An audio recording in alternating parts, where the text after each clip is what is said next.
I hope you enjoyed this show. I hope we put an end to the flat earth stuff. I hope you're not feeling too brainwashed. Certainly hope I haven't brainwashed you into believing the earth is a sphere. If you want to continue to believe it's flat, please, by all means, go on. Tell people it's flat. You get yourself a flat earth map and feel like you're part of a team, part of a movement, and that you have an aha moment that nobody else has. And so you feel like you have extra information other people don't have. If it makes you feel special, knock yourself out. Until next time, I'm Matt Napo. Thanks for listening to the Mind Dog TV podcast.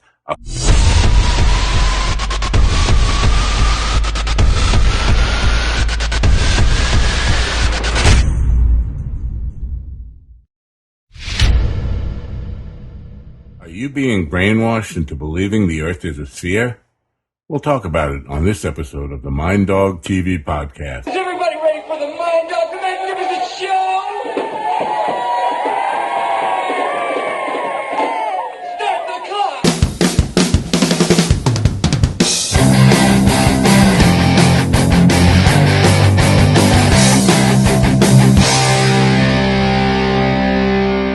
And welcome, my friends, to another episode of the Mind Dog TV podcast. I'm Matt Napo. Thanks for coming. It's great to have you here.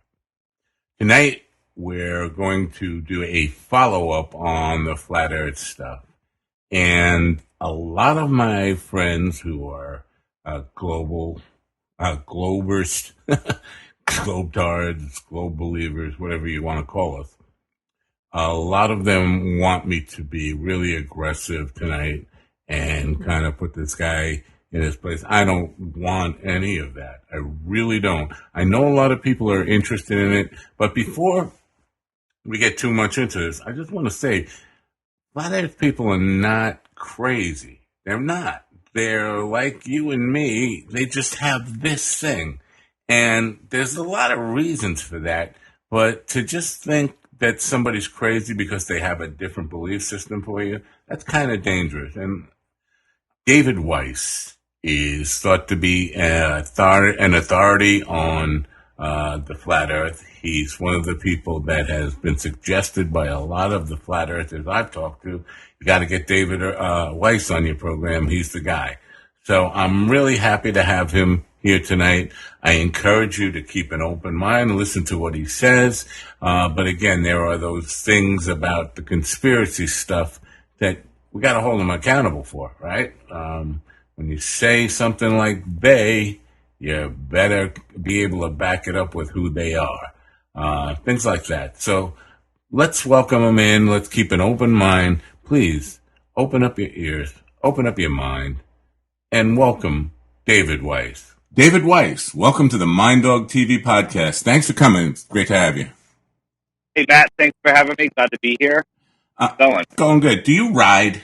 Do I ride? Motorcycles. Like motorcycle? Motorcycle, yeah. I do not. The reason I ask is, I forget what the word now, the doppelganger. You have somebody who looks exactly like you. And the guy was the leader of one of the outlaw groups on Long Island, used to come to the Freeport Mile all the time and sing with the band. You are a dead ringer for the leader of this group. So. Interesting. And you're out of Long Island. I'm in Connecticut, right across the way from you. Oh, cool. Yeah. So you don't ride. So, okay, I'm looking at this as you are the teacher. I'm not going to argue with you. I'm just going to let you fill my head with information and our listeners' heads with information. I'm going to just let you kind of educate me and educate the listeners, okay? Well, yeah, this is recorded, we're not taking any calls. I'll give you a quick intro, and I love it when people ask questions because that's the only way we really learn on this topic. I can give you just a quick summary of how I got here. Yeah, cool. Oh yeah, so I did a podcast 3 years out of New York City called Deep Inside the Rabbit Hole, where we investigated all the conspiracies, false flags, hoaxes, all sorts of stuff, and my mind was blown with the amount of information that we were coming up with. In the third year, I started getting people messaging me saying, hey, check out this Flat Earth video. And I did as any normal thinking person would do. I deleted it and I banned them from our social media because it's ridiculous and it's not worth a minute of my time. This went on for several months where I was getting them every once in a while. Um, and then one day I was speaking with another researcher and she said, you know, I said to her, I said, you know what? This world has so many deceptions, it's blowing my mind. And she goes, I think it's worse. I'm like, what do you mean? And she goes, I think the earth might be flat. And meanwhile, I just spent the last 20 minutes banning people from our Facebook page and other social media. And so she forced me to watch this series by Mark Sargent called Flat Earth Clues. And I said, okay, that's it. I'm going to go in. I'm going to debunk this the best I can. And 2 weeks, no sleep. Um, I came out the other side going, there's huge problems with the globe. And that was about 5 years ago. Now I'm the host of the Flat Earth podcast. I do a TFR radio show on Monday night. I've done a lot of big interviews, and I love talking to audiences that think Flat Earth is stupid. Well, I think crazy is a better word, but So, good. Are you a religious person? Absolutely not. So I was the type of person that I'd be listening to some researcher talking about whatever the topic is, and the second they mention Jesus or anything religious, boom, tune them out, and I discarded everything they said my entire life. I looked at all different religions. I was the standard, the evolution, and there is no God, and we're just random specks in an infinite universe. Um, until I discovered the true cosmology of the world that we live in and that it's intelligently designed. And that's where I'll stop. It's intelligently designed. It wasn't when nothing exploded and became everything. And then lightning struck and created an amoeba that morphed into a fish that climbed out and turned into a monkey. And then the monkey had a deformed baby that was a human. I believed all of that. Okay. Well, that's a very unique way to describe it, but go ahead. That's basically the gist of what they teach the nonsense in schools. So again, when you say flat Earth is crazy, what the funny thing is, once you understand it, you realize that the globe Earth is what's crazy. Here's the thing: there's people that will fight against flat Earth, and they have no idea what flat Earth is. They go to the Flat Earth Society, which we have nothing to do with. That's a government-controlled opposition site to make people think flat Earth is stupid. It's got a little bit of truth in there and a bunch of nonsense. So we're not flat Earth Society people. It has nothing to do with that. And the other thing that they know even less about is the globe Earth. Let me ask you a couple questions, and I'm asking the audience. Okay. How fast is the globe Earth spinning? 1,000 miles an hour. Hey, very good. You are. Most people can't even answer that. You know how fast it's orbiting around the sun? Once every 365 days. Well, so the speed that it's going at is 66,000 miles per hour. Okay, they tell us 66,600. That's an interesting number. Right. And then the sun is traveling, rocketing through space. So while we're spinning at 1,000 miles per hour, which is faster than sound, while we're going 66,000 miles per hour around the sun, we're chasing the sun at over 500,000 miles per hour. Okay, we're moving billions of miles every year, but somehow on the exact date, a year from now, all of the stars will be in the exact same position that they are tonight. Okay, and the answer to that is, well, they're so far away that the billions and billions of miles that we've moved makes no difference in parallax. That's just nonsense. There is, and then here's the other thing, and then I'll let you ask a couple questions. People say there's so much proof of the globe Earth, and there's no proof of flat Earth. That could be farther from the opposite of the truth that we're going to discover in this conversation. And here's what I say: there's zero proof of the globe Earth, and there's so much proof of the flat Earth. I can't even list them all, but I'm happy to go through and point people to where they can find this stuff and learn from themselves. The last thing I'm going to say is belief is the enemy of knowing. You can believe is easy. I can tell you something, you can go, oh, okay, and you have your whole day free. Or I can tell you something, you go, that's interesting, let me research it and find out and take time and effort. So don't believe me tonight. I'm just pointing at a door, as Mark Sargent would say. He's a Flat Earth Clues guy. I'm telling you, this door over there, go look at it and figure it out yourself. So Well, I'm What? all about Good. encouraging independent thinking and keeping an open mind. So, Yeah. and I encourage people to do that. And I'm not trying. I have no intention of trying to debunk your belief or even it. To be honest with you, I don't care enough. I really don't Well, care enough. If somehow you proved the world was flat, I'd be like, okay, okay. okay. Well, that's good, but I have to. I was kind of that way too. The thing that what happens with people when they're researching this, they think they have the gotcha questions. They got five of them, and then the person like myself just dismantles each one of those questions, and they throw their hands up in the air. They go, "Well, what difference does it make for me? I still have to go to work. I still have to do this. The shape of the planet has no effect on my life." That is the farthest from the truth. It's not the shape of the planet that matters. It's the lie that matters. They want you believing that you are in a prison, that's a ball, that there's no way, there's nothing more. There's limited resources. We're going to be hit by an asteroid. A nuclear bomb's going to go off. And so we're living our lives in lack and fear, and we give away our true power. We don't know Who's who we they? are. Who's Who's they? they? And that's always the next question that comes up. They are the controllers of this world. We know some of their names, and lots of them we have no idea what their names are. The Rothschilds, the royal families. These are the secret societies that run the world, that own everything and control our minds with the news media. I mean, you know that all of the news is fake. It's all scripted. I mean, about this the other day.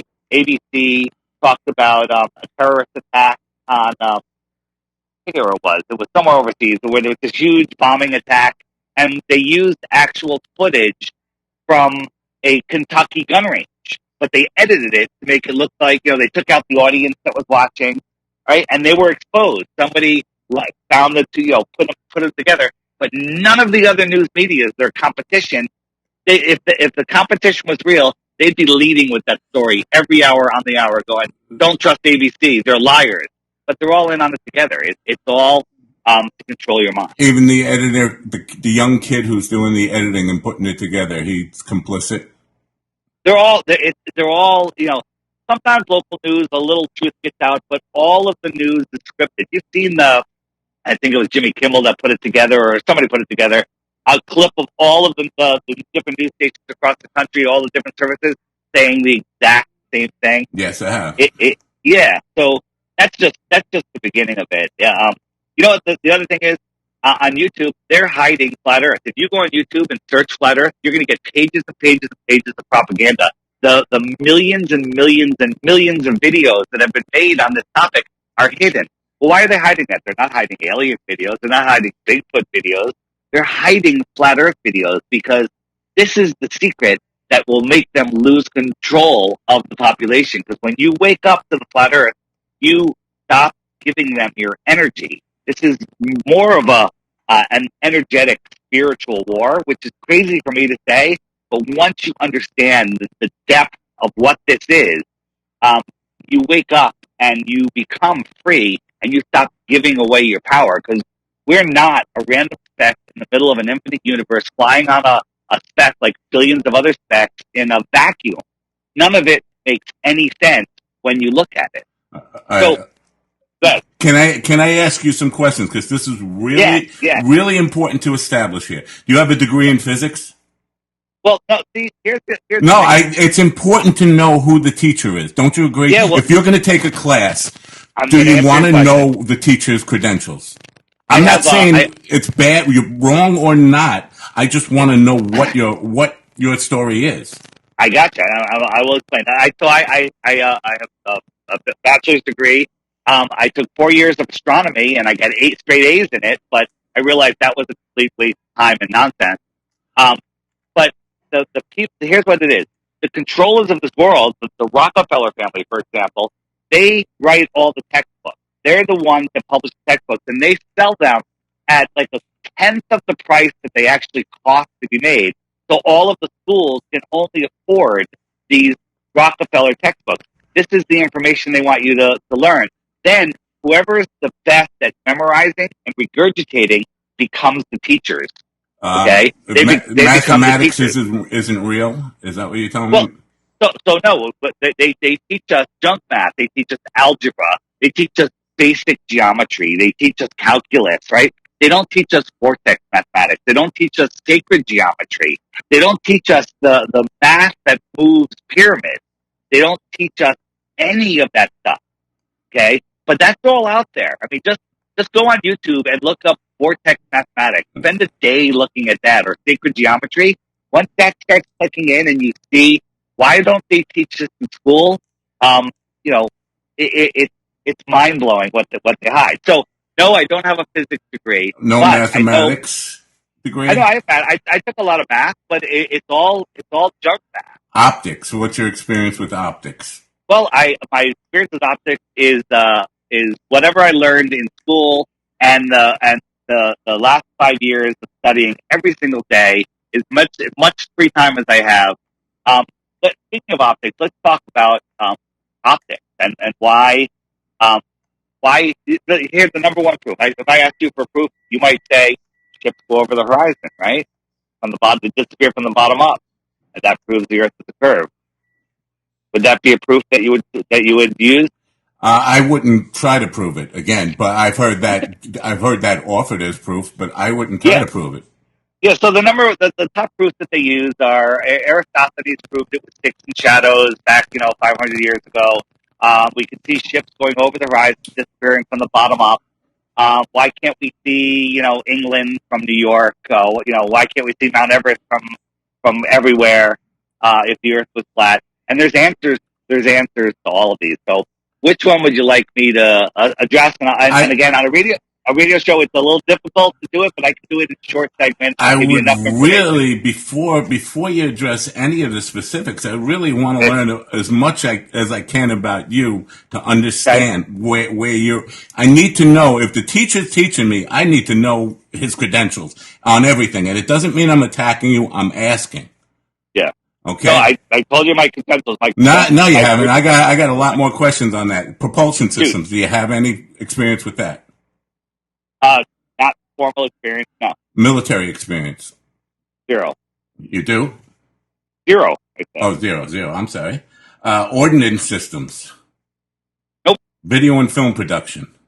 Yeah, I did some video and film production. Okay. I used to make pretty good videos. If you check out my channel, DITRH on YouTube. Good to know. I do all short videos that just basically give you a little taste and point out some things that you can't resolve otherwise. Okay. Photo manipulation. I'm pretty good at Photoshop, but I don't use it that much. Okay. Government agency. Do you ever work for a government agency? No, never. Know anybody that does? Friends? Not really. No, that's what I can think of. Have you ever worked for a company that's partnered with a government agency? No, absolutely not. Okay. You own a telescope?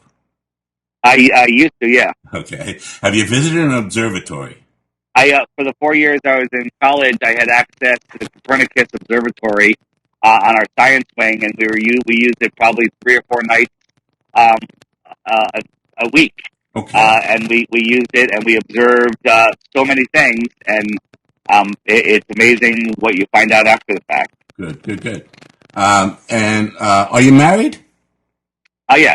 Okay. And so, and you hold a steady job, or is this your job? Is this your living doing this? I hold a steady job. Okay. Just need to know these things. If there's a living in it, I want to be part of it. Well, if you want to look at it, I mean, I'm not in Flat Earth to make a living. I'm into Flat Earth because I want a life for my children beyond the 5G control grid slave system they have planned for us. All right. How much time of your life do you devote to this stuff? A lot? Every free moment outside of work. Really? Yeah. Wow. Well, here's the thing, and before we get into, letting you just kind of explain why you believe what you believe and all that stuff, I'm telling you, I'm what you would call a globetrot, okay? And that's fine. That's fine. But I have a television channel on Roku, and if you want to be on that platform and reach 75 million homes, I'd be glad to give you whatever time you need, because I have a lot of time to fill. I'm putting that out there. Sure. I don't care about this either way, but I know my audience is really interested in it. So I want to let you kind of explain your position and your beliefs and all that stuff. I just thought it was really important to get this stuff out there and know who they're talking to and who's talking to them. Can I, all right, is that enough information on Yeah, this? that's plenty. I'm happy. Go ahead. Let me ask you a question. You say you're globe tired. I think that's very rude. I think you're just a globe believer. That's fine. And that's I used to say 99% of the world, but I think it's less than that now. The flat Earth movement, if that's what you want to call it, is growing at a rate that is insane. It's just so gross. There's a conference that's coming up in Brazil, and when they announced it, sold 1,000 seats. It sold out faster than a Fish concert. Now they're looking for a bigger venue. There's 11 million flat earthers in Brazil. There's a conference that I'm actually presenting at in Dallas, Texas, on November 14th and 15th of this year, 2019, and that one is going to be amazing. So if anyone's in the Dallas area, come on down, and I guarantee nobody leaves there believing in the ball. So my question to you is, you are a globe believer. What can you give me one reason that you believe in the globe? I've been around the earth 4 times. Okay. So where'd you go? You went from the USA to Japan, China? I went from New York to Japan, back to New York. More than once. And I went to. Did you come back the same way, or did you keep going in the same direction? Kept going the same direction. Okay, so New York to Japan, you can go east or you can go west and get to Japan, right? I went east, and then we stopped back in Hawaii and LA, right. and so you went west. Perfect. I absolutely believe. And this, by the way, is not proof of a flat Earth or a ball Earth, because it works on both. The North Pole on the flat Earth is in the same place it is on the globe Earth. It's at the center, right at the north, underneath Polaris. And if you hold a compass out, it points towards the North Pole, right? Right? Yes. Okay, so let's miniaturize this. You have a table, put a magnet on the table, and put the compass a foot away from it, so it's pointing towards the magnet. Now, the magnet is pointing towards the north, east and west, or to the side. So you start sliding that magnet around the table. You have to keep turning that magnet, turning that compass, so the needle keeps pointing at the north, and you can go west or east if you remain 1 foot from the center, and you can circumnavigate that flat Earth or that ball Earth. It's the same thing. No, I'm sorry, but I'm not going to. Again, I don't want to argue with you, but that's not the experience of if you set it up in a real research lab and try that, it doesn't work. It does not match physics and mathematics. Explain why it doesn't work. Are you saying that you don't have to correct to the north as you go? Right. Okay, so what you're saying is that on a ball Earth, if you leave California and go west, that you're not correcting toward the north to maintain a west heading. That's what you're saying, correct? I'm saying if you fly due west forever from California, you're going to end up back in California. Right, absolutely, because you're turning to the north. Have you talked to a pilot? Do you have a pilot's license? I'm going to prove it to you, and pilots agree with this. Okay, you have to turn, because let's say you were 1 mile from the North Pole on a globe, but you're not. Stop with the California thing. Let's say you were. Okay. If you're at the North Pole and you start walking away from the North Pole, you're walking south, correct? If you're walking directly away from the North Pole, you're walking south. That's correct. Correct? Yes. Okay, so if you're 1 mile from the North Pole and you want to go west, you have to maintain your distance of 1 mile from the North Pole. Otherwise, you'll be going south. That's correct. Right? Okay, so you're making a circle around the North Pole, and at 3.14 miles later, you've maintained a heading of west, and you're back to where you started from. That's and now correct. you can march your way all the way out farther and farther until you get to California. So now, California, I don't know, is it 2,000 miles from the North Pole, whatever it is. You have to maintain 2,000 miles from the North Pole, which is a circle, okay? On a globe and on a flat Earth, you have to correct to the north. The only place, hold on, let me finish what I'm saying, and then you can go. The only place where you would not have to correct to the north is exactly on the equator, okay? Get a globe, get a ball, and put a dot to the North Pole on it, and try to draw a line west. West and east are circles. North and south are straight lines. Now you can go from New York up over the North Pole to the far east. That's Or you correct. can go from New York, you can go east and go around, correcting your course to the left, to the north, Not or if you it's can go. flat, you can't. Yes, you can. On a flat Earth, you are just flying. Let's say it's like imagine a big lake in Kansas. It's 10 miles in circumference. There's a whole bunch of islands in the lake, and in the middle is the North Pole. You can circumnavigate all of those islands by going east clockwise or west counterclockwise or vice versa. Not if it's on a plane. You can't. You fall Yes, you off. You can. go off. You go across the plane. You play across the plane. You're not following because on a ball or a flat Earth, if you go straight, you're going south, no matter which direction you're going. Correct. Yeah. So you're saying you went west. If you went straight from California, you would hit Antarctica. No, I Okay. wouldn't. You have to. Here's the thing. There's a video on my channel called Circumnavigation for Dummies. Go to DITRH YouTube channel. That's the initials for Deep Inside the Rabbit Hole. Search Circumnavigation for Dummies, and I show you in an experiment. And it's not even questionable. This isn't a theory. But the thing is, traveling east and west in the north doesn't prove the globe or the flat Earth because it works on both. The problem arises that when a ship's captain in the Southern Ocean is trying to dead reckon at 270 degrees or 90 degrees, which is west and east, they have to constantly correct to the north to maintain their heading. Right? If the Earth was a globe, they'd have to correct to the south once they were below the equator. But it works perfectly fine on a flat Earth. Nah, Perfectly. no, it You just don't doesn't. understand it. You're saying no. I You know haven't because looked at it. because I've seen the actual Yeah. experiment done Which experiment? in a live room, and it doesn't work. If Explain. it's Explain the flat, experiment, please. Yeah. Good. if it's flat on a table, and you try to go around, you're going off the edge of the table. No. I have a circular table in front of me. If I put a string, tacked it to the middle, and it was halfway out from the middle, and I just drew a circle around the center, that's west or east, depending on which direction I'm going.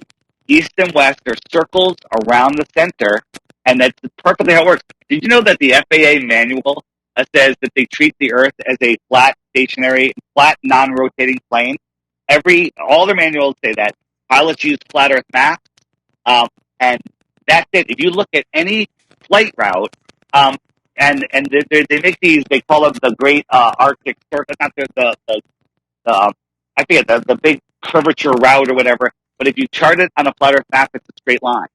They're straight lines rather than these ridiculous curves. Airplanes fly over the Earth plane.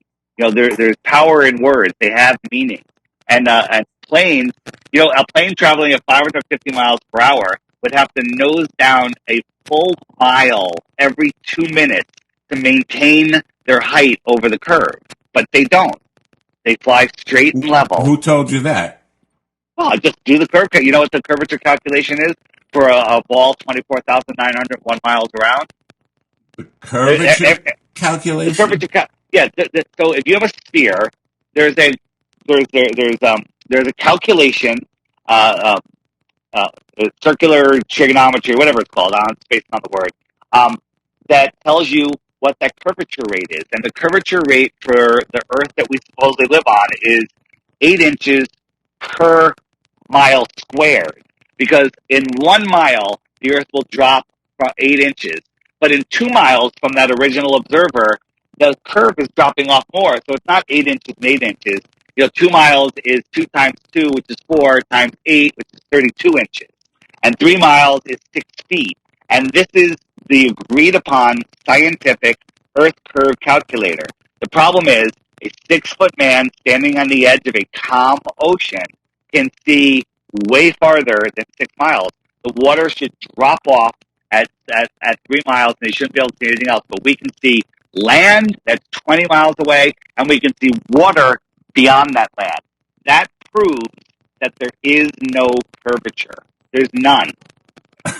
Wow. Okay. Okay? So I encourage you, a lot of this stuff is is easier to see in demonstrations and experiments that have been done. Exactly, which is why I said So, I we're talking about experimental method and seeing the experiment right in front of you yeah, in a room yeah. with a controlled scientific method. So explain. I'm very, very interested in how this flat Earth circumnavigation doesn't work in your experiment. Can you explain it in a little more Sure, detail because for me? if it's on a flat Earth, if it's on a A flat flat table. platform, Yeah, platform, yeah. that flat We'll platform call it has a an circular end, table. Yeah, right? it has an edge. It But the has an question is, edge. So if you it, go from the widest point out, you're going past the edge. You never go okay, but past the edge. you can't do that. Here, look at it this way.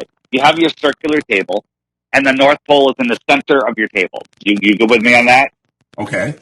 Okay, so the North Pole is at the center of that table. You're halfway between the edge of the table and the North Pole.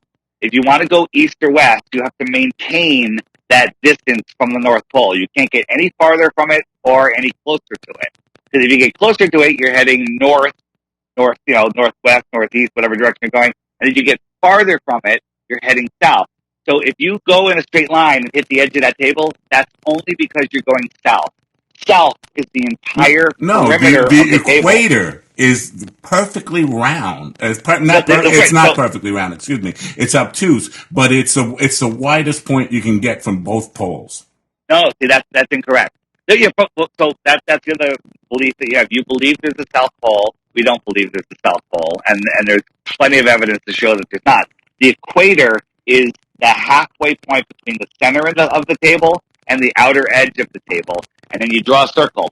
Um, there's an app called the Flat Earth Sun, Moon, and Zodiac Clock app. Okay, this app will show anyone that wants to see how the flat Earth works how it works. It shows you where the sun and the moon are. It shows you how they go around. It shows you how the sun travels between the Tropic of Capricorn and the Tropic of Cancer to create the seasons. It shows you how, and then the biggest thing is the app every day serves you a new video that YouTube is hiding from you. And the challenge I give people is get the app, watch that one video every day for 2 weeks, and I guarantee you will reject the globe model and you will be a full-on flat Earth researcher. So, There's also a frequently asked question page. If you don't want to wait every day for a new video, there's a frequently asked questions. The top 21 questions, they're all there. You click one of them, and it gives you an entire playlist of videos that answer that question 6 ways to Sunday. so is your entire scientific method of research watching videos and downloading apps? I was gonna bring that up before you did, but you beat me to it. YouTube is not a. People say, well, where do you get all your information on YouTube? YouTube is just a platform for people to put information. YouTube is like life. Everything is out there. It's all on YouTube. You just have to discern. YouTube is a library. It's literally a library that you have instant access to. By the time you can go to the library and look something up, I can find it on YouTube, figure out how to repair my car, figure out how to treat a wound, or figure out how to look at curvature experiments.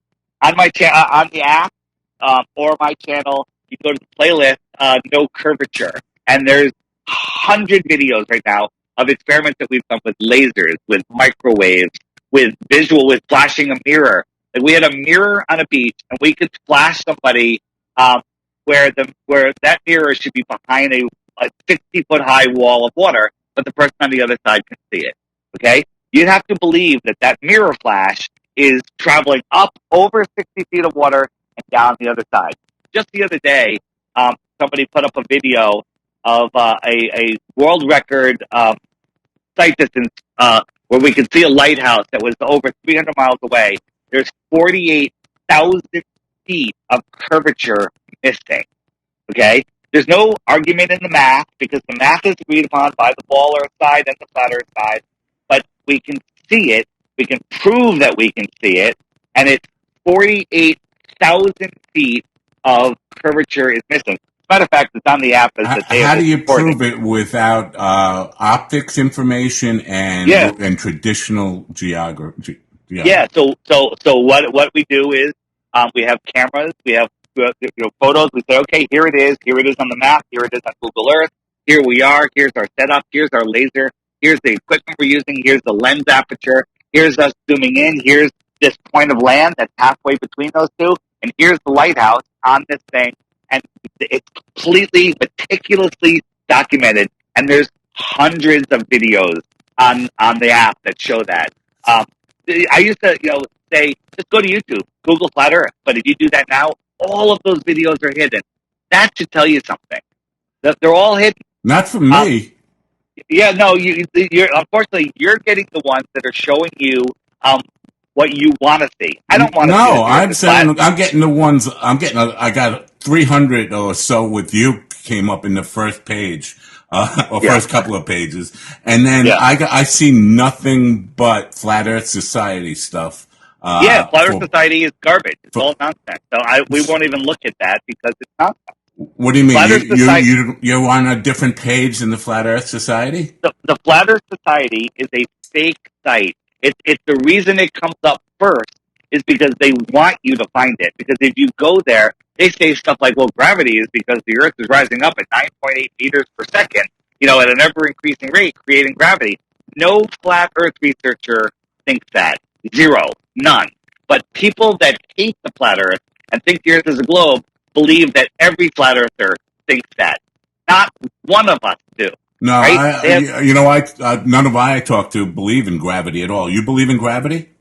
No, I don't believe in gravity. But they say that the Flat Earth Society says Flat Earthers don't believe in gravity. They believe it's created by the Earth rising upward at 9.8 meters per second, which will create a fake gravity.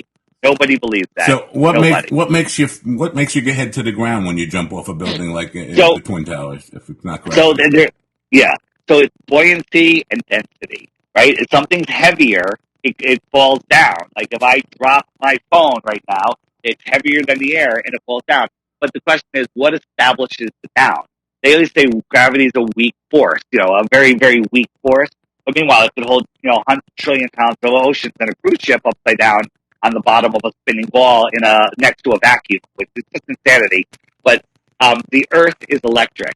Okay, the Earth has a negative charge, proven, measurable. Before you go further, you believe in magnetism?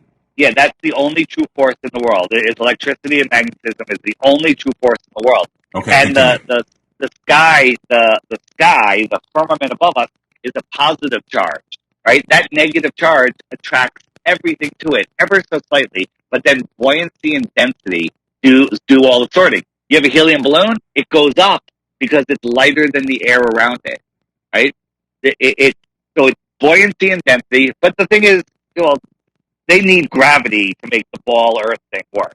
It's just buoyancy and density. The Earth has a negative charge. The oceans are the salt fluid that makes the circuit go around, has the current in it. And it's a very complicated system, but it's all provable and measurable. I really wish you wouldn't say they, because that to me, anytime you say they and can't name the people, name who's specifically involved, because that's why I asked you if you ever worked for a government agency, because I have, and I've known hundreds and hundreds of people, and we're not perpetuating lies like that. We're not part of any conspiracy. No, there's all the people that work for NASA. Most of them don't know that it's all nonsense. How about the head of Goddard Space Flight Research Center? Would they know? So here's the thing, without going too deep into that, Virgin Galactic, SpaceX, NASA, JAXA. Did you see the Israelis try to land the thing on the moon and the one from India a couple weeks ago? Yes, I did. Yeah, and it was worse than the original Space Invaders game. It was the most ridiculous thing ever. I could stake it better myself, but it's all nonsense. Nobody goes to space because space doesn't exist. Here, let me ask you this question. The first law of thermodynamics says you can't have high pressure next to a vacuum or even just low pressure without a physical barrier.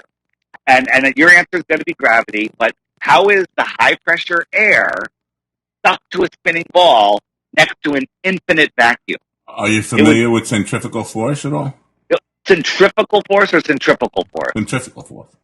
Yeah. So centrifugal force. Yeah. How does centrifugal force hold the air to a spinning ball? It actually does. If you spin a ball fast enough in an environment, you will see that right around it, and you can look with a particle detector. You can see that the air is denser around that ball always.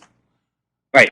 So how does it not get sucked off into space, into the vacuum of space? Because And it's following the motion of. And again, I know you think that the world you keep saying the world flat, but you don't think it's flat, right? You know it's not flat. no, It's it's a flat stationary plane with hills and valleys and right, whatnot. and But it's those things cause force and friction as friction. well. Yeah, okay. So that is at least you know the official story. So the friction of the mountains and the valleys is getting all of the air to spin with the earth. But at the equator, the air is going 1,000 miles per hour, and at the North Pole, it's not moving at all. Okay, so or if you're in northern Alaska, you're spinning at 300 miles per hour on your ball Earth, and somebody in Ecuador is spinning at 1,000 miles per hour. So you're in an airplane, sitting on a runway, or let's just say a helicopter, sitting on a runway, not moving.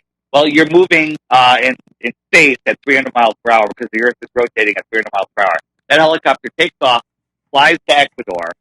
How does it land on a north-south runway that's moving 1,000 miles per hour sideways? Because it's a very small in relationship to the actual moving thing that's moving with centrifugal force, not linear force.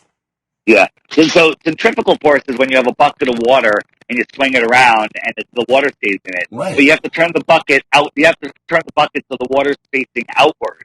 And that centrifugal force would throw the water out of the bucket because it's not being pulled to the inside. The water is on the outside of the ball. Centrifugal force would throw the water into space. So the common answer that people say, well, gravity's holding the air down. But meanwhile, a summer breeze can make the air go to the left and to the right, but it's supposedly being held down from gravity. The vacuum of space is a Tor 10 vacuum. We can't even create that here on Earth. We can make like a Tor 7 vacuum. It's just slightly less than whatever space is supposed to be, but it needs like 6 feet of steel or lead wall so it doesn't implode upon itself. But I can take the weak lungs of my vacuum and I could suck water or air up and away from gravity with my weak vacuum lungs. Nonsense. The space is not a vacuum. We're in an enclosed system. Are you That talking about people on YouTube who've responded to you, or have you talked to actual physicists who Well, said the actual physicists, most of them won't come on record because they lose everything once they realize that the Earth is flat. They lose all of their funding. Pilots can't talk about it. There's a huge group of pilots that are speaking out. They're sending us videos where they show the horizon.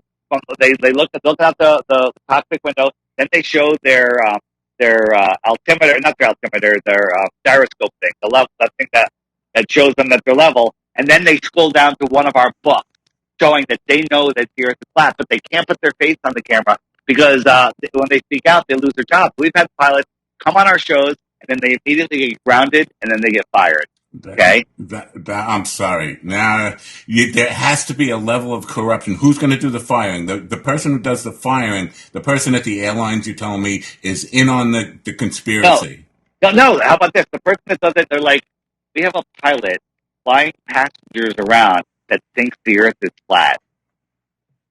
And that person believes that the Earth is a globe. They're going to ground that pilot because that pilot is obviously crazy in their mind. So there's one person that doesn't know that would actually do that.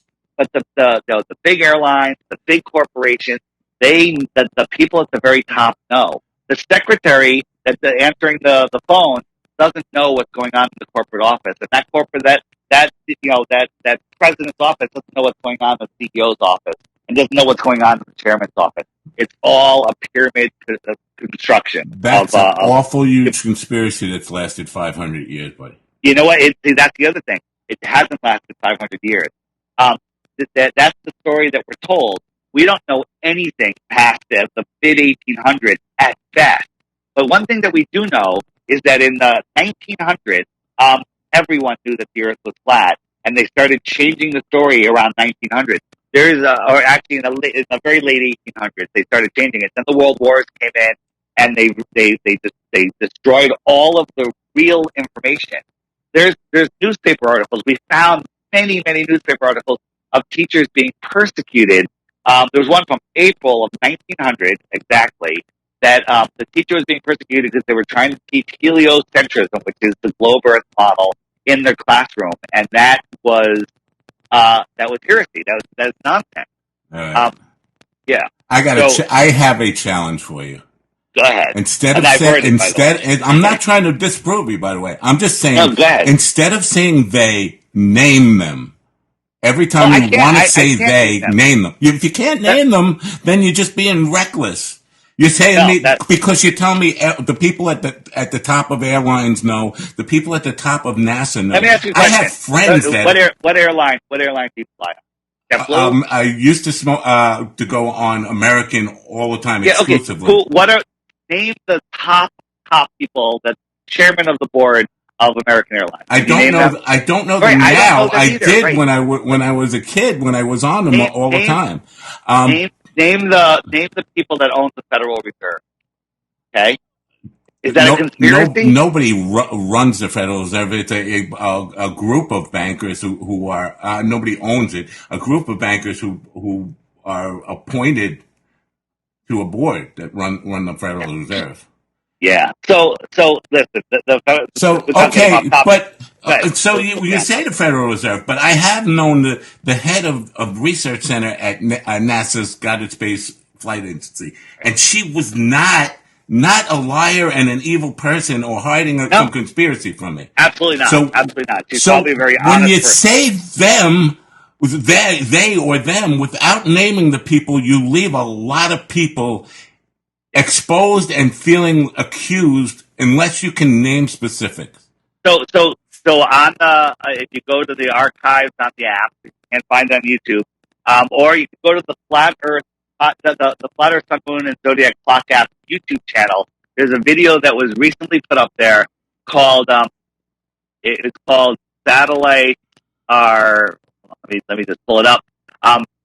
This video shows we made a phone call to the top researcher, now the guy that runs the Hubble space program. It's called Satellites in Space Do Not Exist. And these guys that run Hubble and they're in charge of it, I believe that they have no idea. But this guy has admitted that he's never seen a photo of Hubble in space. Okay? Never seen a photo, and he's the top guy that's running it. You can listen to these phone calls we have with these people. It's total compartmentalization. Again, and you know what? If you can name that guy, that's a great thing.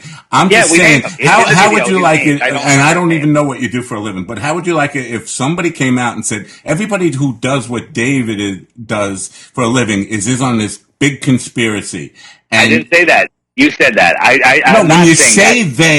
When you say they, that's what you're leaving open. Yeah. So there's people that run the world, and we're not privy to all of them. We know that the Rockefeller family, the royal family, the Bushes. Those are just the lower level elite. There's more that we're unaware of. And so people like the presidents of of every country on earth and the kings and prime ministers, they're all in on that because they're subjective to those people, or they're fooled by them. Very good question. So the only way that they control us is by division. They divide us. They divide us by countries. They divide us by sports teams. They divide us by races. They divide us by politics. Just divide, and get everybody fighting with each other, and then we lose our cohesive power, right? There's, the Russia. We never had any war with Russia. The Cold War was nonsense. The Russia. We never had any attacks by Russia or anything. It's all made up. If you look at it now, there are some rogue nations that have, it's like the mob. There's different divisions of the mob, and maybe they're fighting with each other. Some of that is going on, but the rest of it is just nonsense. Okay, like North Korea, Kim Jong Un. Have you ever seen him speak? No, because he's not the leader of North Korea. He's a puppet that they take pictures in front of a green screen of him clapping and smiling and say that he's going to bomb California when he doesn't have anything. If you look at those photos, you'll see that the soldiers that are in formation on the street are stepped and repeated. They're the same group of soldiers 3 times, stepped and repeated. It's all nonsense. These giant rockets are nonsense. The space shuttle, nonsense. So rockets don't work. There's no such thing as a rocket. No, there's something as small rockets. If you look at like the Go Fast rocket, it went up 73 miles, then it hit something. It kind of sounded like liquid and acted like liquid, but it stopped short at 73 miles. These giant ships that take off, the videos that they show us are highly edited, proven to be fake. The people that get to watch it are watching from 10, 15 miles away with a row of trees blocking their view of exactly what's happening on the ground, and they can't see it anyway.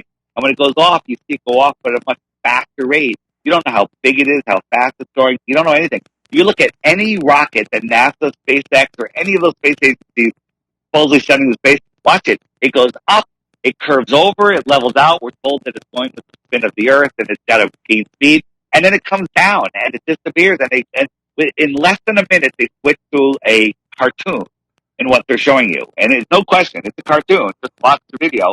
But it happens in less than a minute. And then they launch from Cape Canaveral out over the Bermuda Triangle. That's interesting. Why are, it's a wasteland of crashed nonsense rockets. They're not real. Nobody goes into space. So how many people would it take at minimum to make this NASA conspiracy for 60 years work and keep it hidden? It's since 1957. There's been some whistleblowers, but it's how many people at NASA know? I don't even know how many people work there. I mean, at minimum, just to make it work. How let's many? Say 1,000. I don't know. Could be 10,000. It could be 1,000. Don't know. Could be 500. It could be 200. If you look at the astronauts, they're supposed to be the best of the best that they're hiring. If you look at them and then compare them to like fighter pilots, fighter pilots you can see they're smarter, they're sharper, they're in shape. These astronauts are idiots. If you just listen to them talk, go to the NASA playlist of the DITRH YouTube channel or the Flat Earth Sun, Moon, and Zodiac Clock channel or on the app. The app is the fastest way to get this. Click on NASA Fraud, watch any one or all of the 100 videos that are on there. And again, YouTube is just a server of information. Watch the video, judge it for yourself, and ask yourself, we've caught them on the space station wearing harnesses, floating from wires, getting tangled in the wires. We have video glitches.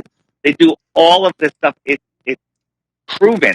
When they're doing spacewalks, there's bubbles, right? Did you know that the NASA training facility is in a pool, in a giant pool, that they have a replica of the space station, which is the greatest accomplishment of man, underwater, where they're doing tests to simulate space. Well, you know the difference between a pool and space?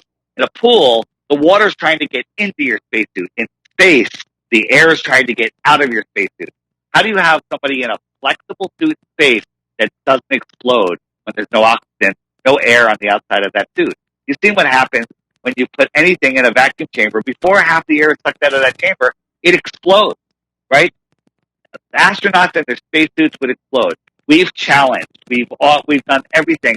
The NASA scientists show us the spacesuit, put it in a vacuum chamber, and see what happens. We've offered to go in there with them. Mark Sargent's offered to go in there with them. They will never, ever do it because it would explode, right? It doesn't make any sense. A spacesuit in a vacuum chamber would look like the Stay Puft Michelin Man for a short second before it exploded. And we can test it with vacuum chambers. There's videos on the NASA Fraud playlist that will show you that exact thing. Okay. You mentioned the space station. So, and in relation to your comment that they have to divide us, what makes for the commonality and the cooperation in building the International Space Station? Yeah. So that, by the way, that's just a story. You haven't seen it, place that you can't go. But would you agree that the space station is a pretty big technical accomplishment? Of course, you would agree with that. And mission control, when they're bringing up these modules that somehow got up there, right? They got launches up there. You would think that mission control would have cameras on them. Just the other day, they had the first woman's spacewalk, which was no different than a regular man's spacewalk. But they're out there for an hour, and after an hour, they announced that she was able to loosen a nut. Okay, loosen a nut on the outside of the space station. It's traveling 17,500 miles per hour, but that doesn't matter because it's the vacuum of space. They can't tell if they're moving. Fine. Okay, but that you would think that there would be hundreds of cameras, video, photos of this thing being built. There's zero photos of it being built. There's zero video of it being built. It just showed up in space one day. They said they were going to build one. They're like, oh, it's in space, and here it is. So let's talk about visual. You asked me about optics, and let's talk about optics. Do you ever stand underneath a 747? Most people have been on a 747. They're pretty huge, but when you're standing underneath it on the runway, it's gigantic. It's almost the size of a football field. I have, but I was like 5 years old at the time. Yeah. All right. So just the enormity of a 747 is phenomenal. It's actually almost the same size as the space station. Okay. So you have this giant 747, and now you fly it up to cruising altitude, 35,000 feet, about 5 miles, and it reduced from a football field over your head to the size of a pencil eraser held at arm's length. And by the way, at 35,000 feet, it kind of, even on a clear day, the color's kind of faded just because of the distance, and it's the size of a pencil eraser held at arm's length. You with me? Yes. Okay. If I remember, so that's the reduction in size. A football field that you're standing on to a pencil eraser held at arm's length. If you doubled the height of that, would you be able to see that 747? I don't know. Probably not. Just logic would tell you that. How about if I said, if you 25 times that distance, would you be able to see it? Of course not, right? Any logical thinking person would do that. But if you want to really do the measurement in the angular size goes below 0.2 of a degree, which means that your eye is unable to resolve it. Anything smaller than 0.02 degrees in arc size, your eye cannot see it, even though it's there. And then so if you zoom in on it with a camera and make that angular size bigger, your eye can't resolve it. Okay? So the space station is 50 times higher than a jet, than a cruising 747. 50. Okay? But when we watch it, if you go to the ISS tracker, and there is a tracker, and you watch it, it's a bright light, brighter than the friggin' sun, that goes from horizon to horizon. Okay? And the people that can see it, the people that can't see it, it's nonsense. I can see it from horizon to horizon. It's traveling 17,500 miles per hour. There should be people all around that can see it, like 100 miles to my west or my east. They should be able to see it too. They can't see it. And the reason they can't see it is because it's much closer, it's much smaller, and it's not a space station. What is it? I don't know. I can't get up there. It's brighter than the sun. But here's the thing. You know what the inverse square law of light is? No, Most people don't. I didn't know what it was before I started researching. The inverse square law of light is anytime, if you have a light that is, let's say you're holding it in front of your face and it's 1 lumen, or 100 lumens, okay? That's a measure of light. And if I doubled the distance, so it's 1 foot in front of my face, now it's 2 feet. Well, guess what? At 2 feet, it's only a quarter as bright. It's whenever you double the distance, it's 1/4 the brightness. Or whenever you half the distance towards you, it's 4 times brighter. So a better way to look at this is the moon is 238,000 miles away, and it's got some brightness to it on a clear night. Let's just say, and I would say it's probably 10 lumens, 20 lumens, but let's just say it's 1 lumen, okay, which is ridiculous because you can barely see 1 lumen. But if you half the distance to the moon at 1 lumen, it's 2 lumens. And if you half that distance again, it's 4 lumens. Then it's 16 lumens. Then it's 64 lumens. Still there? Yeah. Yeah, I'm just losing my headset for a second. It's 64 lumens. And by the time you got it to 100 miles from Earth, it's 10 times brighter than the sun. Okay? So that means when the astronauts were there, they'd be standing on something that's 10 times brighter than the sun. Makes no sense. Another thing to think about is on a full moon night where you have a few clouds in the sky, the moon only lights up a few of the clouds that are right next to the moon. All the other clouds are in the darkness. Okay? If it was 238,000 miles away, that light, if it could make it all the way to Earth from that far, would light up all the clouds. But it doesn't. It just lights up the ones next to it. Well, that's not exactly true because it lights the ones next to it brighter, and you can see the shadows of the clouds that are closest or in front of it a lot more contrasty. But you can see clouds off to the horizon on both sides.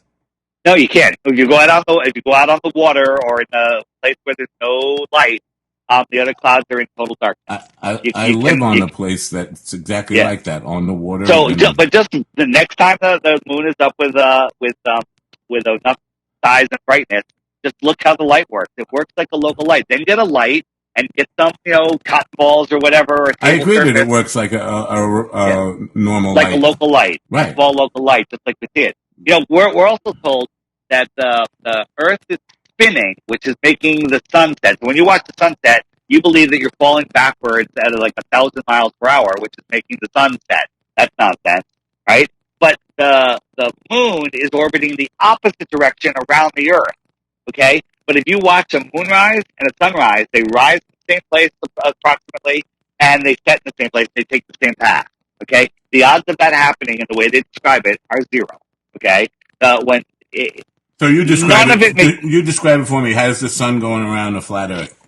So the sun that we see is not a giant burning ball of hydrogen. It is a focus point of energy that's in our sky that is in a position relative to the viewer's position. Okay, and we can show this with a glass dome and a light on the outside of it. Right, and it circles around the center, which is the North Pole, and it goes all the way into the circle, which is the Tropic of Cancer. And when it's over the Tropic of Cancer in June, it's the inner northern world summer because the sun is closer to them. And the outer lands, like Santiago, Chile, and Australia, Southern Africa, it's their winter because the sun is far away. Then over the next 6 months, it migrates outwards to the Tropic of Capricorn, which is the equal distance on the opposite side of the equator, which is a circle in the middle of the disk. And by the way, we're not a disk flying in space. That is not it at all. And when it goes out there, that's why the sun is lower in the sky for us. In the north, we're having our winter and they're having their summer. It's simple. Well, you just said disc, and then you said we're not a disc. So what is the shape? What is? Yeah, okay. So the world that we have access to is a circle. Okay, it's like a big circular lake, and the shoreline of that lake is the land that we call Antarctica. So when you hear somebody say the Antarctic ice wall, it's not like a wall like the Game of Thrones. It's literally the shoreline that is far, far out in the Southern Ocean that surrounds us. Antarctica is the highest land on Earth. Okay, if you think about a puddle, the highest land on that puddle is the outer edge of that puddle. So when you get to Antarctica, there's a cliff of ice that's 200 feet high, and when you get on top of that cliff, there's an ice plain that goes, I forget, I think it's 200 miles, 300 miles, and then it gets to a mountain that's 2 or 3 miles high that surrounds the entire thing. And then what's beyond that? We don't know. But if you look up, there's a video somebody found, a Encyclopedia Americana from the 1950s, and it talked about Antarctica, and it said that there is a domed ceiling at 13,000 feet over those mountains. Okay, and it calls it a dome barrier over that. That has been removed from our books as late as 1950. We've talked to people from Croatia, old elderly people. They're like, we were taught that the Earth was flat in school. This whole globe thing is nonsense. We've never believed it, and they just don't discuss it. So the whole thing. We talk about Aristophanes because people love to bring that one up. You know the Aristophanes story. No, I don't. Oh, So the story, you'll remember it in a yeah, second yeah, when I yeah, tell it yeah, to you. yeah, yeah. Aristophanes he noticed that on a certain day of the year, the sun shines down this well to the bottom, which meant that the sun was directly over that well. And then he could put a stick up in the ground, and there's no shadow because the sun was directly over that stick. But then 500 miles away, he had somebody else with a stick that was straight up and down, and that stick had a shadow at the same time. Well, on a ball with a sun so far away that all of the rays are coming in parallel, like they tell us, that would be proof of a ball. Okay, um, it would work on a ball. The problem is the sun that we see, the sun that gives us sunlight, is very close and local. So if you have on your table in front of you, if you put two pencils or batteries standing upright, and you held a light a foot over one of them, they're a foot apart or whatever. One of them would have no shadow, and the other one would have a shadow. That doesn't prove that your table's a ball. It just shows that this exact experiment works with a local light. There's a video playlist called Flat Earth Debunks, and all of the mainstream stories where they've taken the time. Neil deGrasse Tyson has taken the time to go through and bust all these flat Earth things. They're all debunked 100% scientifically with proof in video, so you can see it yourself and understand. The problem is people are so brainwashed that they don't even know there's another answer. They don't even consider another answer. Okay. So back to you were talking about the dome. Is there a dome over the entire Earth? I don't know because I can't go there. Nobody can go explore But that Antarctica. is that's the main flat Earth theory, or is it So, not? so, I would say that it is. The question is made of glass. Is it an energetic dome? Is it water? Yeah, yeah. We don't know what it is. I'm not We don't asking know what that. it is. I'm just asking. What I'm really Yeah. curious about, and we kind of touched on this before, is there one school of thought, or are there, because, I asked you about the religion stuff before. People I talk to, I mean, I got a lot of this is all a Satanist plot. Oh, sure. And when I talk to people who are not in that, well, it's not the Satanist plot, it's a man-made plot or whatever. There's some argument there. So what I really want to know, is there one unified flat Earth theory, or are there different groups, Yeah. and do they argue? Here's the unified theory. There's no curvature. Water lays level. There's zero curvature, and you can't have high pressure next to low pressure without a barrier. There's no way to prove it. You can't simulate it. You can't test it. I mean, you can test it, and that's what everyone agrees upon. The rest, what's beyond the shoreline, what's beyond the mountains of Antarctica, we don't know. What's above 70,000 feet, we don't know. We don't know, but there's lots of proof and evidences towards things. We don't know the exact layout of the world, but what we do know for sure, proven scientifically, is the Earth is not a spinning ball flying in space with a magically stuck, you know, air to the outside of a spinning ball, where centrifugal force would throw the water, the cruise ships, and everything else off the bottom of that ball, the side of that ball, and whatever. People say, well, you don't feel motion if you're in a car going 100 miles an hour or a plane going 500 miles an hour. You don't feel that motion. Well, yeah, you don't until it starts turning. Then if the car turns, you get thrown towards the wall. Well, guess what? The spinning Earth is changing your direction at 1,000 miles per hour. The 66,000 miles per hour is changing speeds over the course of the year and curving the whole time. Curving is acceleration. It's Okay. not constant motion, No, a constant straight direction. line. No, it's not. A straight line would be a constant direction. It doesn't. Nothing travels in straight lines. It's curving. Curving is the same as acceleration. Okay, and you don't feel anything. There's a video on my plane called "Not Spinning, Not Orbiting, Not Flying Through Space," and it shows these beautiful, perfectly calm lakes with mirror images of mountains. Meanwhile, we're doing all of these crazy spinning and wobbling and turning. It's nonsense. People say, well, the reason we have seasons is because of the tilt of the Earth. That can be proven in any day of the year when the sun rises.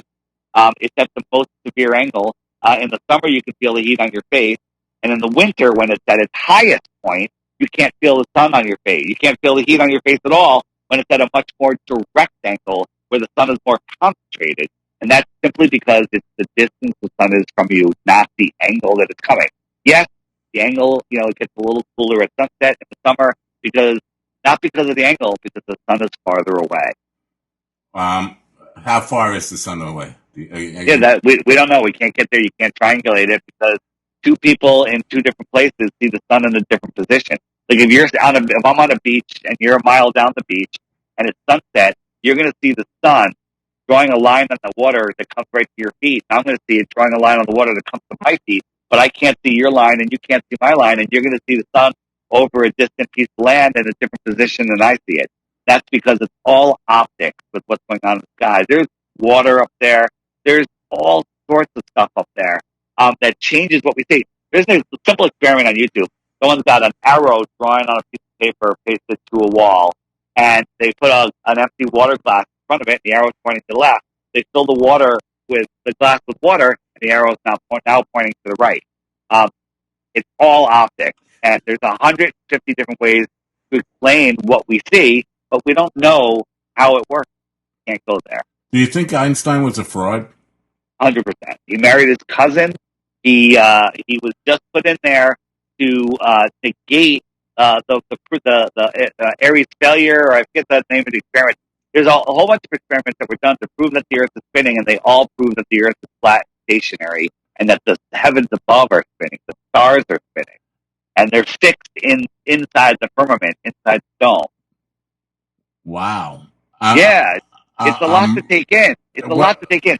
Well, when you say that Einstein was a fraud, that's kind of a heavy thing. Yeah, because we were all indoctrinated. I loved Einstein. With his white hair and his big eyes. He was a fraud.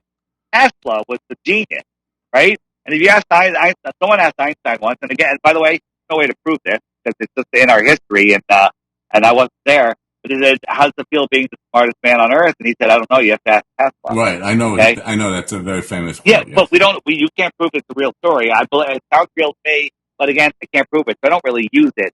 It's just Einstein's theory of relativity is nonsense. Do you believe in gravity? Is it Einsteinian gravity or Newtonian gravity? There's two different things, and neither one of them work without filling in with like 97% of dark matter that's never been seen. None of it's real. You know what? None of it's real. I would love to hook you up with the global Earth, the hollow Earth guys, and just have you guys to fight it out like a death match. By the way, the hollow Earth thing makes a lot more sense on a flat Earth, right? Because the deepest you believe that the Earth has a molten core, there's lava in there, there's a nickel in the middle, whatever. But the truth is, the deepest hole that's ever been dug on this Earth, flat or round, is just short of 8 miles. It's called the Great Borehole, and it was done in Russia. The problem is, when they got down to that 8-mile mark, they hit an impenetrable barrier, and they could not get through it. Right? No matter what they did, they couldn't get through it. There's a whole bunch of other creepy stories that come out of that. But in the 1950s, there was Project Fishbowl and Project Dominic. You know what that is? No, I don't. They were sending what they call nuclear bombs, but I don't believe in nuclear bombs. They were sending bombs up to the firmament to try to blow a hole in it. They sent up hundreds and hundreds and hundreds of these bombs trying to blow a hole in the barrier that's above us. Okay? So there's an impenetrable barrier that we call the dome. And then when you go down, we hit another impenetrable barrier. Perhaps there's another dome below us, and there's an underworld above us. And for lack of a better word, the heavens are above us. Okay? Okay. I'm sorry, you blew past me with the I don't believe in nuclear bombs, so I take you back there just for a second. You don't believe in nuclear bombs, you believe in nuclear energy. Nuclear energy is just a fancy way to boil water. You're just boiling water with plutonium that, when exposed to water and air, it gets hot, boils water, and they turn steam turbines. The Earth has free energy in it. Okay? And Tesla proved it. He lit up the World's Fair. All of these ancient civilizations had electricity. We have basically now just dirty electricity, which is a whole other topic. Let's just talk. I brought up nuclear bombs, and it interests you. Hiroshima and Nagasaki. What about that? There's a video of them compiling TNT in a massive pile before that went off. Okay, the bomb went off, and only the buildings that it had, there was a blast area, but all of Japan burned. Um, but the buildings that had fireproofing on them didn't burn. Okay, so that doesn't sound like a nuclear bomb. 3 days later, the trains were running, the stores were open, the fruit stands were open, they were selling flowers. No reporters can go in there. If you tried to report on it, you were jailed. Only one reporter from the Associated Press or wherever he was from was allowed to report on what was going on in Japan. It's not a nuclear bomb. Nuclear bombs are nonsense. If you want to really dig into that, there's a podcast called Pro 777 Radio, CRROW 777radio.com. I'm sorry, but can you email me those so I can put them in the titles when I put this on YouTube? 100%. I will email you the relative link. And if you go there and just look up his nuclear bomb series, that's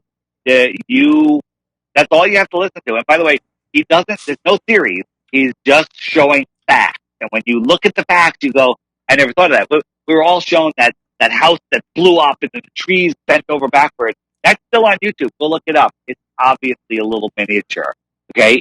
It's complete and utter nonsense. It's a proven miniature model. It's not anything real. So people living in Nevada, if they saw nuclear testing, they would be lying what or happens fooled. when you. I'm sorry to interrupt. The question is lying or fooled. They're fooled. When you blow up a massive TNT bomb, guess what it does? It makes a mushroom cloud. I wouldn't know. I never did. Yeah, well, it makes a mushroom cloud, and there's videos showing it. Any big bomb like that makes a mushroom cloud. Nuclear bombs are just to keep you in fear, so you give away your power. Because guess what? We have what's called natural law, where we have free will, and they realize in this spiritual war that they're in, that they can't take something from us unless we give it away. So if they trick us into believing all of these horrors that are going on in the world, and we're going to be blown up by nuclear bombs, and a asteroid's going to hit, that we are in fear. When you're in fear, you give away your power. You agree to the nonsense. You agree to the Patriot Act. You agree to all of this stuff, and you give away your power. So circling back to the beginning where you said, what difference does it make? When you wake up to the true reality of the world that we live on, and you find out who you are, where you are, and what you are, you stop giving away your power and you get your life back. It's life-changing. And just throwing it out there, anybody in the Dallas area, or if you can make it to this conference, I guarantee you go there, your mind will be blown, and you will know that you don't live on a spinning rock water ball pear flying through an infinite vacuum. Give the dates and the name of the venue again. The conference is flatearthconference.com. It's in Dallas, Texas on November 14th and 15th. Flatearthconference.com. It's mind-blowing, amazing. November 14th and 15th. It's a Thursday and Friday. Do you get a lot of globe believers coming there to disrupt stuff and just? No, the globe believers are, the trolls. They're faceless trolls online, and they never face you in person. You do get some people that are like, I believe I'm going to come and I'm going to listen to stuff and I'm going to debunk it. Guess how you become a flat earther? You try to debunk the globe. I didn't study flat earth to become a flat earther. I tried to debunk the globe. That's how you become a flat earther. Is when you try to find out why you believe that the earth is false. Photos of space. There's no photos of earth from space. There's none. Okay? There's zero. They admit the blue marble that was on the iPhone, the one that's in all the textbooks that they still use, they admit the guy, Robert Simmons from NASA, admits how he makes it. He gets strips of data, and he's like, okay, I'm going to make, there's more plankton here, so I'm going to make this water blue, and I'm going to add these clouds, and I'm going to do this. It's nonsense. He admits that it's Photoshop because it has to be, is what he said. There's no doubt in my mind that can be done. I can do it. I'm pretty good with Photoshop and 3D animation, so I understand that you can do almost anything in digital manipulation. There's no photos of Earth, but we have perfectly crisp photos of Pluto with a spaceship that's supposedly flying by at ridiculous speeds, right? And by the way, when you look at just Google photos of Pluto, Pluto the dog from Disney is outlined on the island on it. Just look it up. That'll come up for you. They're laughing in our faces. Disney and NASA are one and the same. But I keep coming back to the people element of it. So, because I know so many people who work in these industries. Yeah, they're innocent for people. For what you're saying to be true, they'd have to be, you're saying my friends, my neighbors, people I know, good people are just. I'm not saying that. I'm not saying that at all. Look at this. You're NASA and you want to build a Saturn V rocket. You want to go to the moon. You need to outsource the building of the parts. So you're going to pick some good companies and have them make, this company is going to make 800 parts, and this company is going to make 7,000 parts. This company is going to make 20 parts because that's what they specialize in. And maybe this company will make one part because that's what they specialize in. But you're going to have a certain number of companies. They picked a different company for every part, practically. They had, I forget the number, it was 8,000 or 18,000 different companies making these parts. That way, everyone could say, I know somebody that made the part for the space station, for the Saturn V rocket. They made the part, but there's people that make satellites. You know that NASA launches thousands of satellites on balloons all the time. They have tens of thousands of balloon satellites in the air at all times. And just one crashed in Michigan just a couple days ago. Right. That's what was in Roswell supposedly. And going back to 1947. Yeah. That who knows what happened to Roswell? I wasn't there.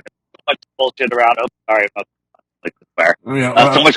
But that was basically the story, that it was a high altitude testing of a satellite by balloon. So that doesn't prove flat Earth or globe Earth. It's really not. It doesn't prove balloon crash, right? It crashed all over the place. But you mentioned satellites being launched. So you because I've heard the opposite, that there's no such thing as satellites. So there's no such thing as a satellite falling around the curve of the Earth. The story is that satellites are traveling so fast that their fall rate, they're not 0G, because there's fully, the fall rate is the same as the curvature of the Earth. So as it falls a foot, the curvature drops by a foot. That's how it stays in orbit. This is utter nonsense. Okay, there's no satellite in space. There are tens of thousands of satellites in floating in at 100,000 feet, 120,000 feet, and that's it. I mean, there's tons of these balloon programs that they have all these fancy names, like there's one that's called the HAA, the High Altitude Airships, or the HAP, the High Altitude Platforms, or the HALE, High Altitude Long Endurance, the High Altitude Long Operation, which is the HALO, the ARC, Airborne Relay Communication. There's dozens of these. These are admitted, not classified balloon programs. Just Google. Google will still like to see this. No, I know they exist, but you can give out that information in case anybody else wants to do it. I know the balloon stuff exists. What is beyond the 100? I won't keep you too much longer, but I'm just curious here. What is beyond the 100,000 or the atmosphere, our ceiling that as it is? I believe that space can best be described as liquid, as water, and that there's a dome dividing the waters from the waters, which is a Bible verse, which is crazy for me to quote because the Bible is, I just believed it was a book of nonsense. And you know what? I still have some issues with the Bible, but I don't care about that. That evidence is showing us, like you look at all of the pictures of planets, that NASA shows us, they're these rocky worlds and they're just like Earth, different things. Nonsense. Now our optics have outgrown their lives. Nikon makes a camera called the P900 and now the P1000. Its optical zoom is so strong that you can zoom in on a star and see that it's a pulsing orb of light. And it's multiple colors and shapes and sacred geometry you can see in it. It's dandy. If you go at the app and just put what about the other planets and stars, and frequently asked questions, there's a playlist of stars and planets that are these bright, fluctuating, energetic things, and they're local and small to our sky, and we can now see them with the consumer optics that are available. Well, I got just one more question before I let you go for tonight, but maybe we'll pick this up again another time. So you mentioned a slight trepidation about the whole Bible stuff. Does that cause you personal grief within the flat Earth? I don't want to call them a movement, but the flat Earth believers, because I've seen so many who are very hardcore Bible thumpers. Does your Okay, position on that cause you any personal grief? no, it doesn't cause me any grief. Some of them, you know how there's always people that are very strong in whatever they believe in. And, there's certain Bible people like, you have to accept Christ or you're going to hell. And I don't believe that. Um, so the Bible is a flat earth book, right? The Bible, there's a video called 200 proofs, flat earth proofs in the Bible. The only thing that the Bible says that is close to saying that the earth is a ball that they cling on to is there's one verse that says that the circle of the earth. Well, you can have the circle of the lake, the Yeah, world I lake, agree you know? that All right. So, language like but, that but you can parse things like forever and try to find stuff like that yeah. and So make. so let me finish my point. My point is there is a large contingent of Christians that are in the flat Earth movement. Doesn't mean that the flat Earth movement that it's a Christian movement. It's just there's I would say it's less than half, but it's probably pretty close to half. And those are people that when you ask them, hey, prove the flat Earth, they'll go, it's in the Bible. And I don't do that. I say there's no curvature here. Look at this test. And by the way, Bible backs it up too. Is a afterpunch me. I never ever lead with the Bible because the Bible is a book that was written before you were born. You don't know who had control over. You don't know how it was changed. You don't know anything about it. Um, but it's a fascinating book that has a lot of truth in it. But you don't need it to prove flat Earth. There is no curvature, and a vacuum can't exist next to a pressurized system ever without a Understood. barrier. The only, really what I was looking for is the anger that it caused because you say half of them. I don't know if it's less than half or more than half. I don't know. It's But probably a little less. they seem very vocal and very angry at people who, So I'm going to so hell for being a yeah, Glober. yeah. So here's the thing: the ones that are outspoken are the ones that you hear, and the ones So there could be 1,000 um, of Christians that are very calm, mellow, and don't judge anyone for the way there is.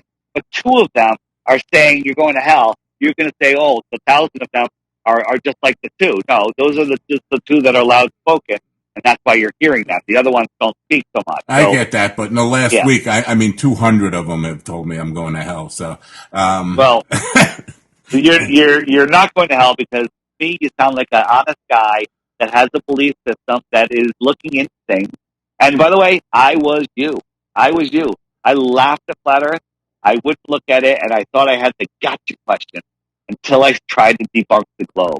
but And correct me if I'm wrong. Was flat Earth the start of your questioning everything, or was no, it was the punctuation at the end. I started with 9/11, and then got into all of the other fake atrocities that happened after that.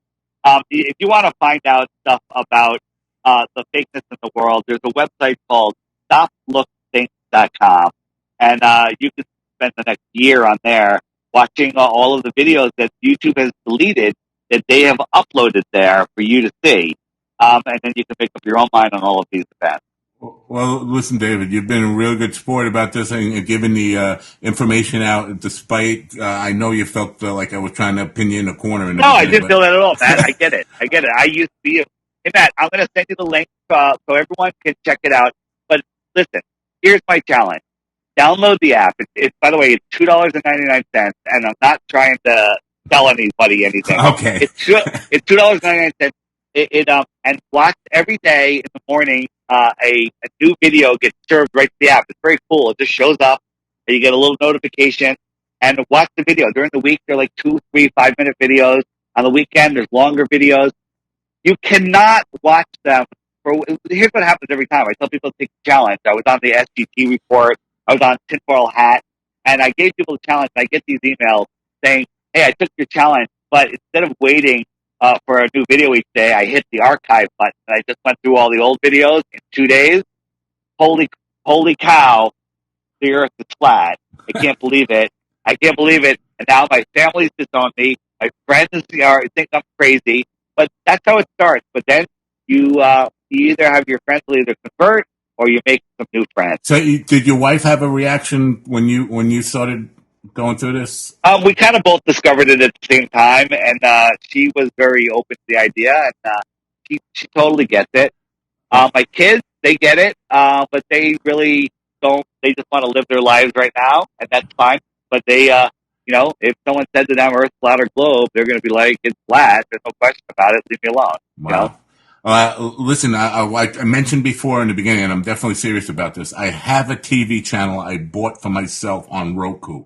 It's called Cool. Mind Dog TV, and it's launching this Friday. And I've offered content to independent filmmakers, a space on it to independent filmmakers, artists, anything. If you want to air some content there or as much as you want, I'll be in touch with the specifics on how you can start doing that. But if it's something you might be interested in, I'd love to have you do that. Matt, I'm always happy to talk to new audiences, whether it's a small audience or a big audience. Your passion for this is obvious. Yeah. Well, there's a reason I have a passion. Here's the thing: I don't want the Earth to be flat. I don't want it to be a globe. I just want to know the truth on where I live, and by finding the truth of where I live, I find out who I am and what I am, and that makes all the difference. We are in what I call a slave system for the ruling oligarchs, and they have us in the system. They control us with money. They don't need money because they create the money, right? They just control us with the money. You know, NASA gets $60 million a day. Okay, what have they done? They've done nothing. It's all nonsense. The whole world is nonsense. President Trump announced the other night that we killed Baghdadi again. Right. This is the third time he's been killed. Right. Yeah. Okay. Well, and they have no evidence that he was there. They did the DNA test on site and got it within like 20 minutes to prove it was them. So okay? I hate to keep this going, but just on that, because I know you mentioned Trump. So Trump and Obama are part of the same conspiracy. Yeah. So here's the thing. I don't know. Like, definitely Obama. He was bred and raised. He came out of a small town in Connecticut, which I shall not mention its name. And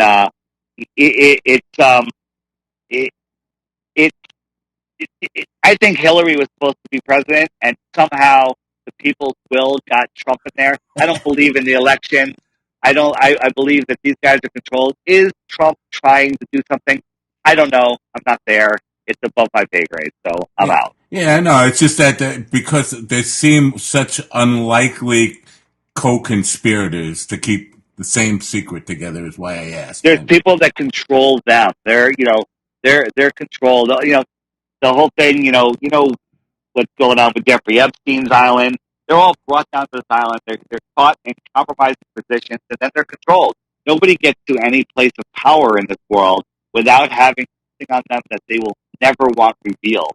And once that has happened and they've played that game, then they can get to a position of power because then they can do what they're told to do. Again, to say the people have free will and they need us to approve what they do. They can't just take our natural law, our God-given rights away from us, our natural rights. Okay, so we have to agree to that. So I hear what you're saying. I mean, I know there's the government lies to us, and I'm preaching that more than you are probably. I mean, all the time. I don't trust the government at all. So you gotta do your own research. So I'm with you on that, and I think that's a good place to end it. But I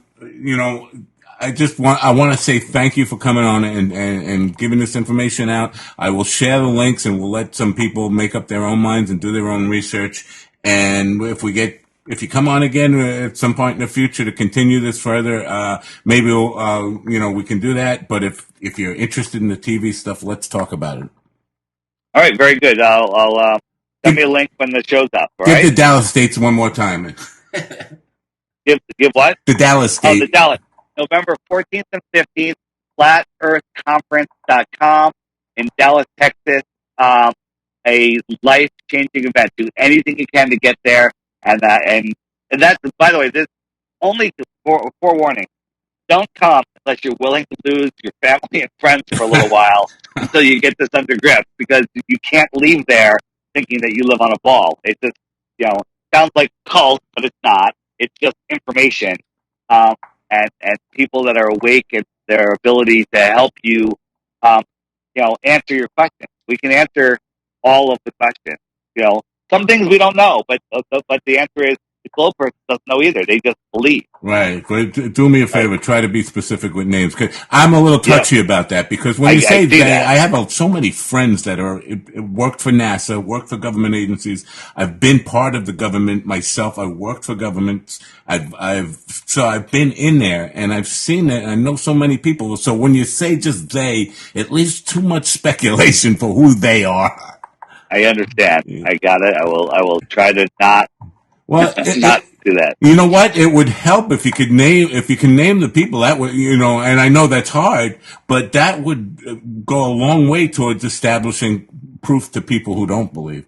When you Yeah, can, there's a lot of people you can name. I just don't memorize the names because it's we don't know all of the names. So yeah, I get it. that's what it is. Yeah. All right. Well, you have a Yeah. good night. Thanks again. All right, Matt. Thanks. Have a good day. Thank you, bud. This segment of the Mind Dog TV podcast is brought to you by JustBeNice.com. On a mission to leave the world better than we found it. Just Be Nice is a social movement fueled by action. Being nice is a choice, and we exist to help, encourage, and remind others to make that choice, even when it's not the easy one to make. Being nice is a choice. I think I was pretty nice with David Weiss. I did get a little argumentative and almost let it get out of hand. I don't know why I did that. I really didn't want to do that. And when I noticed I was doing it, I pulled back quickly. It's just that the they popped up. A lot of it was the grand conspiracy that, everybody in the world is in on this thing. All the top people, the people that run the world. And the why came down to they keep us in fear of asteroids and nuclear bombs. I don't live in fear of that stuff, and I'm not sure how in the world the shape of the earth would change any of that. I know they say that he doesn't believe in nuclear bombs. I'm wondering if everybody on that side of it doesn't believe in nuclear bombs. Called Einstein a fraud because he married his first cousin. That doesn't say a lot about the scientific work he did and the theoretical part of it that was proven by the experimental part of it. See, so Einstein was, for all intents and purposes, a theoretical physicist. He came up with theories. He had ideas. But when his ideas were tested by experimental physicists, they found the predictions his theory made came true time after time after time. And he's generally accepted by all the scientific community. And the answer to science and math is that they, the conspiracy people, write the textbooks. Now I have a problem with that. Because if you're throwing out math and science, you can't use math and science to prove your point. You have nothing then. So if I say to you, English doesn't exist, I better find some other way to communicate with you because English doesn't exist, even though I'm speaking it right now. So when you reject mathematics, when you reject science, and then you lean on how fast does the Earth spin and the speed of light and all that stuff, all that stuff is the textbook stuff. So if the textbooks are all lying, you can't go with any of that stuff. They have to throw it all out. All our history books are full of crap. Everybody's full of crap, and nobody is full of crap. I mean, the normal people, the people who actually work for the government agencies. Again, I asked if he worked for a government agency. He doesn't. So that's troubling to me. All of it. So, it's typically what I would expect from the conspiracy theorist part of it is The they, especially the unknown conspirators, bothers the heck out of me. I want to know who they are. If there's a grand conspiracy in the world to keep me in the dark, I really want to know names. I don't want the vast they that's out there. And aside from that, I want to depend on some kind of common agreed principles like mathematics and science and geography, geometry, astronomy, all of it. I think it all makes a lot of sense to me. But again, the only time I ever consider what the shape of the earth is when somebody says it's a flat earth.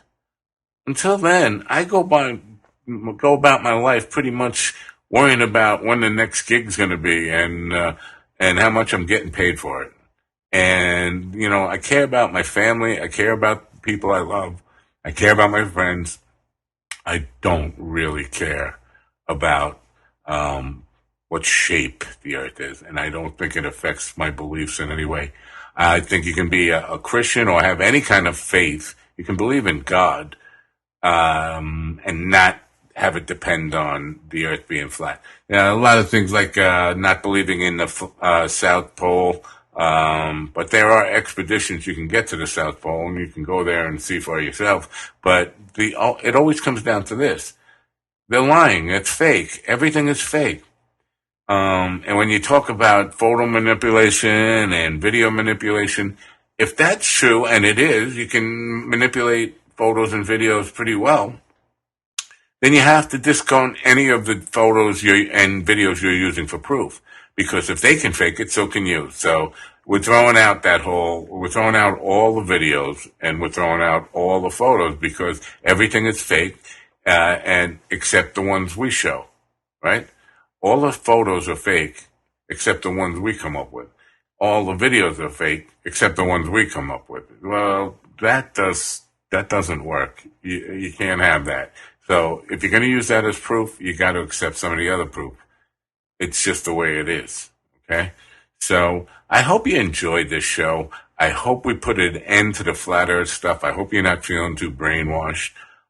Certainly hope I haven't brainwashed you into believing the earth is a sphere. If you want to continue to believe it's flat, please, by all means, go on. Tell people it's flat. You get yourself a flat earth map and feel like you're part of a team, part of a movement, and that you have an aha moment that nobody else has. And so you feel like you have extra information other people don't have. If it makes you feel special, knock yourself out. Until next time, I'm Matt Napo. Thanks for listening to the Mind Dog TV podcast. I'll see you next. It's damn good coffee, and it's hot. It's so hot. It's as hot as the core of the flat earth. That's how hot the coffee is. It's that kind of day, folks. Stupid is making a comeback. Well, stupid never really goes out of style, but let's just say it's back. It's back, baby. Good morning, people of the flat earth. Today, what the hell? It's Wednesday, September 28th, also known as Flat Earth Day. Not really. But today, on this program, it is known as Flat Earth Day. Zach, this time tomorrow, Zach will be cursing me. But I want to definitely remind him that he volunteered for this assignment. He was not drafted. He eagerly, like the day after 9/11, when guys were just signing up to go fight a war they knew nothing about, Zach was the first in line. He said, I want a piece of that flat earth stuff, man. I got to have it. So when he's cursing me tomorrow and when he's going off to join, I don't know, some group somewhere, some convention of people trying to convince the rest of the world for some reason that we live on a flat, motionless planet. I don't know. what do you call it? Is it a planet then? It's just a surface? I don't know. Anyway, Zach's here now, and so the last day of his life that he won't hate me is today. So let's celebrate the last day of Zach's life not hating me. Good morning, Zach. Oh, your mic is off again. You're always muted. You No, mute. that's not true. I just sneeze a lot right before I go on shows, so I just don't want to. Yeah, Me exactly. too. Me too. I do it all the time. Yeah, I'm excited. See, I have. This is a hard thing for me because obviously, like, science is there, right? The proof is there. No, so it's then not. it's like, what do you do? How do you handle this? First of all, you just already lied. There's no such thing as science. Where do you get off saying science on this program? No, there's science. I mean, there's definitely science. Like the world moves at a very fast mph, and that's why we stick to the ground. That is a science, right? Wait, you stick to the ground? Yeah, well, Maybe you stepped on gum. Did you think of that? Maybe you just stepped on gum? Well, I keep walking, so I'm not like stuck. So something keeps me here. But so I live in Colorado, right? I live in Boulder, Colorado. And when I look out my window, I see mountains, right? Which is interesting for this conversation that we're having here. Because where I am, I can't see the sun yet. Sun's not up. But when I look at the mountains, they're covered in sunlight. And that's just interesting to me. How can that be? I don't know. It's so too sciencey for me. And that, with me, science, it's like a cult. It's like it's scientism is what they call it. Yeah. Scientism. It's a religion of science. It's scientism, and I agree with you. But no, I had to think of a brand new way to converse with a flat earther. It took me all night. I was up all night because, like, you don't want to just come out of and fight, right? Because that's what they're used to. They're used to just fighting and getting from the ground and looking like an underdog. So I think I found a pretty interesting way to have this conversation and to get what I want to get out of it.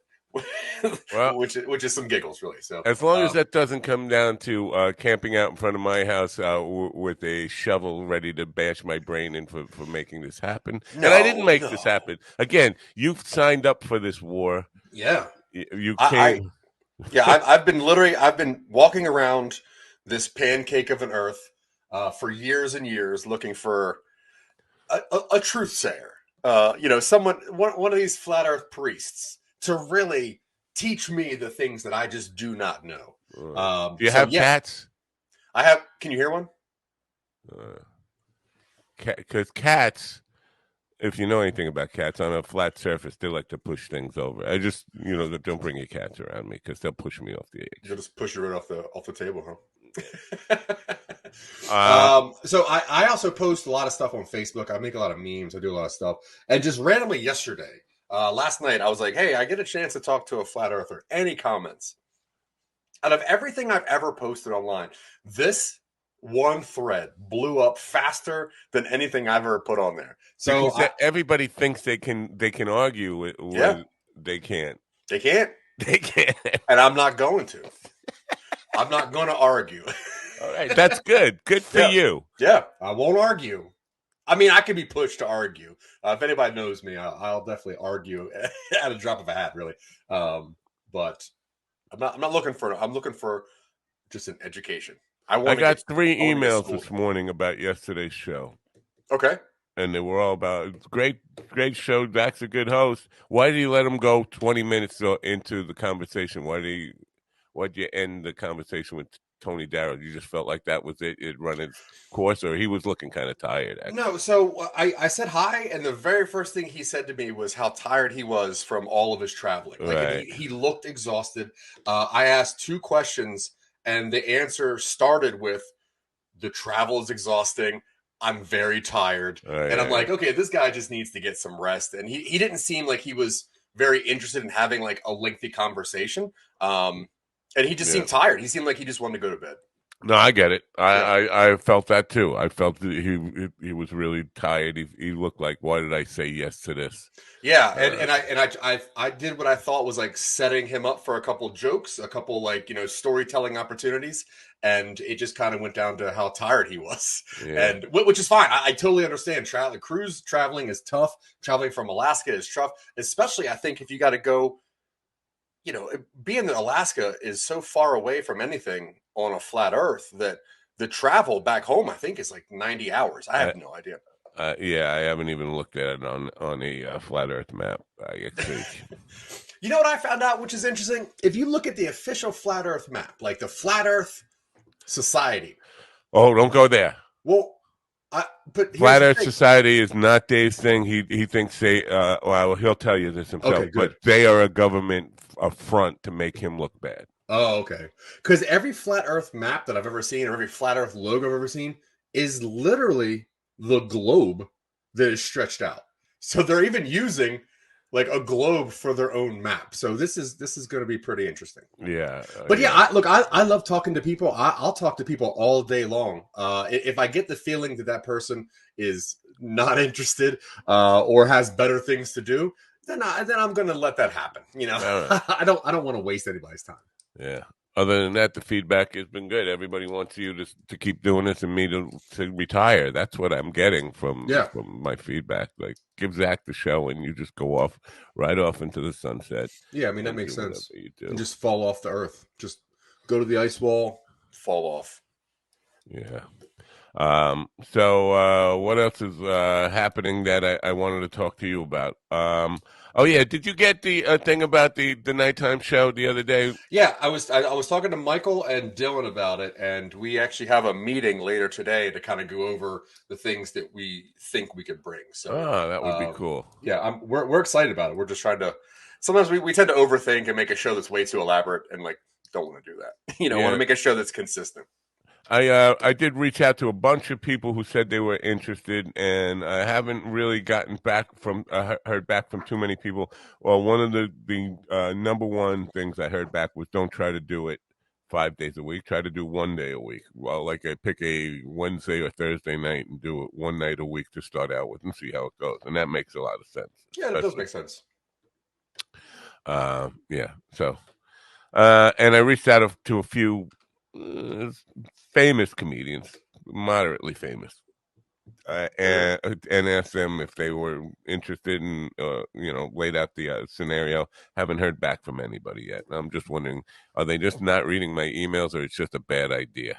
Or maybe I just wrote too much in the email. I don't know. Yeah, I don't know. I think people are really trying to figure out why this Earth is so flat that like they're not trying to respond to emails like that. You'll be a changed person in 2 hours. 2 hours from now, you'll be a very different man than you are right now. I've gone to be, my wife yesterday, I was freaking out. I was biting my nails and I'm like, how do I fight this person? How do I, how do I engage in this conversation?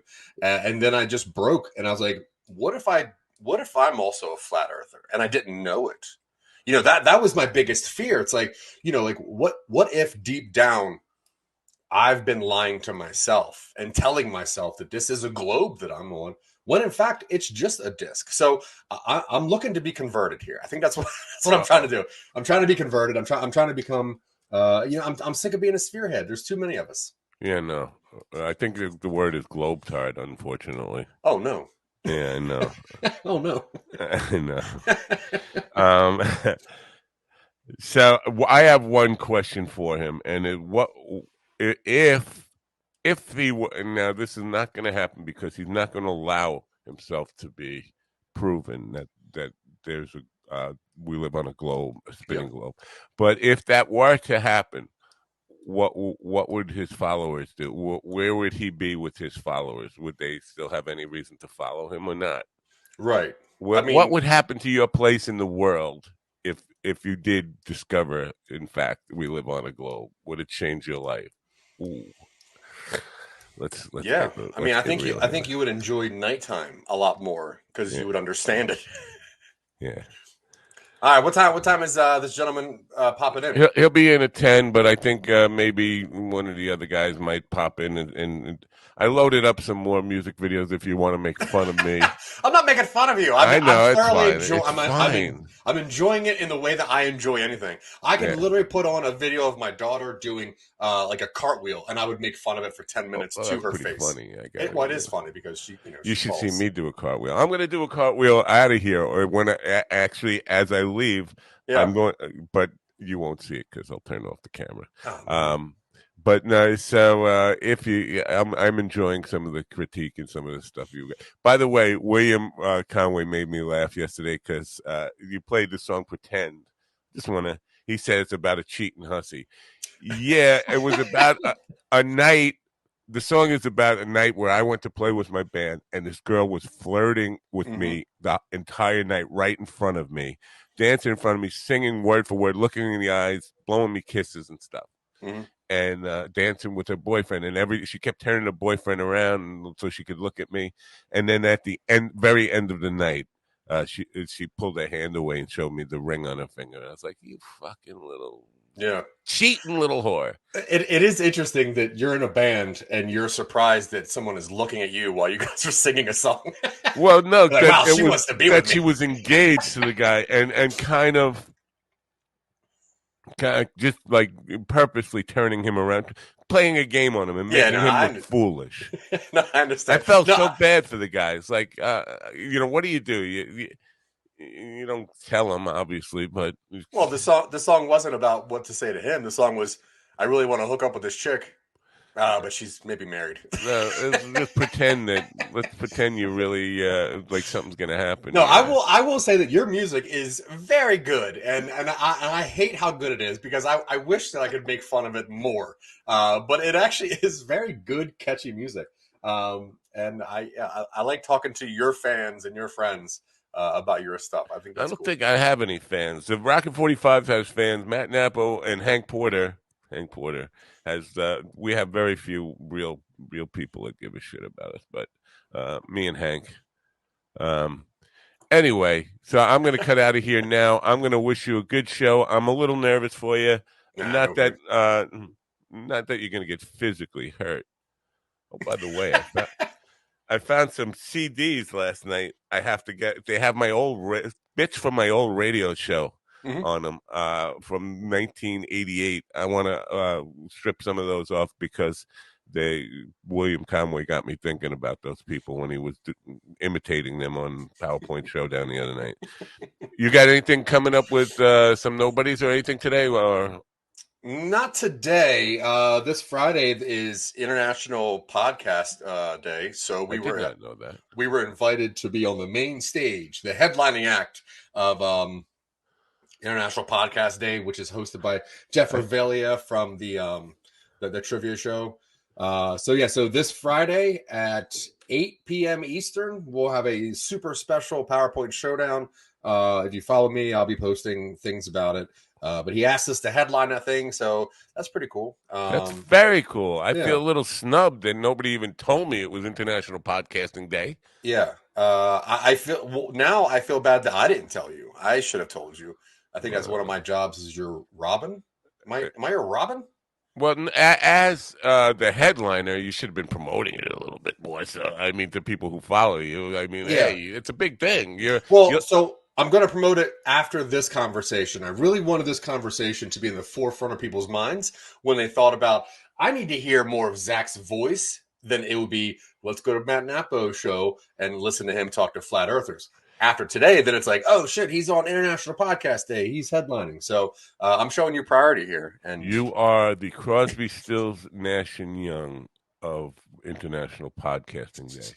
Yep, not an outdated reference at all. What does that mean? they headlined Woodstock. Oh, okay. They were the thing that people were interested in because they were the new supergroup. They had come out, nobody had heard them yet. That was actually their very first performance. Oh wow! And people were awaiting that like it was like something miraculous was going to happen. It was pretty cool. It was cool. I mean, That seemed like it was an event that people remember. So I didn't know that they headlined it, It but was only 50 years ago, 53 years ago, only 53 years ago. yeah. Doesn't everybody remember what happened 53 years ago? Where were you 53 years ago? Well, I was negative 10 years old. Negative 10 years old. Yeah. No. Wait, before you go, what was the best concert you've ever been to? You've ever attended as a fan? Damn. Well, it depends on I guess Simon and Garfunkel in Central Park was best musically, for me, most inspirational musically, because nobody expected it, and I had some inside information, so I got like the catbird, like dead center, about 100 feet back from the stage in Central Park, 500,000 people there, and I got like the best seat in the house, and the music was great, and I guess that musically that one, but from a social perspective of the most fun I ever had, I'd have to say. And I'm not a big Dead fan, Grateful Dead fan. Grateful Dead at Englishtown, New Jersey. New Riders of Purple Sage opened up. Marshall Tucker Band was second, and Grateful Dead were third. And I don't remember any of the music. I don't remember any of that. All I remember is titties in my face everywhere I looked. Yeah, Grateful Dead. They had some good boobs. I mean, Yeah. for a bunch of older men, they really kept their boobs pretty nice. And I was so high that coming home, I got lost from my tribe and had to walk up the New Jersey Turnpike and hitchhike. And when I finally got on back into New York, I got on a train and I fell asleep. And I thought I was at my station, and I heard the doors close. Doors open. I ran out onto the platform, and the doors closed behind me. And I realized I was about 40 miles from home, and no money, not a dime left in my pocket, and I had to walk that last 40 miles. Like, what's the worst? Gosh. But it was a memorable show just for the titties. That's all I remember. And being 17, 18, whatever I was at the time, Yeah. just titties everywhere, was inspirational for me. It was living life the way life should be lived. Yeah. Okay, I can appreciate that. Yeah. All right, Matt. If you All got to get out of here, get out of here. I'm getting out. See All ya. right. Have a good Flat Earth Day, everybody. Support Adios. Zach, and when he gets attacked by these people in the chat room in about No. half an hour, back him up. No one's going to attack me. No one's going to attack me. Oh, yeah. Nah. Adios, man. All right. Yeah, so today's the big day. I'm excited about this. I get to talk to a real flat earther. There's a guy who lives close to me. I don't know where he lives, actually. He stands at an intersection in the middle of the street close to where I live. And he has a flat earth sign. And it... I don't know why. The sign is round. It's a round sign with the earth on it. But he spins it like it's a pizza. And he's a real nice guy. And I was taking a walk, I don't know, like a month ago. And I just walked past him. And I'm like, okay, what's up, my guy? And he talked to me genuinely for 20 minutes. And I put it all on my Snapchat. It was interesting. And that's the thing, like, when you get people that have such a passion about anything, they sound like they believe it. They probably do believe it. And, like, if you have knowledge over anyone and you start a conversation with them, you definitely don't want to come off as though you're condescending, because maybe the other person really just doesn't know. So I definitely don't want to come at this conversation condescending or argumentative in any way. I'm just genuinely interested in why certain people think this. And I think that it is a comedic act. And I think that, honestly, it is a satire of sorts. And I think that it is a character, and they're playing this character so much that they can't break the character. They're like method actors in a little world that they've put together. So David will be here, I guess, within the hour, and we'll see what happens. See who's all hanging out in the chat. Kelly, hello. She had a meeting. Hell yeah. I hope it went well. Wasn't an email. William Conway, if preachers can predict the end of times inaccurately and still have a church, then they get tax money. That's what's done. No, we love you, dog. Yeah, seriously, he's not going anywhere. I gotta clean this room. It's when I look at this room on like the big screen that I'm like, this room is just sloppy. It's a mess. I mean, what's over here? Like, I mean, a lot of things are just like props for some random stuff, but who knows?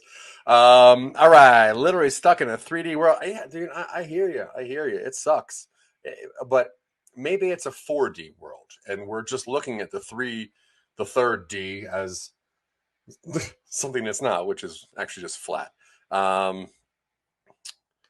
And so far, quote of the day. I need Dave. I say Dave needs to unprove it. That's true.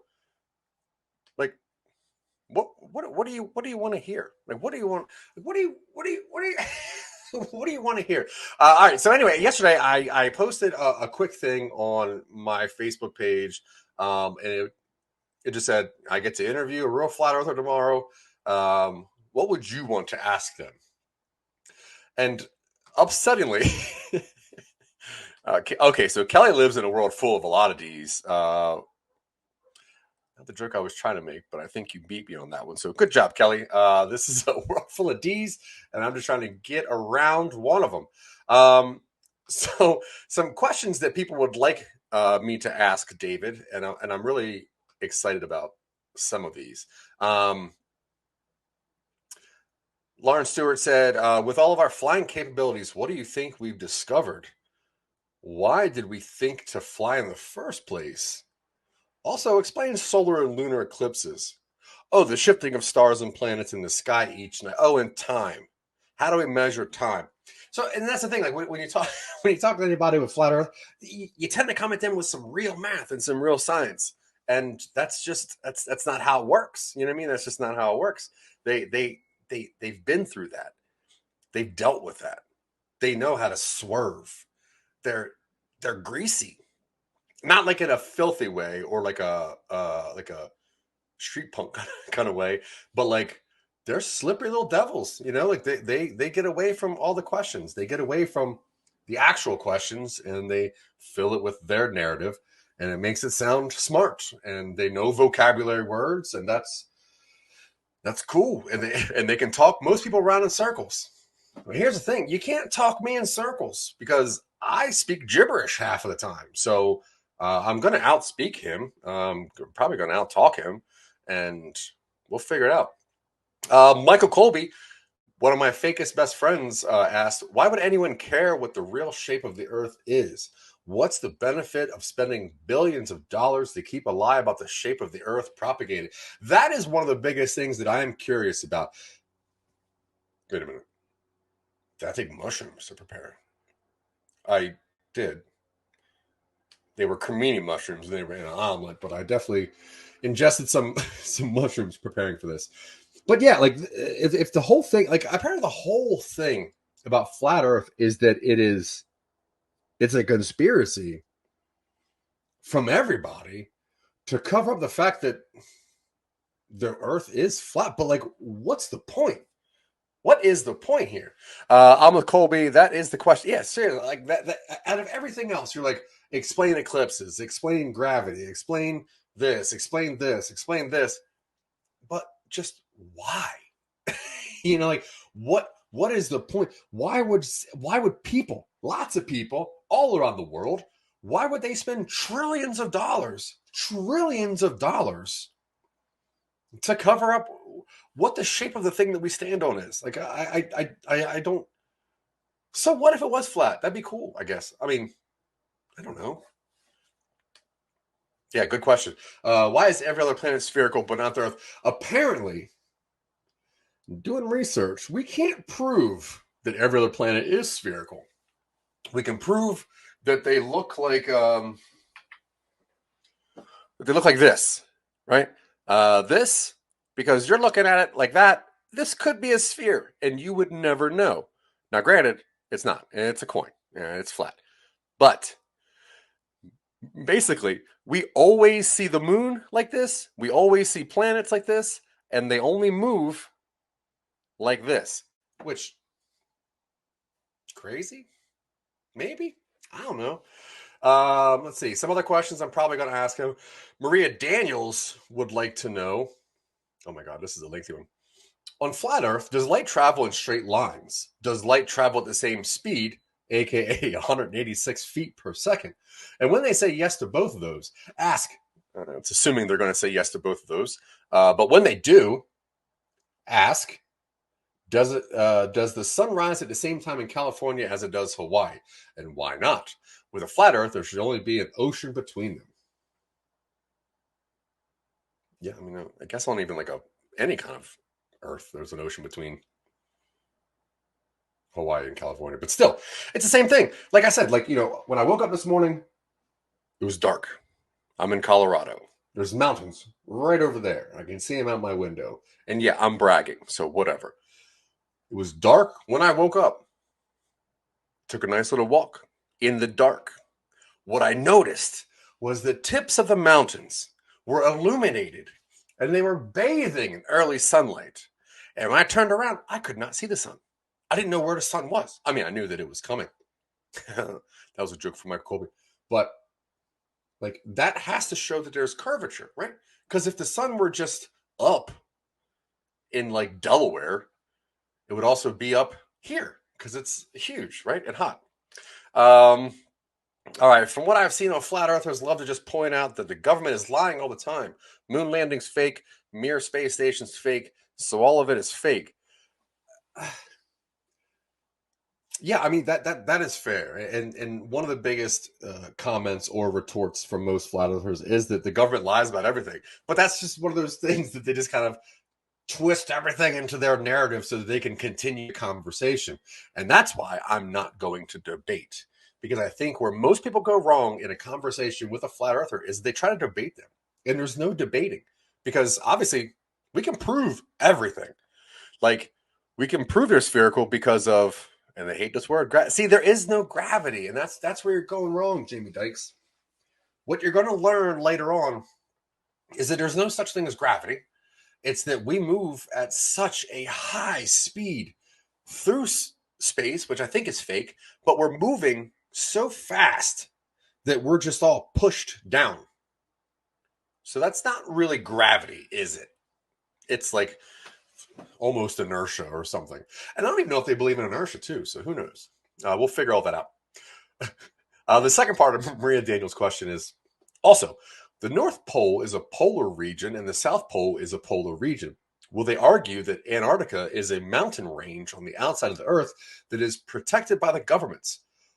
But how would there be a frozen polar region in the middle when with a flat Earth, the sun would travel at the same intensity? Yeah, right? That's the thing. We got facts. I have a holster on. I woke up this morning and I put a holster on and I just jammed a bunch of facts into my holster, into my gun belt. I'm probably not going to use any of them. I think I'm going to try to kill them with kindness. I'm not too sure. Christopher Loomser asks the person what he thinks of folk/YouTubers like Cymandan. I think that's the guy that David Weiss got into an argument with, but I'm not really too sure. Steve Rossi, ask him if the moon is flat and Mars. Let's see how far he goes with it. Yeah, because the moon, I don't know if the moon's flat. All I do know is that the Earth is flat. That's all I've known for sure. Whether the moon's flat, I think maybe even the sun's flat. I don't know. We'll get there. David went up. Ask him if he knows any real estate agents selling property near the edge of the planet. Tell me you like to get a view of the edge. Yeah, that's true, man. It must look cool over there. Just to sit on the edge where there's no gravity. You're looking in the fake space. You see a bunch of flat things that you think are maybe just lights, stars, but who knows what we actually think they are. And you're just sitting at the edge of nothing. Traveling very, very fast at nothing. It sounds cool and scary, which is, I think, how the Earth should be. Reed Messerschmidt says, depends on what kind of flat earther you're talking to. The little Christian facet of flat Earth is, I think, the most interesting. Just whisper firmament and see where it gets you. Yeah, true. So there are those different kinds of flat earthers out there. But I gotta figure out quickly which type of the flat earther this person is, because like there's the ones that think that the sun is like 3,000 miles away from the Earth, and it's like just a big lamp, and it goes like in a circle. There's some that think that like the sun is what it is, and for some reason we're just a disc, like a frisbee. Just I don't know. But the thing is, dude, there's gravity. You know what I mean? There's gravity. All right. Jamie Barlow, I believe we live on an electromagnetic stationary plane. Sea level water always seeks and finds its level. I think so far, I think this is the most accurate comment that I've seen. We do live on an electromagnetic stationary plane, and really, seawater just finds us. Yeah, I'm with this. Seriously, flat AF, just like me. I guess actually technically I'm very spherical. I'm just a large globe of a person. Cindy Pearson says, "Are there really flat earthers around the globe?" To which I gave a laughing emoji too, because I thought that was funny. Nicholas says, "How do they explain the flight time from Alaska to Russia?" Yeah, so if you look at like the flat Earth map, apparently like you can't go certain ways. So if you were to travel from like Alaska to Russia on their map, it would take like 9 days or something. I don't know. Matt Napo says, "Does he enjoy sodomy?"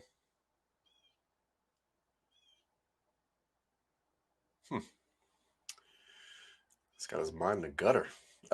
Kelly, flat like my chest. That was a joke I was going to make until I realized it was egregiously false. Not about you, about me. Michael Colby says, also, if there's a circle sun above a circle Earth, how is exactly half of the Earth is dark and half of it is light at any given time? Flat Earth can be debunked with a map and a flashlight. That's true. There's a lot of ways to debunk it. I just got to figure out what my way is. Jamie, you're mixing flat Earth cosmology and heliocentric. Flat Earth is not inside. That's true. I mean, well, we'll find out later if that's true. It could be true. I love watching ships sail in the distance at sunset over the horizon. It's a mirage because of magnets. Ship goes out there, and the mirage makes you think it's disappearing, when in all actuality, your eyesight is just going bad. And that's one of the things that flat earthers really rely on, is the fact that as humans, we got bad eyesight, and that's how they can prove any of that. So we're going to chat with him soon. We got about, I don't know, 20 minutes left. Let's see what our questions people are going to watch or ask. Napo, is that a threat or yeah, seriously. I think that he conned me into showing up one day, knowing that I can't handle silence, and is like, I'm just gonna go to New York. Where's he from? That he's always just going to New York. Is that like a flex that he's trying to like, put on over? Ask if he believes in ghosts. Okay. I wonder how much those two worlds cross over. Like, can ghosts only exist on flat Earth? So, like, if you believe in ghosts, then it's like, ha, I gotcha. You're a flat earther, you turd. Red Shonart says, why is it when you watch a ship approaching the horizon, you see the mast, more of the mast, then then the top of the ship, then the middle of the ship, then the bottom of the ship, and not just the whole ship gets bigger as it approaches? Well, it's the reverse of what I just said. As things go further in distance, your eyesight becomes worse. As it gets closer, your eyesight becomes better. And through mirage, which I think is due to temperature changes and magnets. Man, I tell you, we're almost making it too easy for him. Ernie Toke says, would you please describe when you look at the moon, what do you see? Yeah, that's one of the things I'm interested about, because like some of the people that are flat earthers think that space is like just like a big sheet and there's like holes punched in it, and that's what stars are or something. But like you gotta look up, right? You gotta see stuff. Jamie Dykes, I can see the moon with my naked eye, but it is amazing with a telescope. Point is, why can't I see the Eiffel Tower from a mountaintop with a telescope? Because your telescope's not that good. I mean, come on. What's your telescope budget here, pal? I love how I just throw magnets around. I mean, that's it, dude. If there's one thing Insane Clown Policy taught me early on in my life is that nobody knows what is the magic of magnets, and that has to be something that is with flat earthers, because I don't understand any of them. Lorraine Boy says, "What's on the underside?" Yeah, also that is interesting because, like, all right, so if it's flat, what's down there? Are there like people? Is there more people down? They're just constantly living in dark? Is it like a like a bottom of like a mountain ridge down there, and it's like we're on the upside down of like a iceberg? Jamie's seriously, Jamie, really, you got to really up your telescope game, pal. We can all see the Eiffel Tower with our own telescopes. Rayleigh criteria and universe square law of perspectives. See, you're commenting this guy all wrong already. You're using Latin. That's a dead language, as we know. So we got to make sure that we dumb it down for the entire audience. Flat earthers are seriously, don't sleep on them, dude. You cannot sleep on a flat earther because you just never know what you're going to get. Flat earthers are like a box of chocolates, really. William Conway says, "What is the benefit gained for a world conspiracy to convince people the world is round? Why would this truth be a safely guarded secret and not just accepted?" Yeah, I that's the thing. Like when Matt told me that there was going to be a flat Earth on here, I'm excited because it's like it's almost like talking to an alien, right? Because you're like, me and you we do not see the world the same way. Like we have different perspectives. So James Barlow, it's called perspective. The horizon is the apparent position where the sky meets the ground. Yeah, that's obviously. This is painful. For some flat earthers, explain those to you, or this is painful. Is some flat earther explain those to you, or is some flat earther explain those to you, or? Yeah, I have a flat earther coming on in a couple minutes, and I was just kind of gathering all the questions that most people would have for flat earthers, and I am responding to some of those in jest. I want you to know that I am honestly, I don't believe in flat earth. I'm making a couple jokes here, but I'm just trying to kill time until the gentleman gets here. So, but yeah, somebody's going to come on and try to explain to me why they believe in flat earth. I know that it's not flat. I know that we live on a friggin' sphere. I know that gravity exists. I know that nighttime is real. So I'm just curious. You know, sometimes you got to put yourself in the Earth's shoe. You know, you gotta walk a mile on a flat Earth before you can say for sure. There's a little bit of a curvature to that. Walter Ferris says, "Ask him how many people and organizations are needed to keep the lie of a round Earth going." Like, get an actual number of people it takes to maintain the lie, because like it's got to be worldwide, right? Like, if there is flat Earth society, every flat earther said that too. Yeah, that's true. Every flat earther probably said some of that. There's probably a flat Earth and a multiverse, but oh shit, don't bring it up. We can't bring that up. We're not going to be talking multiverses because I don't know if my brain can handle that. But yeah, if it were a worldwide conspiracy, right? A global conspiracy here to shush people from. Why aren't there any like flat, like Earth models? You know, like how come they haven't pushed through mainstream media? And you know, I don't know. I don't know. Let's see here. James Barlow, deepest hole ever dug is 6.8 miles or 7.8 miles. It's called the Great Borehole in Russia. So we don't know. Yeah, I mean, we don't know what's down there. And honestly, if you dig too far, you're just going to find yourself in the universe, in the fake space that are flattish Earth. It's none of the science makes any sense to me, right? Because like, so the reason that we have tides is because the moon goes around the Earth, and the gravity of the moon pulls the water, right? And that's also why we have wind. So that means that like the moon, and if there's okay, so if there's no gravity, then what's making the oceans move? What's making tides? I don't. This is gonna be so weird. Probably is exactly what is the multiverse. Yeah, no, you're true. You're right about that. Tim Alexander says, "I'll give him $5 if he can get to the edge of the Earth." How come I haven't seen like those pictures of the edge of the Earth? Molten magnetic core violates Curie law. Molten magnetic core violates Curie law. Marie Curie, if people don't know, is famous scientist. She didn't know about flat Earths or about the molten cores and how much magnetism comes from that. And if we can pop a hole in that theory, then so molten magnetic core violates the Curie laws. What are the Curie laws? Let's look that up. Okay, Michael said, "Haven't you heard the moon is a hollow manufactured?"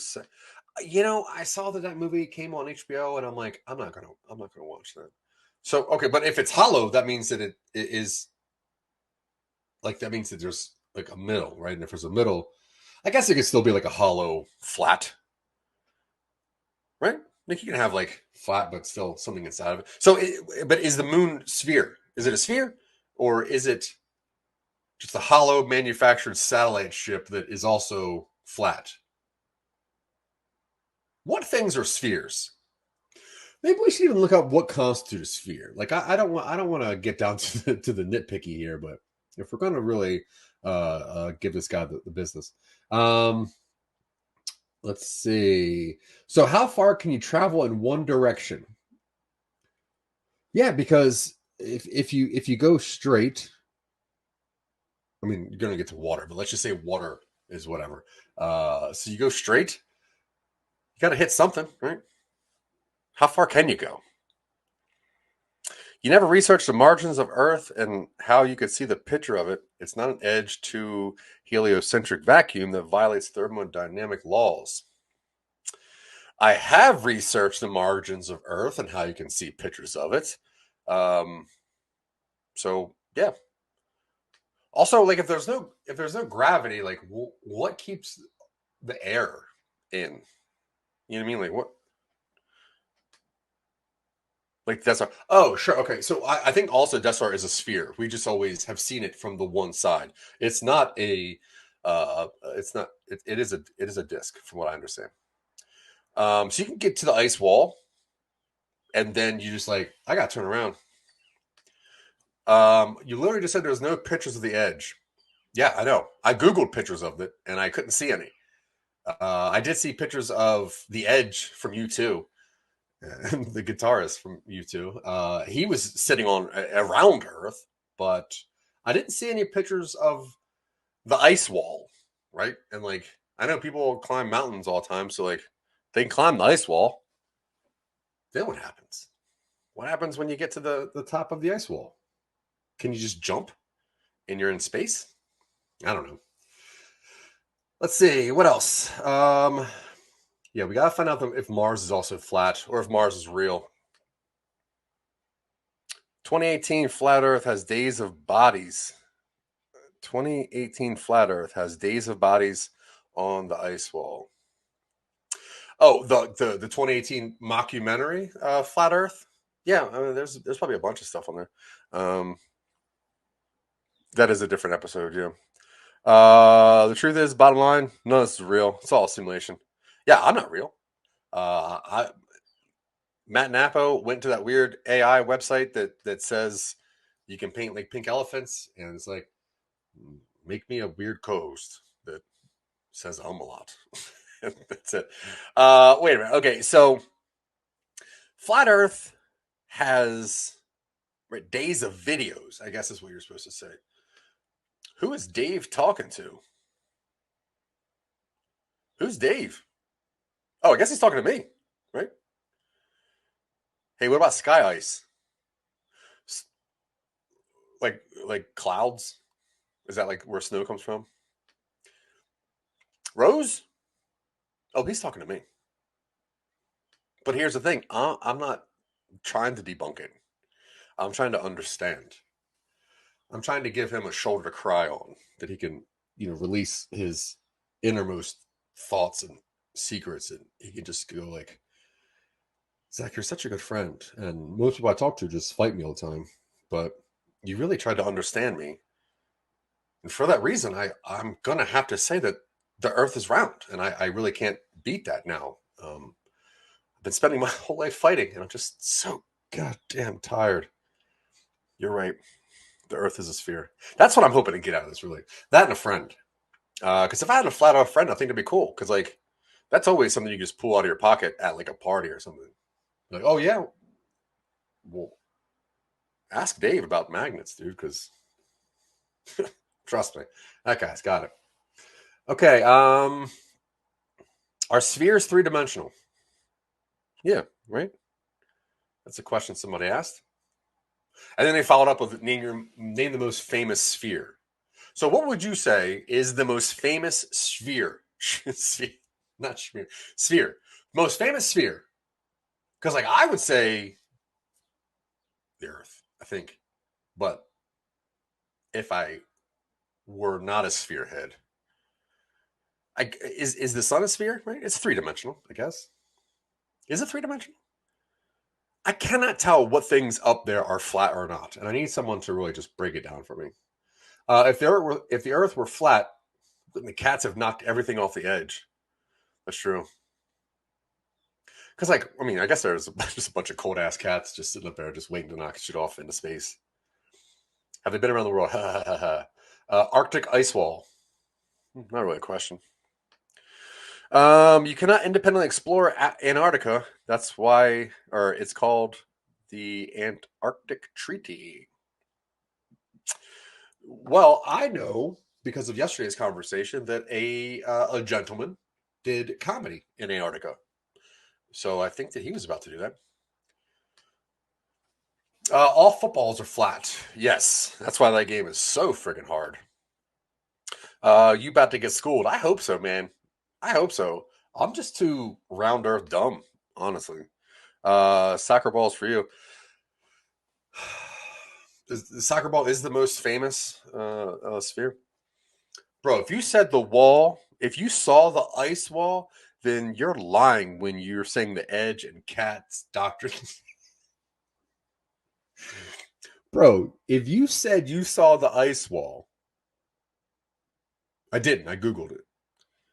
Then you're lying about when you're saying edge and cat's doctrine. No, dude, cats do knock stuff off ledges, I think. I have a cat. It knocks shit off everywhere. Let's see. You have to have containment in order to have air pressure. You have to have containment in order to have. So there's no air pressure on Earth, right? Is that what you're saying? There's an episode of Anthony Bourdain, Parts Unknown in the Antarctic. Dude, he makes probably the best foie gras on the ice wall on the edge of space. Flat Earth says plenty of footage of ice walls or Antarctic shorelines. I mean, I've seen coastal shorelines. I haven't seen one that just goes into whatever not space is. Only the footballs of Tom Brady play. Hey-oh! That was like a 3-year-old joke, but I'm into it. Cats knock things off 200-meter walls. Sure, dude, they just knock things. Like it's not like they're doing measurements to say like, well, this is too far for me to knock Zach's remote control off of. Is level is level horizontal? Is level horizontal? I've never thought of that. I guess yeah, sure. You have to live in a pressurized enclosed system. For what? Like for humans do? To survive? Probably. James Barlow, can you fall off the edge of a lake or a pond? The edge of the shoreline is of the world pond. But so all right, so say I'm on like the edge of a pond, right? And I fall off. I'm gonna fall into water, right? Or if I fell the other way, I'd fall into sand or whatever. So if I'm on the edge of the earth and I fall, where do I go? Do you just fall into space? Can you fall off the edge of a lake? Yeah, I have. I think so. I think it was a lake. It might have been a pond. There's definitely a wall of ice there. It's a continent of ice. Well, yeah. I mean, yeah. There's probably mountains on there too. So you can breathe. I can breathe. I've been dealing. I mean, I've been dealing. I had a hard time this morning, but I think it's whatever. Where are the photos of the flat Earth? They don't exist.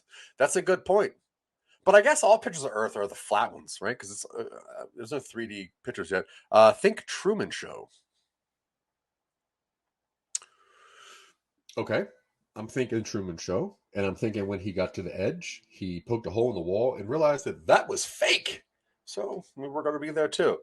You fell into the ether. No, I think it was like it was like vodka or something. I don't know. It's weird up here. You fall onto more land. Yeah, that's true. Canadian bacon, thank you very much. Because we all know that what is on the other side of the ice wall is Canada, I think. Wait. Jesus Christus, if you want to see not space there, then when you see an ice wall, you see not space. If you want to see not space there, then when you see an ice wall, you see not space. I mean, there's not space a lot of places, especially all around this Earth. Like a swimming pool where the water flows over the edge, but it comes back into the pool. No idea why I mentioned it. Yeah, it's like one of those dope infinity pools only rich people have in movies. I don't know where the water goes, but it comes back into the pool somehow. Still no photographs or Earth. Probably of Earth. There's no photographs of Earth. There's not a single photograph of Earth? I don't know, dude. I'm pretty sure I've seen Earth before. Fall into Conway's cloud of smoke. that is the ether. That's the joke I was trying to make. I do live in Colorado. Explain the blue marble photo taken in the early 70s. There was no photo. See, there you go. No Photoshop in the 70s, and that picture is beautiful. I guess it could have been hand drawn, but I doubt it. All made in Photoshop because they have to be. But what about before Photoshop was made? Barry, Soitaro, Beery. Beery? Barry. I don't know. I like that name. It's my new favorite name, just so you know. Barry. I like that. Mike Jones says, what tool would you use to establish level? Like a level, right? Isn't that the name of the tool? Just called a level? Circles are round. The only thing we can say about the lights in the sky is they look round. Circles are round. The only thing we can say about the lights in the sky is they look round. Do they? Paleblue.com. Go there. Then don't ask to see other than the ice wall there. As you asked, I want to see not space there. No, I'm not making fun of your English. I'm just trying to understand the sentiment. What I'm saying is, if I go to the ice wall, if I walk to the ice wall and I stand on top of the ice wall, as I think I can physically do, because there is no gravity that's holding me down, so I can just go up there. And I would assume it's a sheer cliff. And all I was saying by not space is I don't think a lot of flat earthers think space is real. So I was only saying, like, what would you see up there if there is no space? What is the not space I would see? That's all I was asking. Nice with Jamie. That's true. That's that ether joke from earlier. Horizon is horizontal. I think this is like a slow burn. We're going to get to that soon. Just Googled photo of the Earth. Just seen a photo of the globe. But was that photo round? I mean, can you really say that? Density holds you. Density holds you down. What does that mean? Density holds me down because of what? I'm large. I am of weight. But what is it that holds me down if it's not gravity? Because I would need a force to stay, right? Like, I mean, we have to admit that, like, when you walk on the earth, your feet come up, you take a step, the other foot comes up and you take a step. Something is keeping me on the earth, right? And so maybe it is density, but What's holding the density down? They're here. I like it. I'm into that. Bill Cosby helped. Okay, well, that's off topic, but also funny. They are. They're both right in this sentence. Bro, we see the ice wall for hundreds of kilometers with no end. It's not a wall with vacuum on the other side, like Game of Thrones.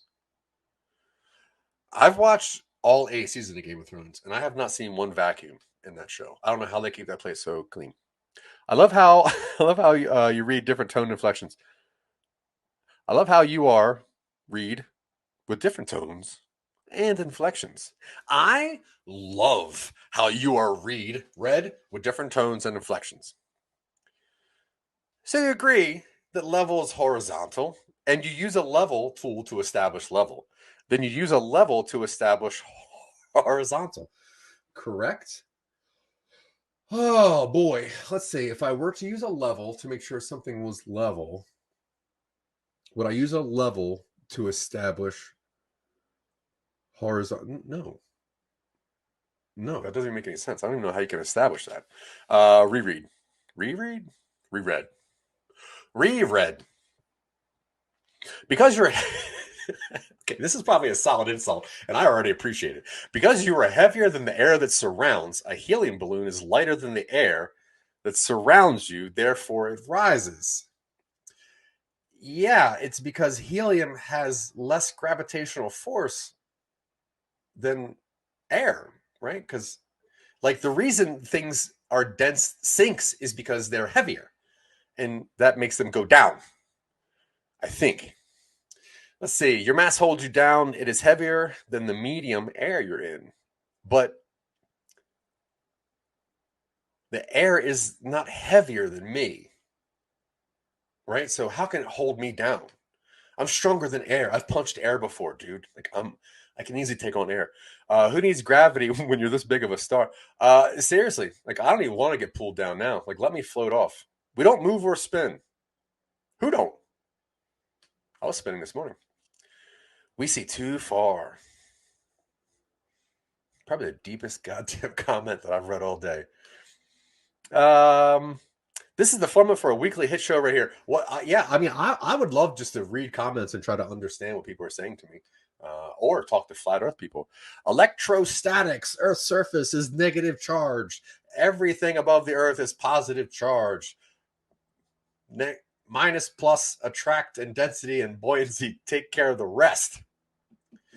Okay, so I guess what this is saying is that I have a static charge, and the Earth has an opposite charge, and the Earth is just holding me down because of I'm a magnet. Earth is a magnet. Also, density and buoyancy. So, because Earth is a magnet, I'm somewhat magnetic. Air is heavier than me and also aggressively holding me down. And because I'm fat, but I think density still has to do with gravity. Am I wrong about that? You're the one asking for vacuums after the wall, not Game of Thrones. There's no vacuum. That's a violation of the 2-degree law of thermodynamics. All, all I'm saying is that I think in space there is a vacuum. If you're on the edge of something, can you not go over the edge? Is that not the definition of edge, right? Just that's it. Salt Army's Legion. Yeah, it's true. They're salty. The 1972 image of blue marble isn't a photo, it's a composite. That means it's made of different types of wood, everybody. Hello is mass. Therefore, mass doesn't fall. Helium is, I guess helium, right? No, helo is mass. Therefore, mass doesn't fall at 9,8 meters squared. Oh, I think you're describing gravity. I'm pretty sure. I have no idea, really. That would have been cooler without a typo. Maybe. I'm into typos. Helium. Solid burn. No, you are heavier than air, and that's why you don't float. Yeah, that's probably true. Jamie Dykes, how are you? Yo, just to let you know, Dave is in the chat. He hasn't got the link. No, you are heavier than air, and that's why you don't float. Does not have a link. Yeah, he's saying he hasn't got a link. True. Okay, let me see if I can. David Dykes, how are you? Hi, people. Hi, live people. This is live. Yeah. Okay, I just wanted to give you a heads up. I can see him like stressing out in block capital letters. Oh no! All right, I guess I'll just put the link to this in the comments. Is that crazy? Oh, maybe I'll just email to him. Just drop him an email. I did plan on coming on with you for this hour, but I just been stuck in work. I think my boss is on a period, so I didn't want to piss it off. Hey, Kelly.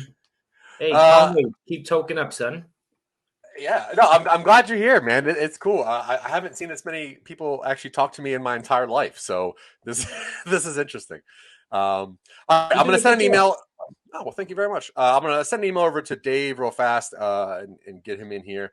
I'm excited to talk to him. So I think Matt sent me his email earlier, so I'm going to send him a quick email. Dave, if you're listening, I'm going to try to send you an email in the next 2 minutes, and then we can have our chat. Shabba. Yeah, I'm looking forward to being converted. It's gonna be good, Mom. That's all I've wanted. I told my dad that. I was like, Dad, I'm gonna get converted today, and he's like, oh, finally. But I don't think he knew what I was talking about, though. Yeah, I wonder if it's like going from Catholicism to Judaism. It's got to be the same sort of thing, right? So that's exactly what I was thinking. It's like, look, I have faith, I have passion. I could use more. I could have more passion in something else. So I'm excited about that. If you got to roll, feel free to do what you got to do and pop back in whenever you want to. I appreciate it. I'm just trying to send this link over to him real fast. Yeah, it's fine. I just finished up some stuff at work. So if this goes tits up, I'll jump in a bit. But have a good one. Awesome. Thank you, sir. I'll talk to you in a bit. Okay. I'll talk to you soon. Bye, pigs. All right, so let me just get this link sent over to Dave so we can have this conversation rolling. And I'm excited about it. I'm excited to talk to Dave. I'm excited to talk to you guys in the chat. I'll get back to some of these comments soon. I just want to send this link. I just want to start talking to Mr. Dave. You think he goes by David? That's probably professional, right? I'm sorry, my computer is very slow today. So anyway, getting the link sent. Link for today's show. And let's get this thing going. And honestly, if anybody wants to hop in here and chat with me or Dave as well, you're more than welcome to. I will send you a link as long as you're cool and funny. Okay, Dave, I think I just emailed you a link, so we'll see what that goes. All right, where were these comments? Where was the last comment that I was at here? So there's a helium. I remember that. Zach, I don't have this. Oh, I'm sorry. Yeah, okay. So I just got to these. I apologize, Dave. I didn't know that. The only real force in nature are electricity and magnetism. That's true. That's how I met my wife. Both those things. I caught her with magnets and electricity. You're the straw man fallacy guy. I'm the straw man fallacy guy. I guess I have to look that up too. So much stuff I have to Google just to have a conversation. I love that there's some science that they'll use, but they deny other aspects of proven science law. Yeah, that's true, man. You can't say some science, but also not some science, I think. Look up documentaries from NASA, document 1207, definition and derivation of a linear flight module. On the last page, it states that equations are based on a non-flat, non-rotating Earth. Oh, flat, non-rotating Earth. So, wait, Canadian Bacon? I didn't know that you were... Okay, I thought you were a spherehead. Yeah, for real. Hello, handsome. Hey, Matt's calling me, I think. Hang on a second. Hello?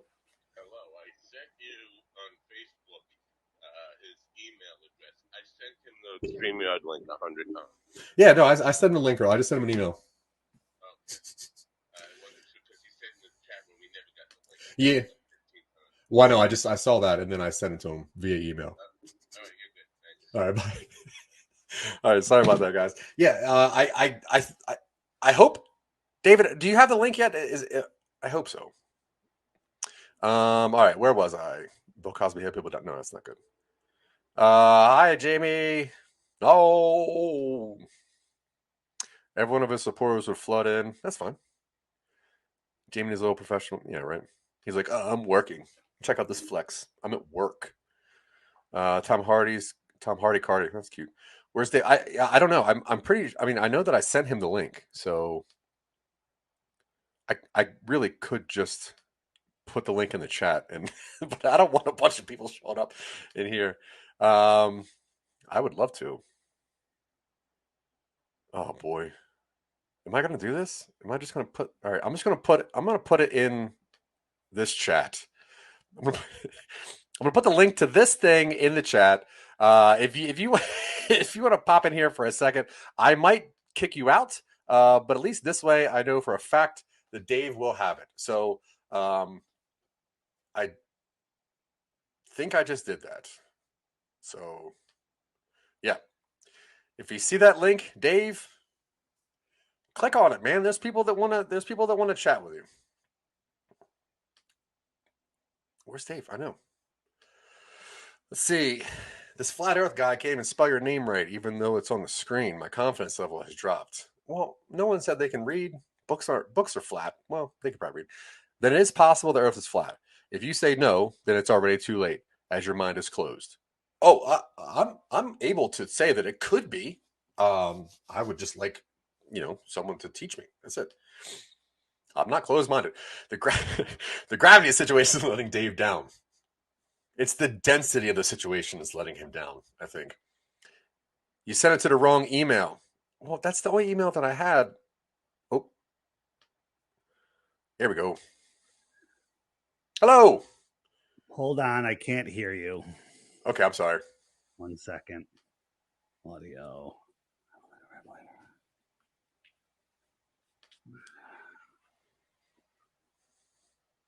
Testing. Hello. Can you hear me? Can you hear me? Hello. I can hear you. I can hear that.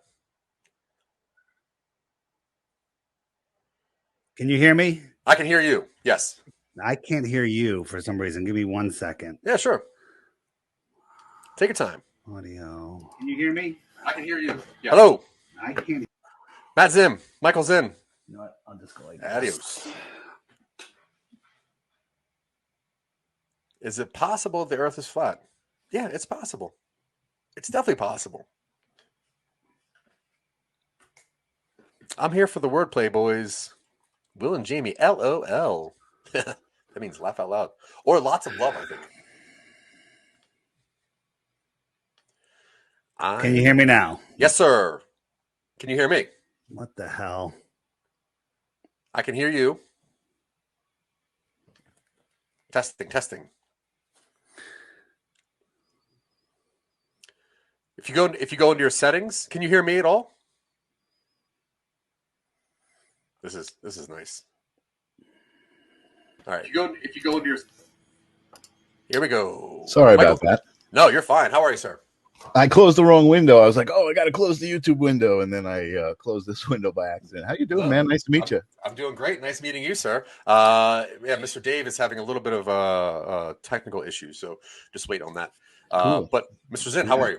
I'm doing great, man. I'm really excited. I watched some of the Flat Earth Dave stuff yesterday to see what it was about, and I'm kind of like you. I would love for Dave to have some sort of proof that the veil is being lifted and that things are not what we think they are. Like, that would be amazing. I would love that. I would love that.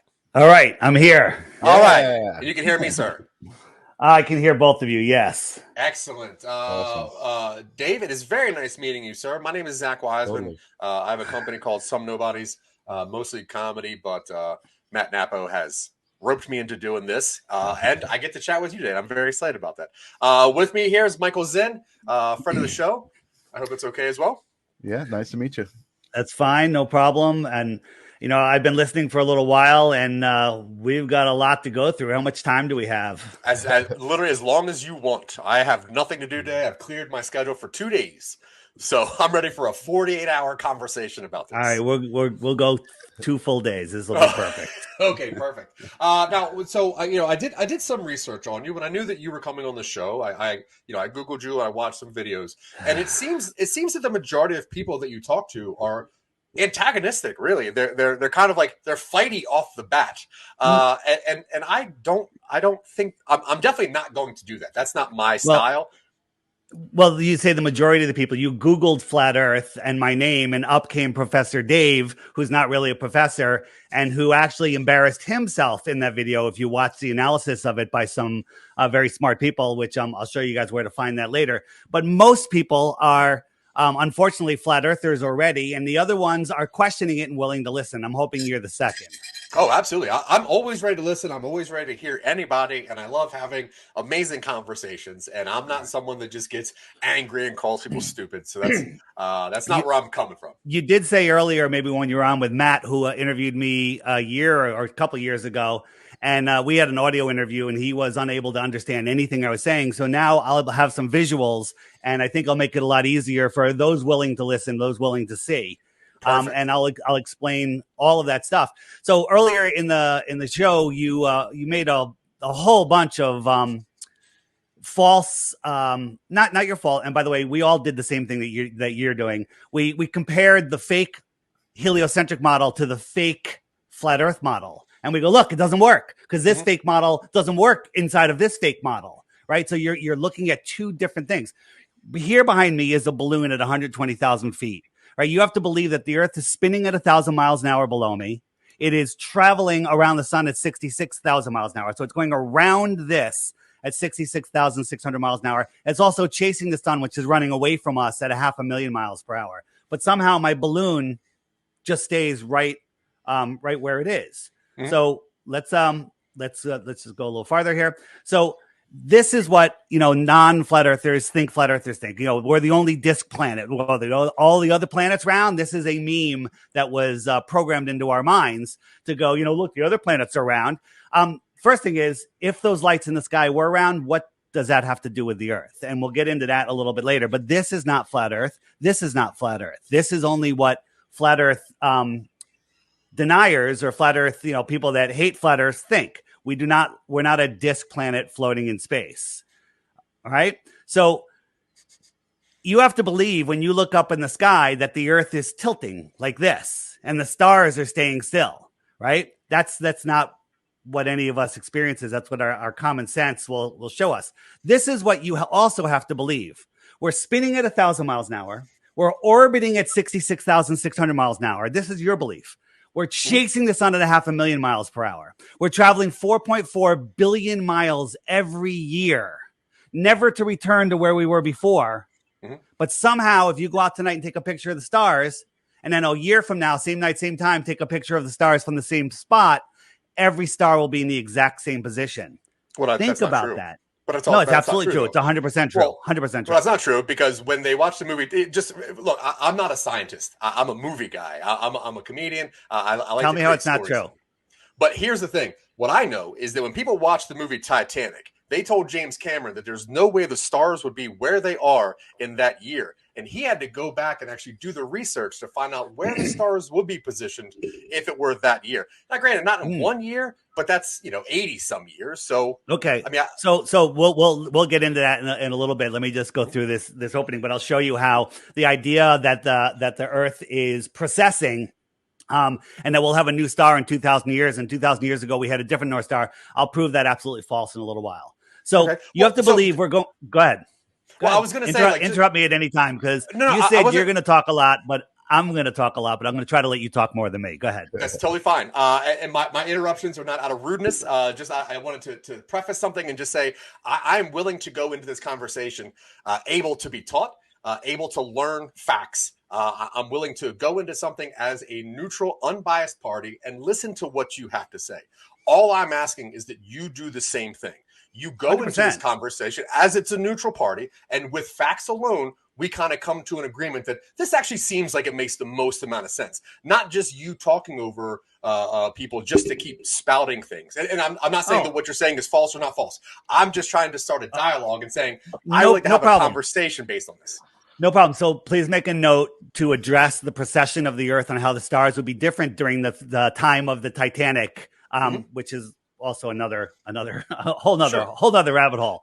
And I would like to give Michael a chance to say hello. Yeah. First of all, great to meet you. I come from the same place. I would love to be proven that the reality I've been taught is somehow not the reality that actually is. That would be amazing to see right here in this moment. But I just think that in this argument that you're presenting, saying that how would the stars be in the same spot, you have to, in your model, the rest of the galaxy is not moving at all either. But if everything is moving relative to everything else, then I think Zach's argument is a great one. Good job. Yeah. Yes. I mean, the whole idea that the Milky Way galaxy is spinning, and that's a whole nother thing. All the stars are moving in their own directions. They're all going around their own orbits. There's binary stars, supposedly, that are orbiting. There's no possible way that everything could mirror everything. You got binary stars. You got stars that are just going in this direction, stars that are going in that direction, stars that are moving away from you.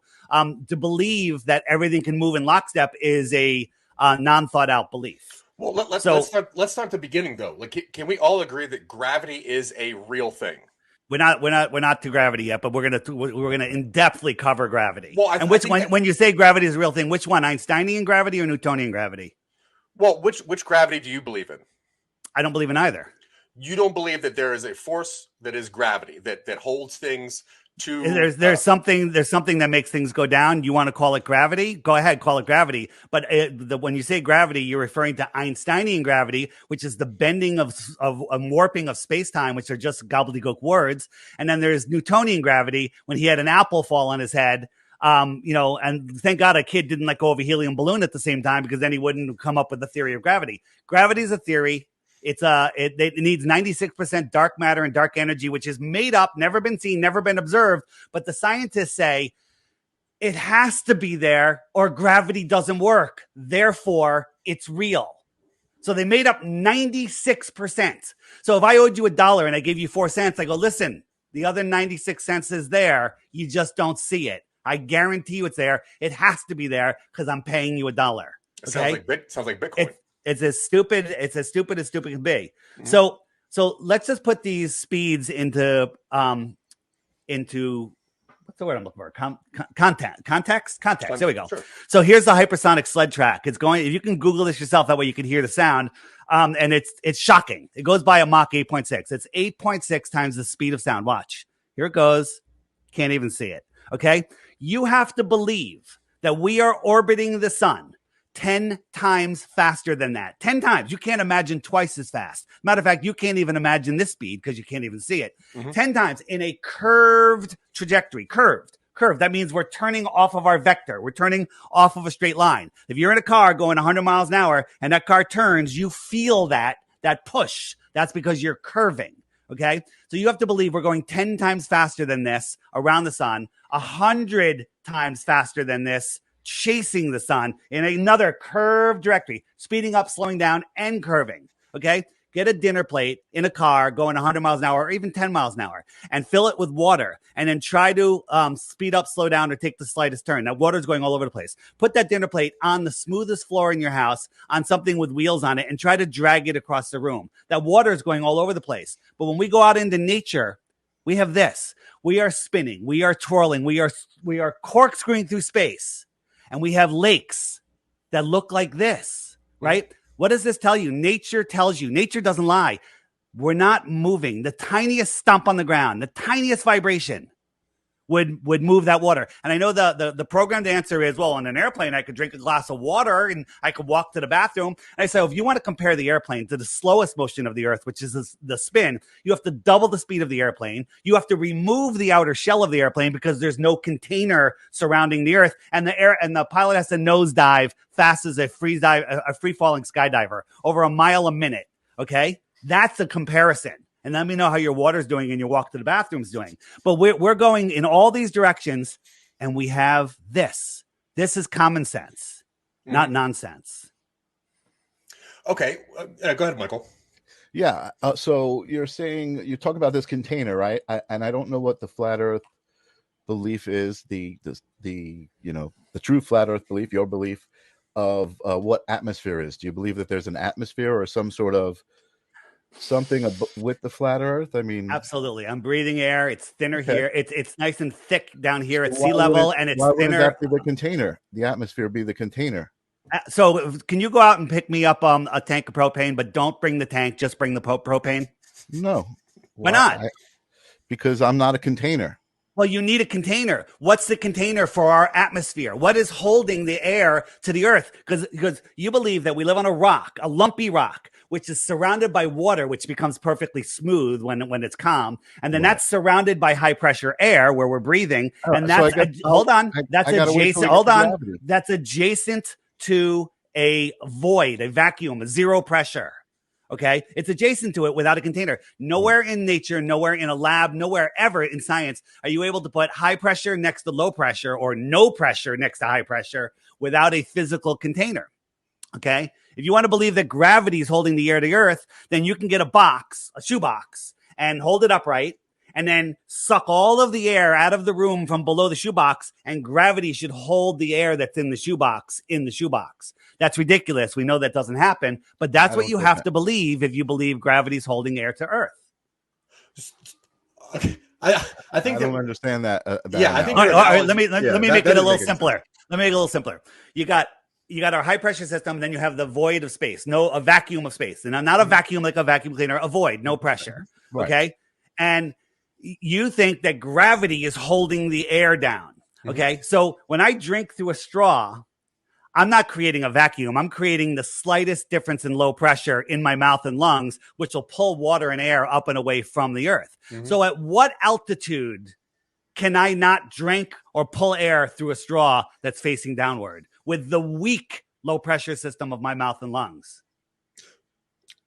I don't know the scientific answer to that. Well, there is no scientific answer. There is no answer because I can exchange high pressure to low pressure at any time. Now, here's the thing. Yeah, you're not a doctor, neither not a scientist, neither am I. But I've studied, I've learned, and when you have a degree, it's a degree of consensus. It's a degree of, hey, you agree within this book, and we'll give you a degree. It's nonsense. I took 4 years of astronomy in college. I was awesome at it. It's all nonsense. Can I ask you a question? Yeah. Sorry, Zach. Outside of your beliefs about the Earth and what we've been told reality is, I'm curious because of what I do. What are your spiritual beliefs? Do you have spiritual beliefs? That's a good question. It has nothing to do with the Earth, but I'll answer it. Before I discovered flat Earth, I guess the best description of me would be atheistic. Okay. I didn't believe that there's a creator. I believed in evolution, the Big Bang.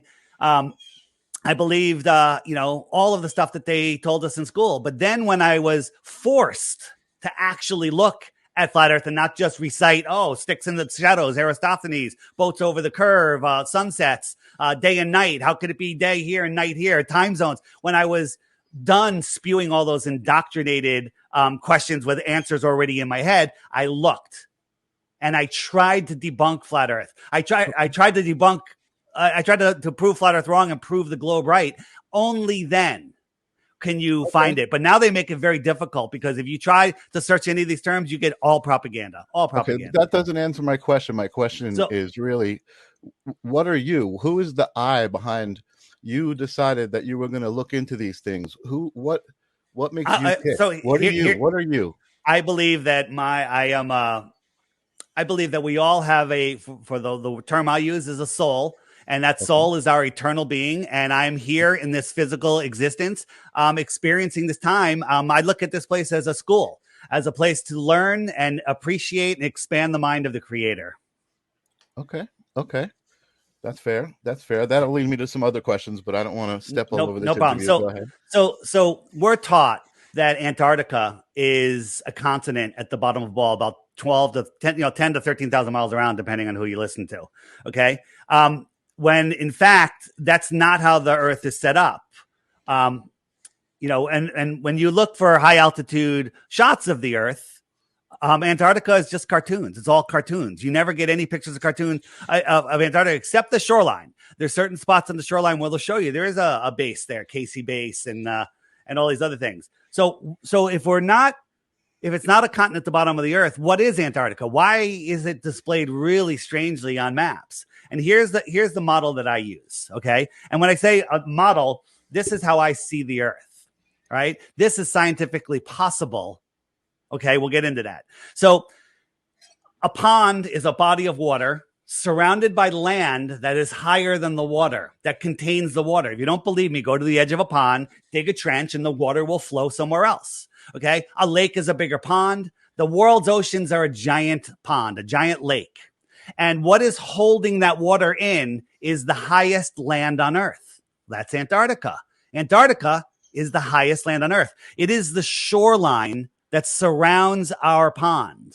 It is the shoreline that gives the lateral pressure to our oceans, which lay flat when at rest, and it holds them in. Okay, Antarctica is the land that surrounds our ponds, and all of the water is the water that surrounds all of the continents and islands. And that's where we live, right?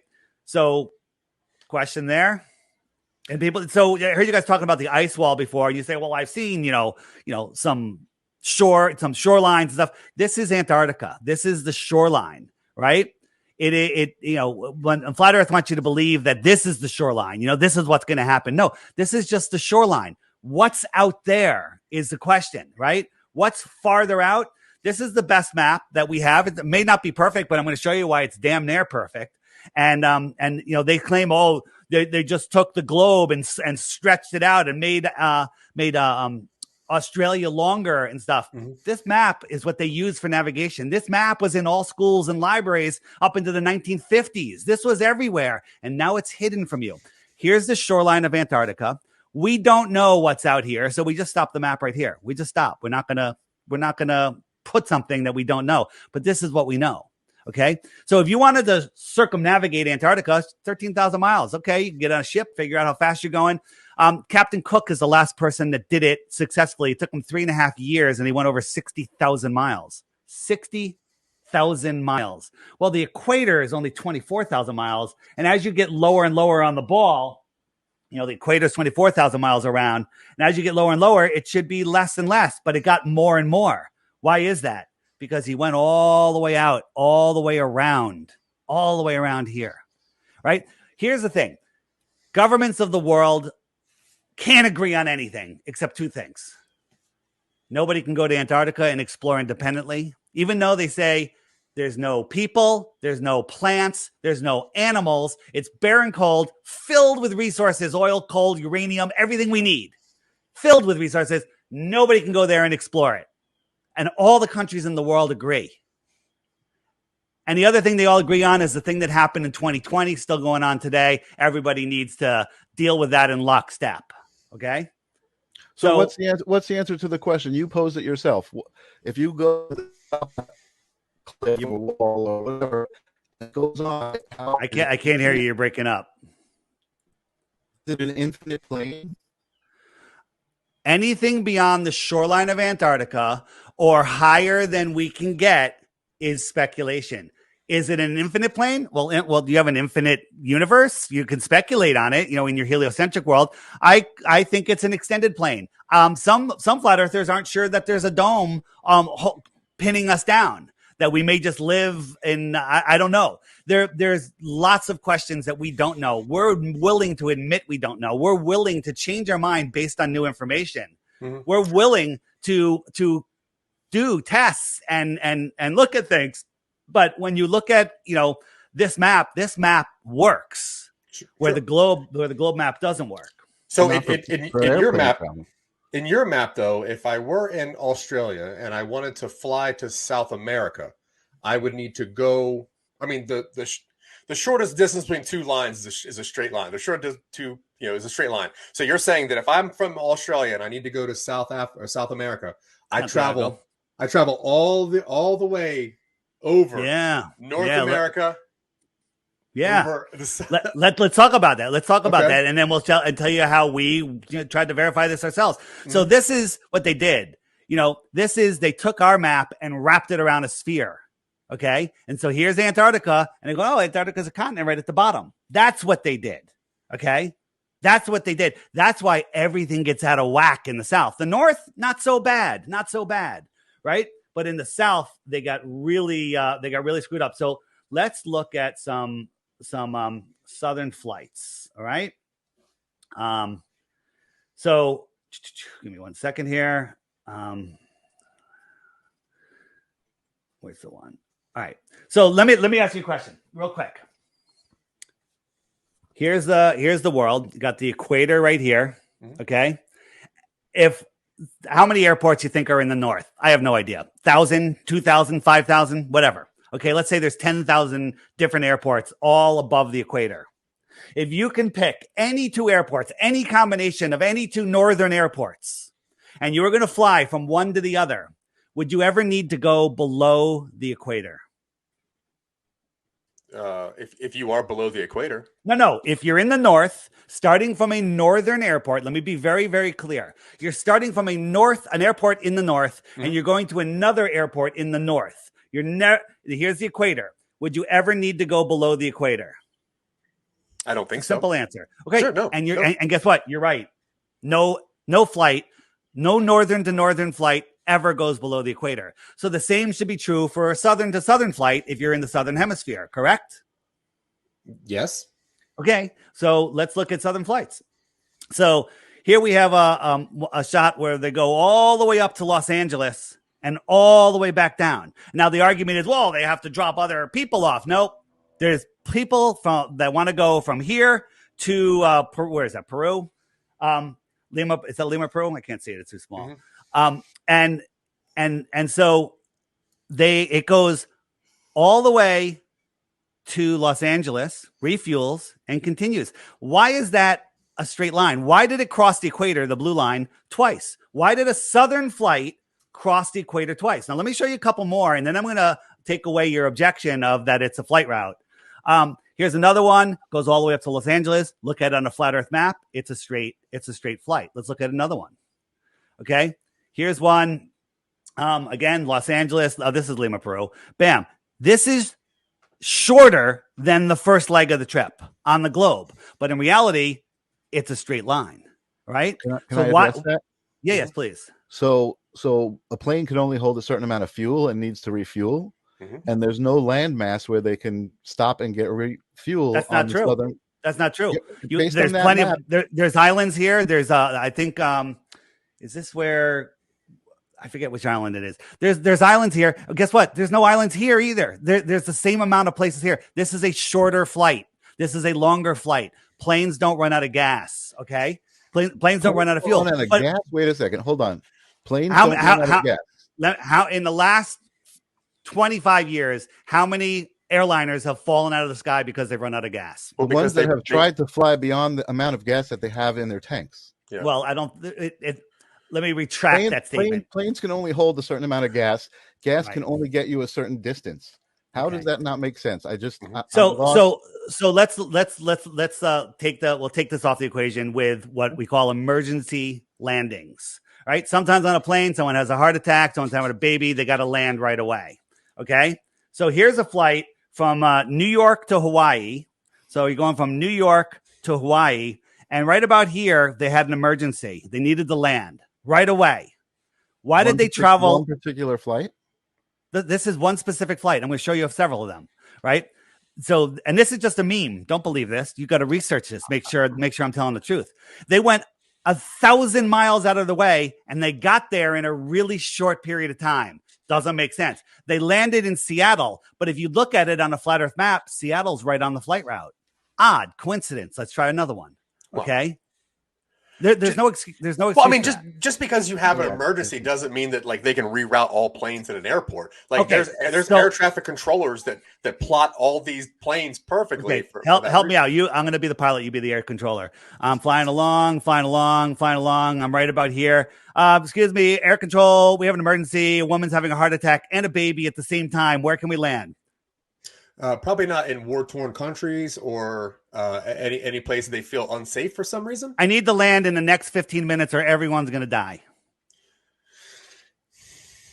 Go 1,500 miles out of your way to Moscow. Okay, thank you. That's absolutely ridiculous. Okay, absolutely ridiculous. So, and war-torn countries, good one.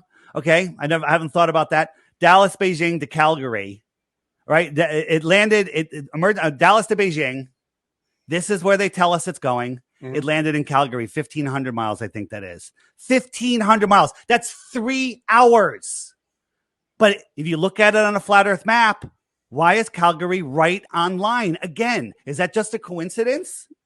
Okay. I mean, in all fairness, the map that you're showing, A, is based on a globe, and B, no, the globe is based on the flat Earth map. You got it backwards. You were brainwashed into believing that we took the globe and spread it out when you took the globe and wrapped our flat Earth around it. Okay, then let me ask you a question real fast. Where is south? Great question. Thank you. I'm in Colorado, right? I got a compass on me. North is where? South is what? Yes, very good questions. Thank you. Let's get it. But before all the research has been done for you, all of the articles, all of the flight routes, everything. It's in 16 Emergency Landings Proving Flat Earth. There's a free PDF online. Just Google it. You'll find it. Or you can buy the book on lulu.com if you want a coffee table book, because it's kind of awesome. Mm-hmm. All right. So circumnavigation. So where is south? Yeah. What's south? Yeah. On a flat Earth, why is there south? Yeah, it's a good question. I'm trying to find the right graphic. Dave, while you're finding it, I gotta split. I got a business meeting I got to get ready for and fix myself. Good luck. Hopefully you'll listen later, and you have my email. You can contact me if you have any questions. Yeah, man. I would love to talk to you more about what you believe. You said you believe in the soul, and like what happens to your soul when you die and all of that stuff. I'd love to know. It depends on how many Flat Earth Clock app referral points you have. I'd love to talk to you about that. I'll email Michael, have a great day. Nice meeting you, sir. Thanks for having me on, Zach. I really do appreciate it. Thanks for the time, man. It's my pleasure. So this is just a fun little wall compass I made. North is in the center. Mm-hmm. So if you have a magnetic center, okay, everywhere you hold a compass will point to that magnetic center. So every direction with your back to the center of the lake, okay, will be south. So south is every direction away from the center. Let me show you on a flat Earth map. But my question is, so the reason that north and compasses point to north is because of the electromagnetic field that is caused by the spinning of the Earth. Right? Okay, so you think that the Earth is spinning. It has a molten magnetic core. Okay, well, a molten magnetic core, that's what somebody was talking about in chat earlier about the Curie point. The Curie point is the point where a magnet melts and it loses 100% of its magnetism before it melts. So you can't have a molten magnetic core. They're just lying. Okay, and we'll talk about why you think we have a molten magnetic core, but let's get through one thing at a time. Okay, so here's a magnet right here. This is my magnetic center. And some people think that there's a magnetic mountain at the center of the Earth. There's a magnetic force that all magnets point to, all compasses point to. A compass needs to be level. It doesn't need to be on the bottom side of a ball, right? Having, believing that you got your North Pole here and I have a compass here, that the compass will be pointing like through the Earth. And here it would pointing straight up, right? But on a flat plane, compasses work perfectly. So here I got the needle. It's pointing towards the north. Mm-hmm. South is away from the center. Now, let me just get through this and ask you a question. Mm-hmm. So I'm going to try to push this compass west. Pretend it's a boat, an airplane. I'm going to push it west. Now, west, south, right? No, west is a circle. West is a circle because I got to keep that needle pointing towards the center. So I have to keep turning. West is a circle. This doesn't prove the Earth is a globe or flat because it works the same on both. West is a circle. East is a circle. I have to keep turning.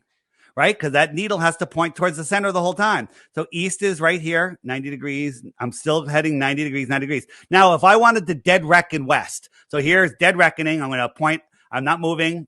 There's west. If I don't correct to the north, I'm heading south. I'm already heading south.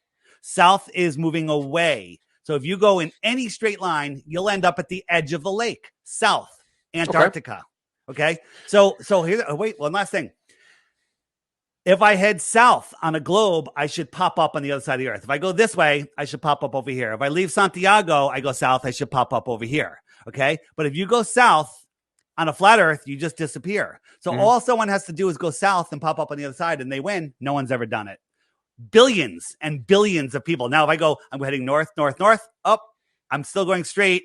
I'm heading south. As soon as you pass the North Pole, you're going south. Every straight line goes south.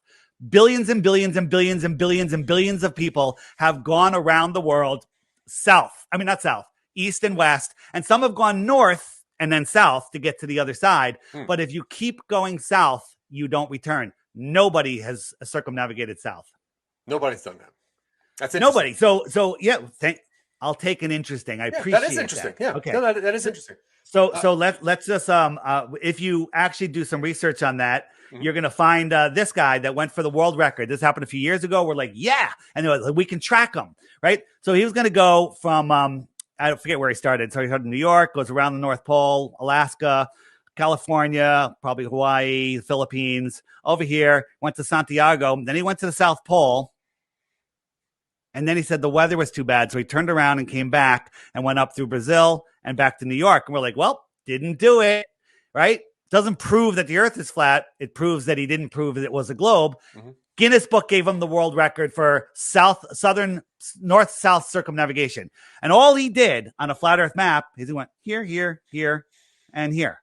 That's like me going to the end of my road, tapping the telephone pole, going to the other end of the road, tapping the telephone pole, and coming back on my street is a sphere. Yeah, I guess he got the world record for north, south, southern circumnavigation for doing this. Can you agree that this does not prove it's a globe? I can agree that is a circle that is not on a flat surface. On a flat surface. Yes, I can agree. Correct. If he went south, if he kept going south from the alleged North Pole, South Pole, he should have ended up in Australia. Well, there's no South Pole, right? Isn't that what you're also saying? Very good. Very good. Yeah. So here's just Amelia Earhart. This is her trip. I forget if she went east or west, but she just went to all of these locations. This is east, or she went this way. It's all west. And she circled the earth. That's it. That's all she did. Yeah.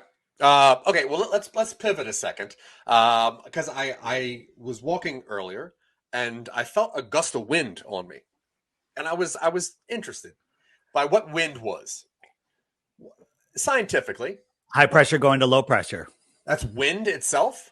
Yeah, you got high pressure and low pressure. They try to equalize. So are you saying that that's the same thing that causes tides? No. What causes the tide? Why would I say that? Well, I'm just curious because to me, tides are caused by the gravitational force of the moon.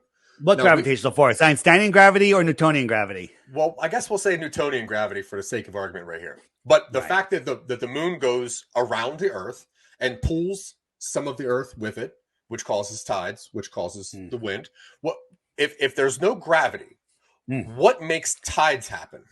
So let's look at the official story of how tides happen on Earth. Okay, so if my head was the moon, I'm pulling the water away from the Earth here and creating a high tide. See my high tide right here? This bulge of water.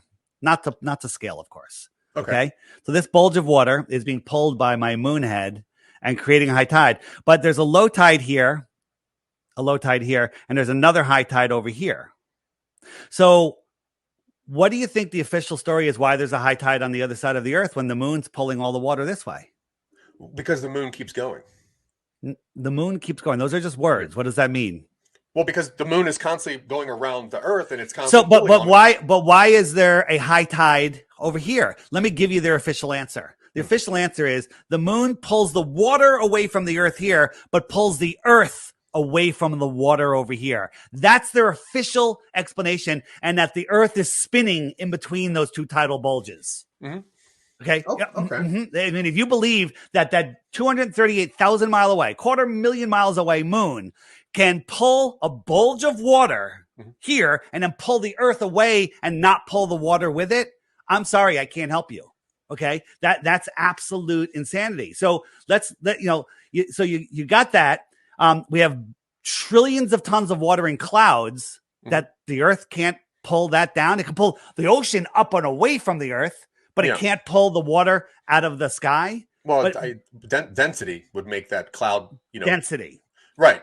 It would make that cloud less heavy. The cloud is more dense than the dry air. Why doesn't it fall out of the sky? right? The cloud is more dense than dry air. That's not true. The cloud is more dense than dry air. No.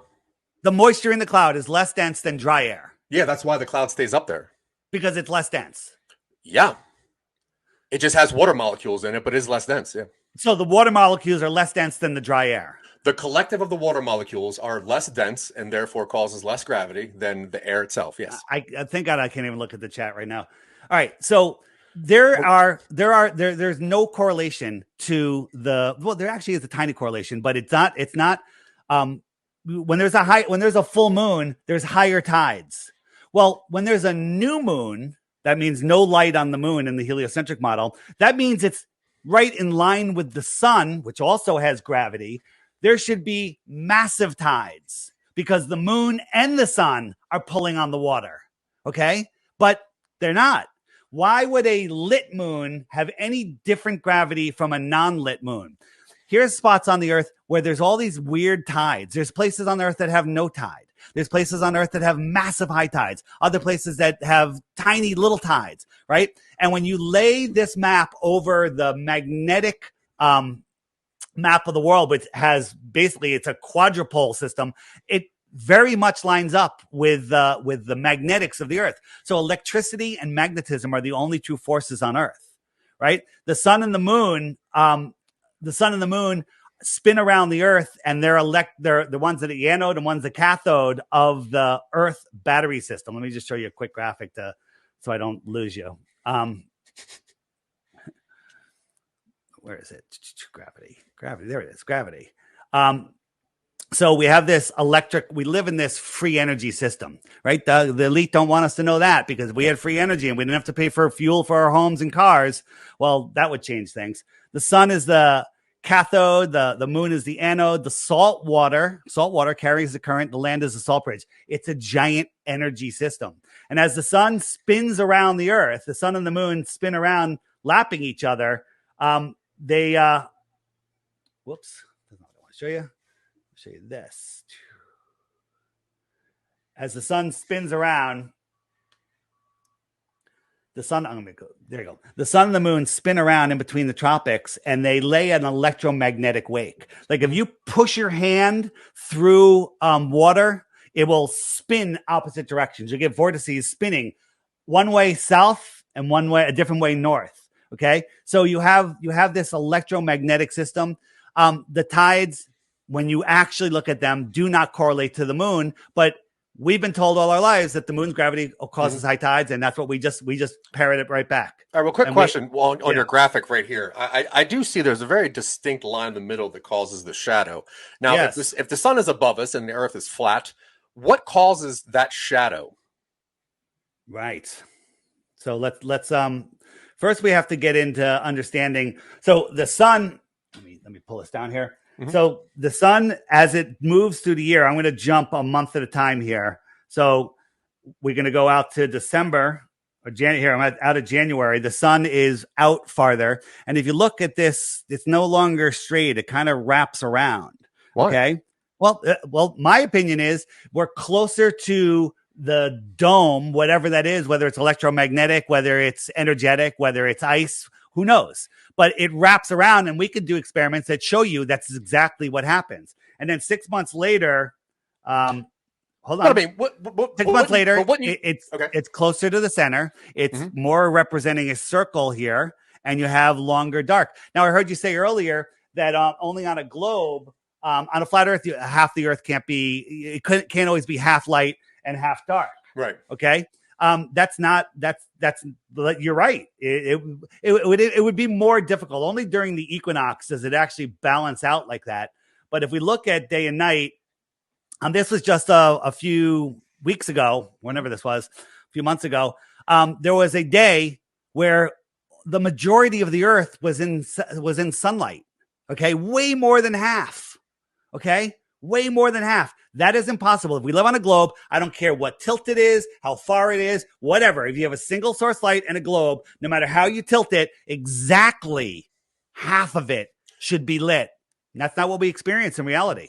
But if there's a single source light on a flat surface, how is there any shadows? Right. Well, we'll get into that. So just real quick. So this is day and night put on a flat Earth map. This is the actual readings. And this is just a dome, and I'm moving a light back and forth. And you see that the light wraps around and it changes its shape. So let's look at some real world examples, not just a model that confirms our real world sample. That doesn't confirm anything. Well, it shows you how light can. It shows you how light can. All I'm saying is on a flat surface, if the light is shifting and a shadow appears, that means that is not a flat surface. There is a third dimension that is holding that light from getting to that part.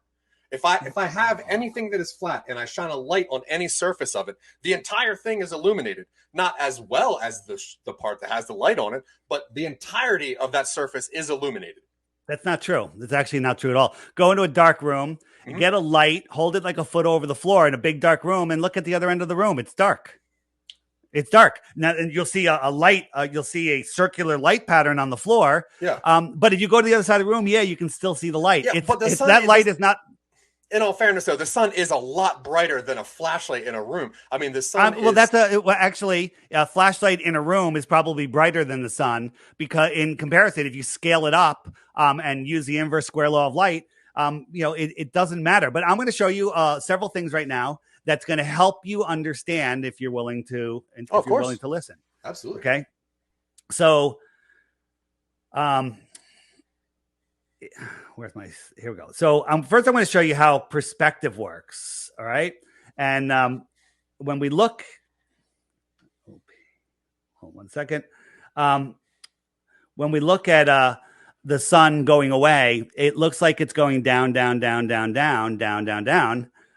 But in reality, it's just going away. So if we compare that to some streetlights, we know these streetlights aren't getting lower to the ground because this is a straight, flat road, and it's just going away. This is perspective. This is perspective. It goes down and away, right? So you could agree. But if you look down here, like if we turned off all of these lights, would that light light up the street? No, it's not as bright as the sun. I get you. But what about another streetlight that's a mile farther? Could you even see it? Or would it merge with the horizon and you wouldn't be able to see it at all? All right. It might even go over the horizon. Well, you would think that, but you're another mile. That's 8 inches. Okay, 8 inches of curvature. I think that pole is a little bit taller than 8 inches. So you have to pre-assume a globe. So here we go. This is an experiment I did. So here's my countertop. We'll call that the flat Earth. This line is the line of the sun, and it's level. You can see that it's level. I'm walking the sun across it.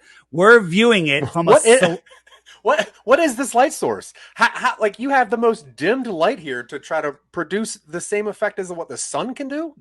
Do you know what I'm trying to produce here? Do you know what I'm actually trying to demonstrate? If it has something to do with the sun, I honestly don't. We're talking about perspective, okay? All right. If I made the light brighter so you couldn't see anything else, it was blinding the camera, it would still get the same results. Sure. Okay. So I'm moving this light across. We're looking at it from a celestial point of view. And could you agree that line is level? It's level. I proved it in the video. It's level. All right. Okay, you're going to have to trust me. So I got another camera on the counter on the far end looking up at that same thing. All right. So let's look at it from a terrestrial point of view. And if I showed you this first and I said, is this line level? You would say no. Right. And then if you notice back here, the sun didn't go below this. Now, this could be a city skyline, mountains. It could just be the cloud deck. I call the atmospheric deck of opacity. I didn't go below it. I'm above it. All right. Yeah. So let's go forward. And I show you from the other point of view. And if I showed you this point of view first, I'd say, is this line level? You're like, no. And I'm like, is this sun going below this opaque barrier, whatever it is? And you'd be like, yes, it is. Right. And if I said, no, that line's level, you'd be like, no, I don't believe it's level. Right. And if I zoom in on it more, look at this level. It's almost look like it's going straight down. This is a level line. This horizon appears to be at my eye level, but it's not. It's way above it. Hold on. So here it is going away. Here's the real sun going away. And what's the sun doing? It's going beyond the atmospheric deck of opacity. Sure. It's going beyond where its light can get to us. It's taking its light with us. Okay, so here's another thing. I'm going to show you another thing, and you're going to have to kind of wrap. Can we talk about this model before we move on? Absolutely. Because so this is saying that the sun is moving on a straight line trajectory past the Earth, correct? No, and curved line. But go ahead. You said that this was level, right? You said your line was level, and you put the line is level, right? But if you extended that line, if you made that line a 24,000 mile an hour circle. Or even if I made that line just 1 mile circle to put it in scale, if that was the proper scale, it would look kind of straight. But if you watch the sun rise, especially in the summer here in the north, you watch it rise and it kind of loops around. It doesn't go across the sky. It loops. It makes a huge curving circle. Yeah. Well, the sun doesn't move anywhere. I mean, yes, it does. The sun moves. The Earth does not move. Every test to prove axial rotation, any movement of the Earth has proven the opposite. None. So you were told that the Earth moves. So you're telling me now that the sun goes across the Earth's top of its surface only at a straight line, and that is why we perceive it to be curved or a horizon. I didn't say a straight line. I said a circle. It circles around just like the I was showing you on the app. Okay. Well, I mean, I'm just going by your model, which is and you said level piece of rope, and you pointed out. Well, I'm showing you that it's level. I'm showing you that it's level. But it's level would make me think that the sun is traveling down a straight line, which is why level. Why can't I have it? If I was holding a hula hoop around my head, could it be level? No. The sun follows that line on the hula hoop. I'm holding the hula hoop level, and the sun follows that curve, a level curve. So, and the sun is always on top of the Earth, right? It doesn't go absolutely. So I'm going to show you how it takes its light with you. Let me show you. Okay. So I'm showing you right here that the sun is going beyond this atmospheric deck of opacity. Okay, and it's taking its light with it. Now, if the Earth was, if you're on the Earth and you're watching the sunset, peaceful sunset over calm water, you think you're falling over backwards faster than the speed of sound, which is making the sun. It's making the sun look like it's going down. You actually believe that you're falling over backwards. So if you were falling over backwards, right, you got your sun here, right? As the sun goes down to you, a shadow from the Earth would rip from the ground straight up, right? This is what you would say. Hold on.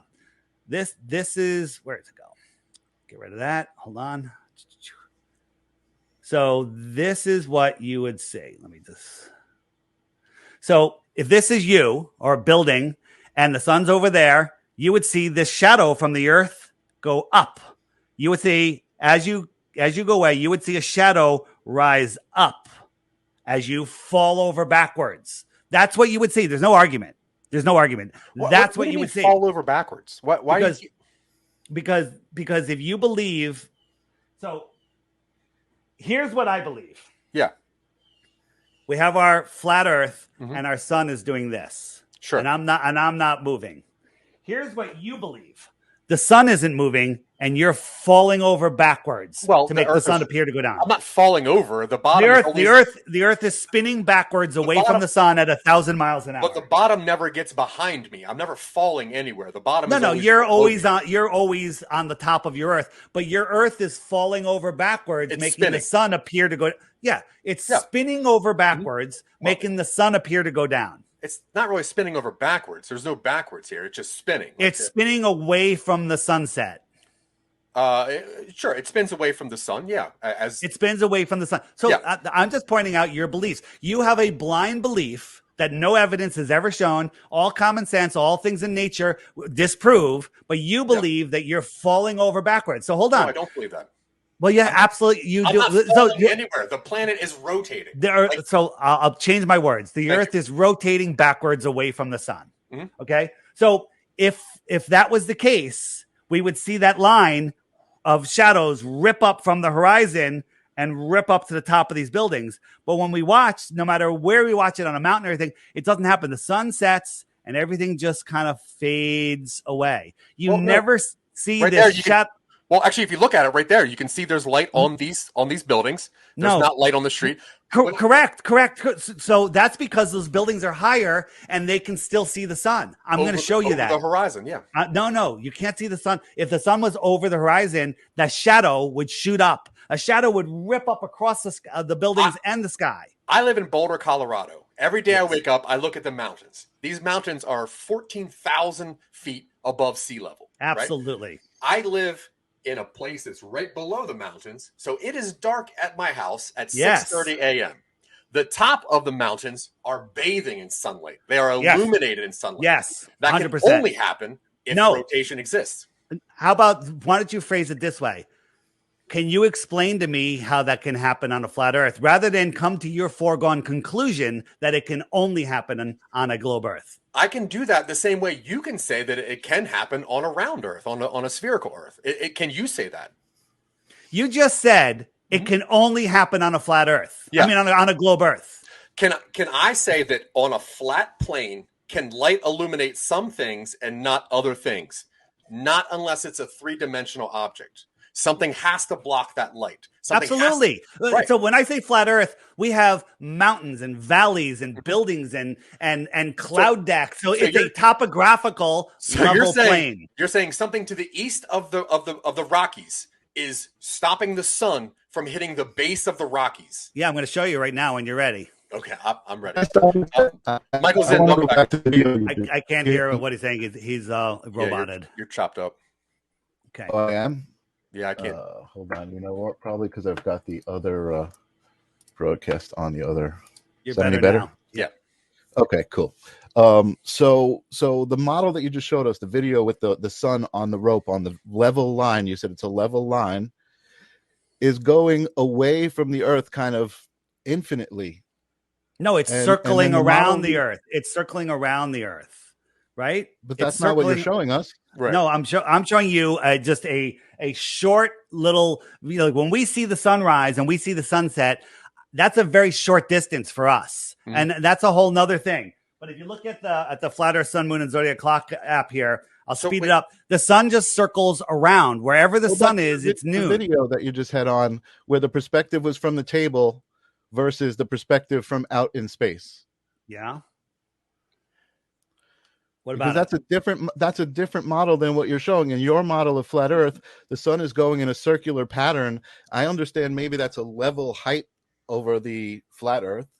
That makes sense to me, but that's a circular pattern. That doesn't explain the sun going off on an infinite line like you were just showing in your video.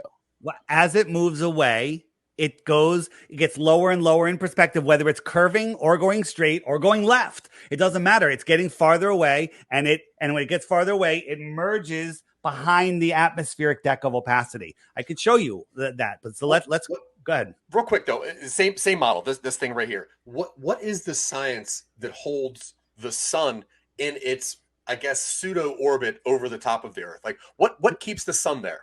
So once upon a time, there was a big bang. Nothing exploded, became everything. All the rocks started sticking together and they created planets. And then all of the gases started sticking together and they created gigantic, mammoth, amounts of gas that collapsed in on each other. And they created nuclear furnaces. And somehow they left a vacuum, a void of no pressure in between the other stars and the other planets. And somehow the sun's gravity is holding on to all of these rocks in perfect order somehow.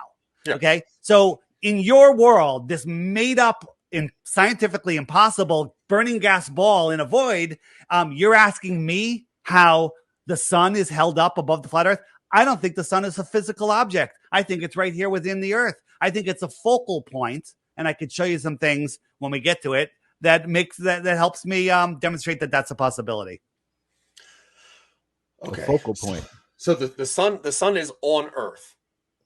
Is that the sun we see in the sky is pretty damn close. I mean, it's not 93 million miles away. Well, so let me 93 million miles. You want to talk about that? I mean, here is a video of a balloon at 120,000 feet. For some reason, whenever we send a balloon up to 120,000 feet, the sun is always looks kind of like it's at the same level. It looks like it's almost that height.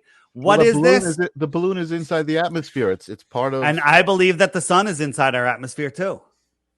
So the sun is closer than the moon.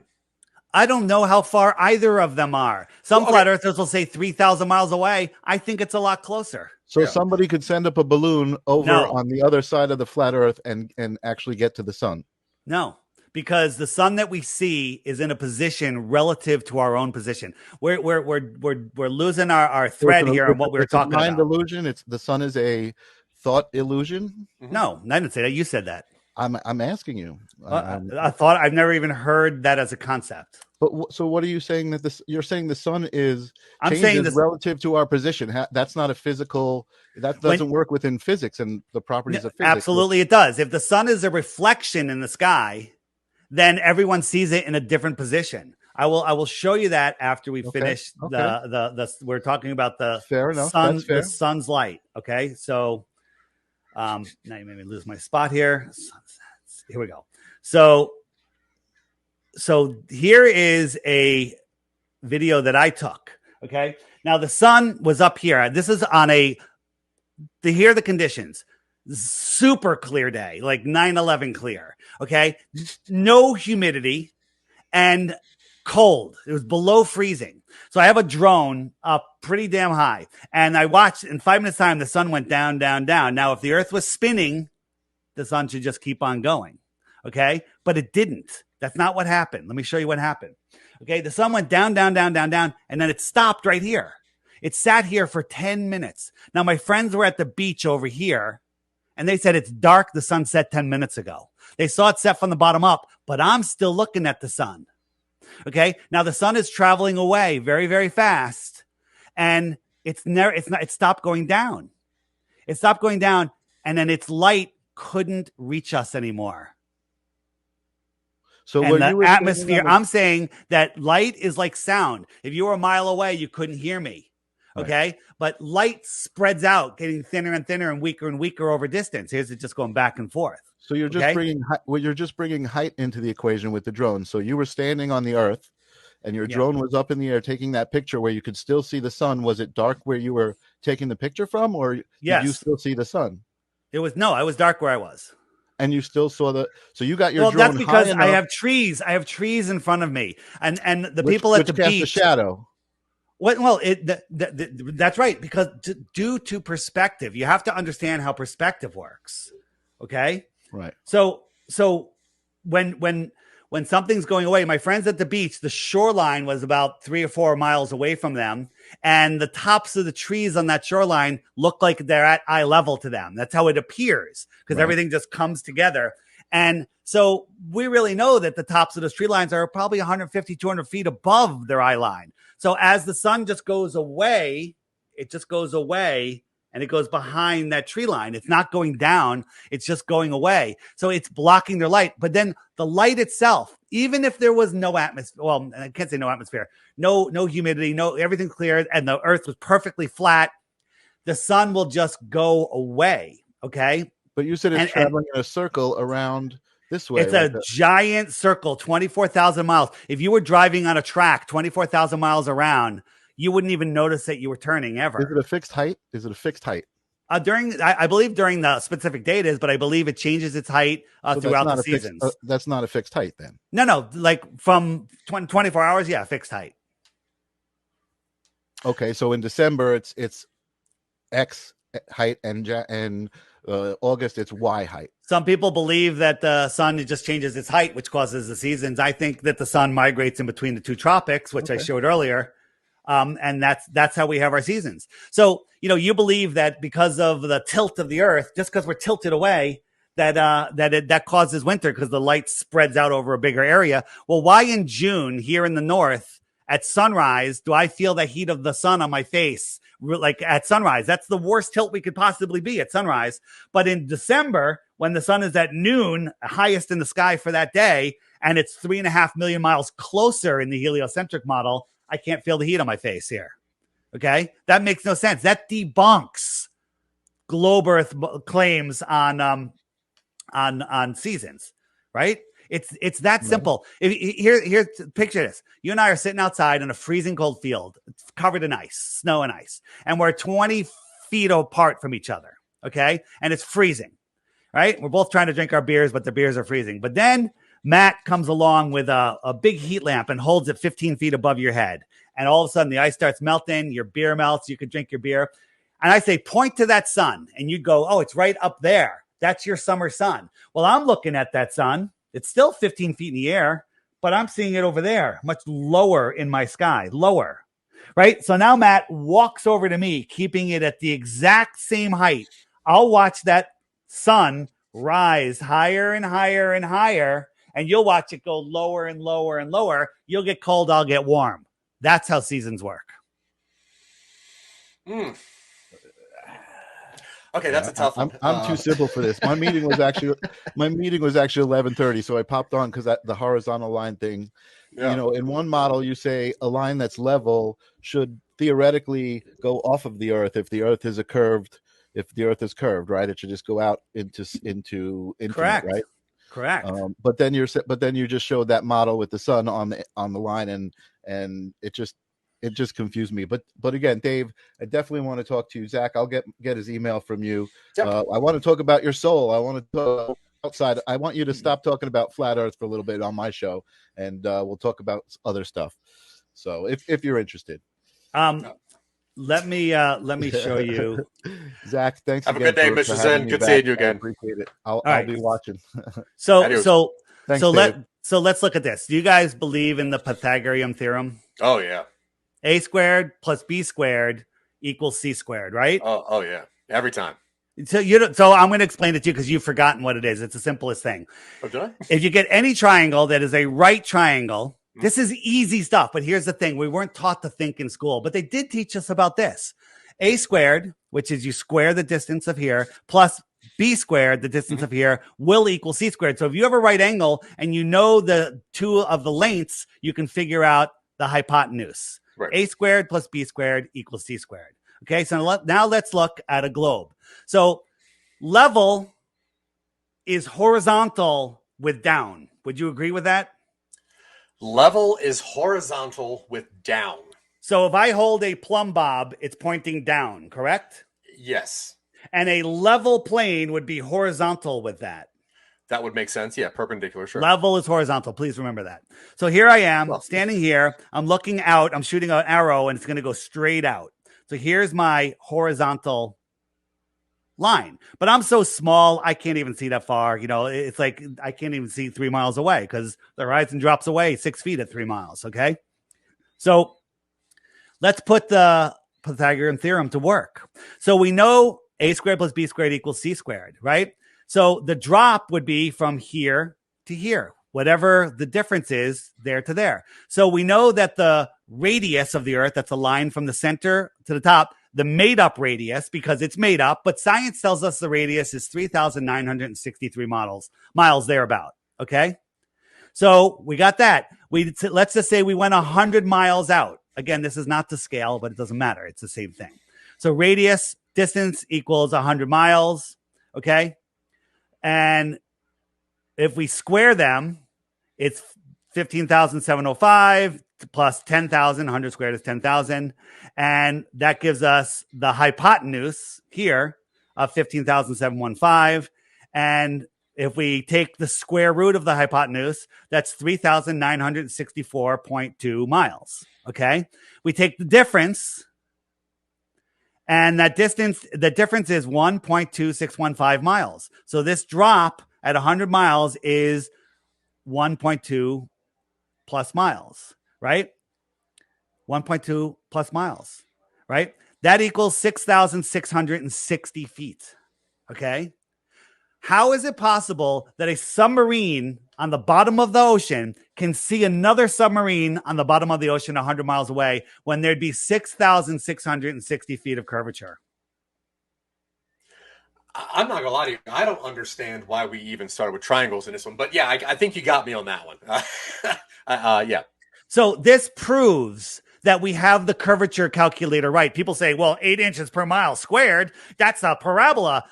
It's actually perfect, because as we go out farther and farther here, that drop becomes infinitely straight down. Okay. So it doesn't matter. 100 miles, that we only need 10 miles to prove the Earth is not curved.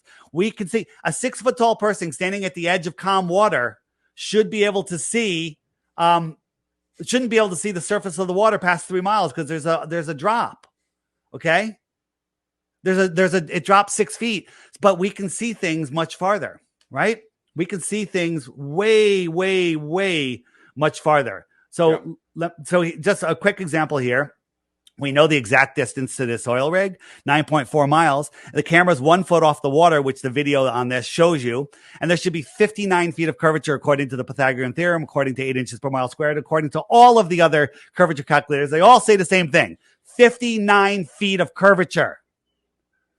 We can see the water, surface of the water, for dozens of miles beyond there. That doesn't mean the Earth is flat. It means the Earth is 1,000 times bigger than they tell us, or it's flat. It is a visual mirage. I mean, when things get further away, because not a mirage, I'm showing you. Yeah. So let's talk about mirages. So here, that mirage and gravity and refraction are what everyone says. So here's a viewing spot in Illusion, France. Out here is Mount Canigou, 175 miles away. Well, you can't see it because it's too far away. The top of Mount Canigou, according to all curve calculators, should be over half a mile below the surface of the Earth. Okay, great.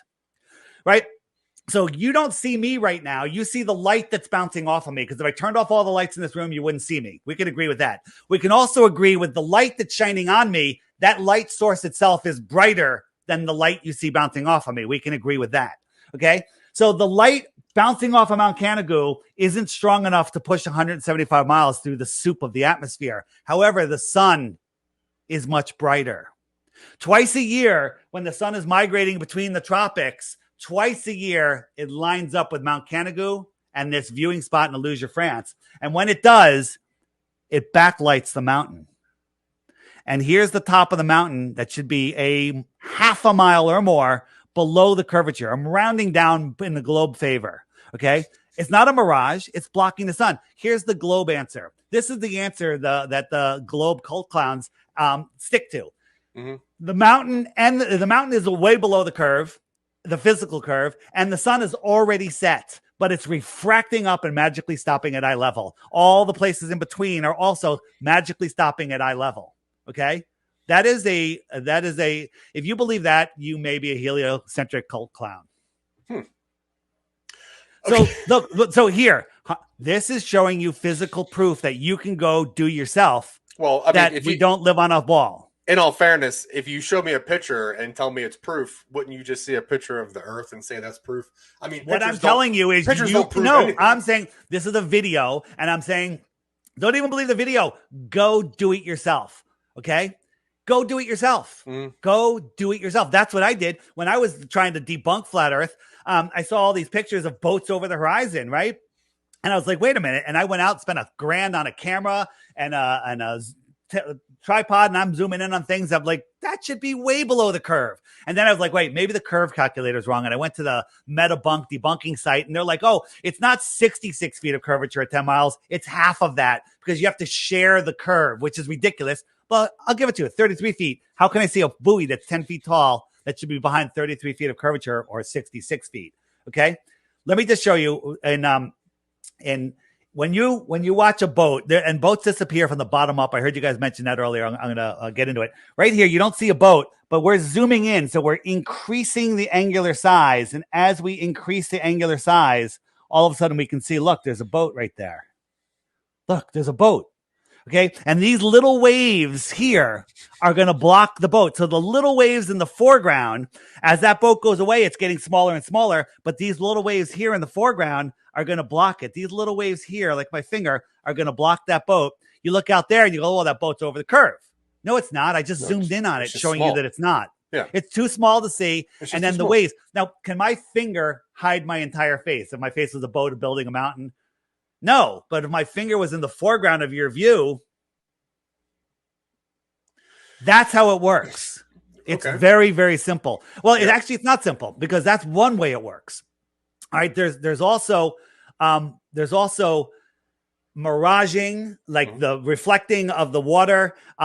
We see all different things, right? So this right here is what I call the wave front edge. The back of this boat, it looks like it's underwater. If I zoom out on this, all of this water behind the boat disappears, and we can only see the boat from above this yellow line. And from that point of view, it looks like the boat is over a curve, because that's what we were trained to think. But it's all optics. It's all optics.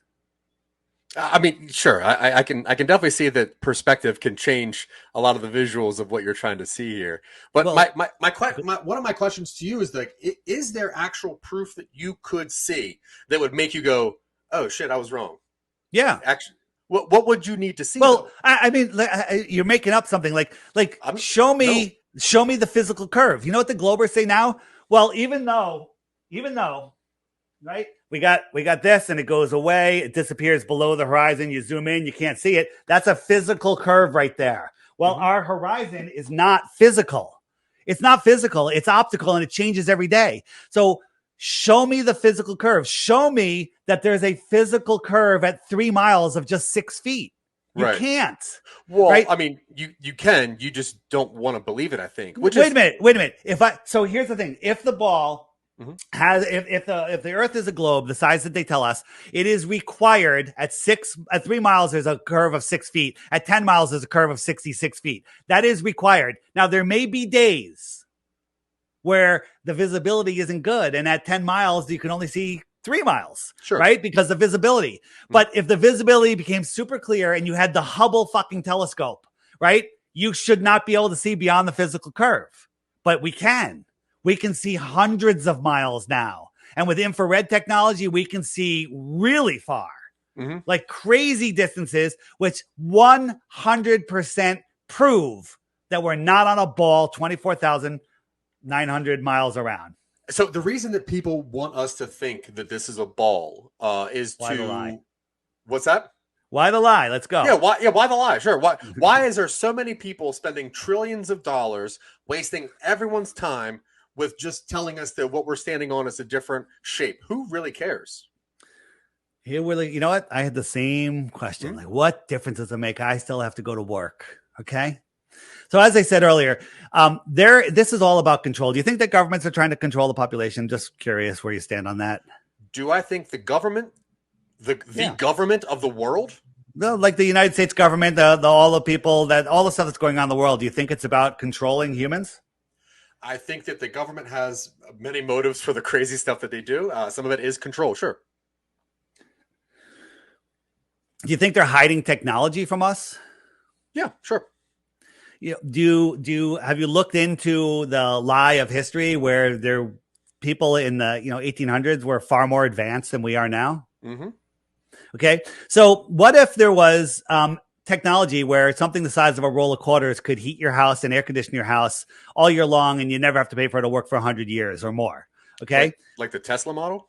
No, not just something beyond that. Something where so in the winter you can make your house a sauna, and in the summer you can make it 50 degrees Fahrenheit, and you don't care because it doesn't matter. Sure. Right? Because you're not wasting energy. And then what if you had another device that could power your electric car and you'd never need to refuel it because it's pulling energy out of the ether?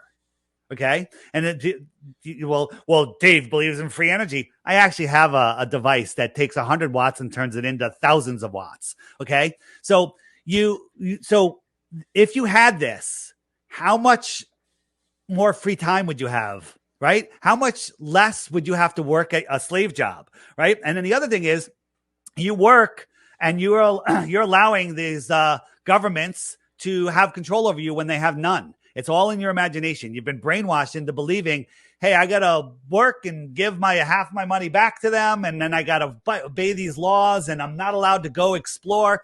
We want the right.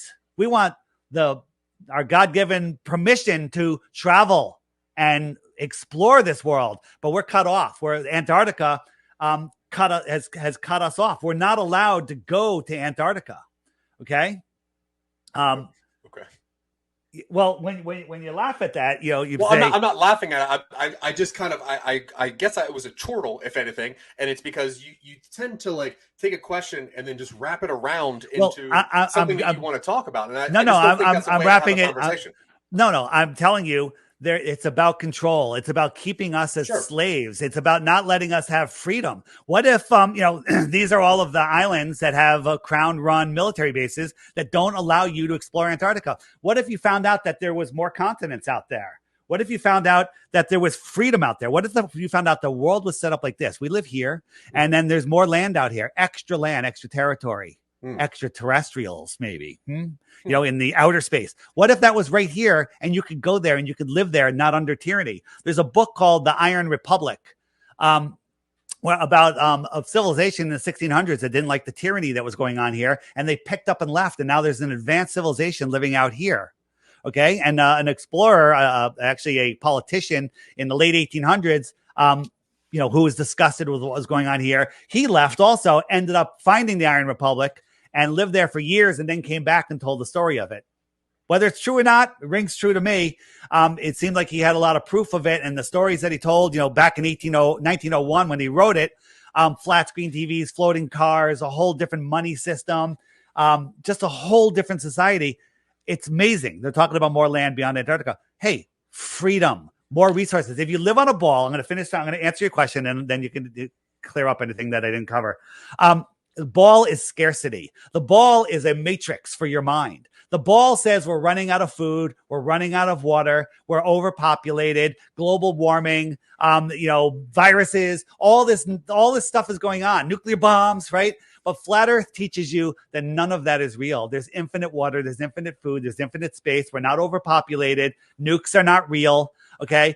Once you start seeing that, you lose the fear. You stop watching the news, which steers your mind north, east, west, south. Okay. And you start living your fullest life. I worked in corporate. I went to college, worked in corporate America, left corporate America, started my own company, super successful, making tons of money. I walked away from it all to do this, to talk to people like you, to help people unplug from the matrix. Sure. And when you unplug from the matrix, then you start living your full life, and you start seeing who you are. You start seeing where you are. You start really using this training school, I'll call it, for what we're meant to do here, why we're meant to be here. And if you look at flat earthers, right? People say, "Oh, flat Earth is dying." No, flat Earth is dying on Google, right? But if you look at you know, the flat earthers that are growing every day, it's insane how many there are, and it's growing faster and faster. And here's the funny thing: once you realize the Earth is flat, you don't switch back. These are just the people near me. Okay, these are just the people near me that have my app. There's many that don't have my app, right? And if we look at a worldview, right? Here's the UK right here, right? A lot of Pokemon. Well, this is not Pokemon. These are real people that know the Earth is flat. So why aren't these people getting debunked? Why isn't Neil deGrasse Tyson coming out and saying, here's proof of the globe and shut this thing down? It's because they can't. They can't talk to us. Can you zoom out on that? Yeah. Can you go to the left? Keep going. You want to go right there, right? No, keep going to the left. Keep going. Yeah, it loops around. I just want to see something. Yeah. So it loops around. I'm using their map. You know why? Why wouldn't you even have a flat Earth for your own app like that? I'll tell you why. Rounded system on there. I'll tell you why. Because Google is kind enough to be able to use their two vector coordinate system, latitude and longitude. Why do you have a 2-vector coordinate system on a 3-dimensional model? Right? They've made it so I actually can do this. I can convert this to a flat Earth map. You don't need a third dimension because no one's inside of the Earth. We're all on the surface. So somebody at the North Pole and somebody in Ecuador. Show me how you get there in 2 dimensions. I don't understand. Someone is at the North Pole and somebody's in Ecuador. Draw a 2-dimensional graph that will get me there. You can't. That wraps around the ball. The Earth. Yeah, the globe. Yeah, it wraps around. So why do you have a 2-dimensional coordinate system? Why don't you have an X, Y, and Z axis? Because you could say somebody from Ecuador is X distance this way and Z distance this way and Y distance that way. That's what you would need. But they have a flat coordinate system. Because everyone is on top of the Earth. Okay. Getting back to your question, it's because Google offers this service and they don't have a flat Earth one. For me to do a flat Earth one, it would cost me millions of dollars. That's why. Okay, but why the Earth being a globe and not I guess a rectangle or whatever it is, or just a disc?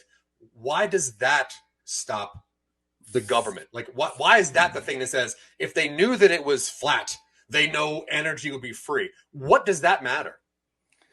Because if you're on a spinning ball flying through an infinite universe, you're worthless. You're nothing. You're a speck of nothingness. It helps you. It helps lead you to nihilism. It helps you. It makes you feel powerless. It makes you like, oh my God, an asteroid's going to hit us one day. Thank God NASA sent up a ship to crash into an asteroid. If you watch that and believe it's true, I can't help you. So asteroids cannot hit a flat Earth?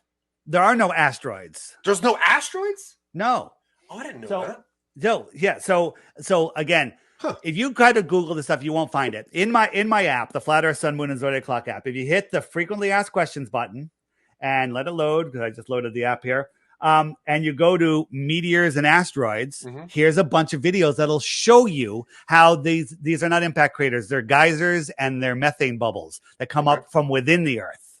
They're not what? What about like Halley's Comet? That's not a thing either? That's a light in the sky that shows up every 76 years. But if you think about it, well, I was here when it came by last time. It was just like boring. It was nothing, right? We're corkscrewing through space, 76 years times 4.4 billion miles. How does it find us? But I don't understand how. Okay, so let's say that we are for the sake of argument, we're on a globe, and this globe is spinning. Now that for some reason makes people think that's terrifying, right? But the idea that we're on top of a rock while this lava ball circles us, that's less terrifying? We're not on top of a rock with a lava ball circling us. That's a false belief. We are on a stationary, non-moving plane. Every scientific fact tells us that, and biblically it tells us that too. If you want to follow the Bible, every religion in the past has shown a flat, stationary Earth, and it's only the religion of NASA that has created this heliocentric ball. And then the sun is not a lava ball; it's literally a point of energy. It's like when you take a magnifying glass and you're burning those ants as a kid. That little light, that's the sun.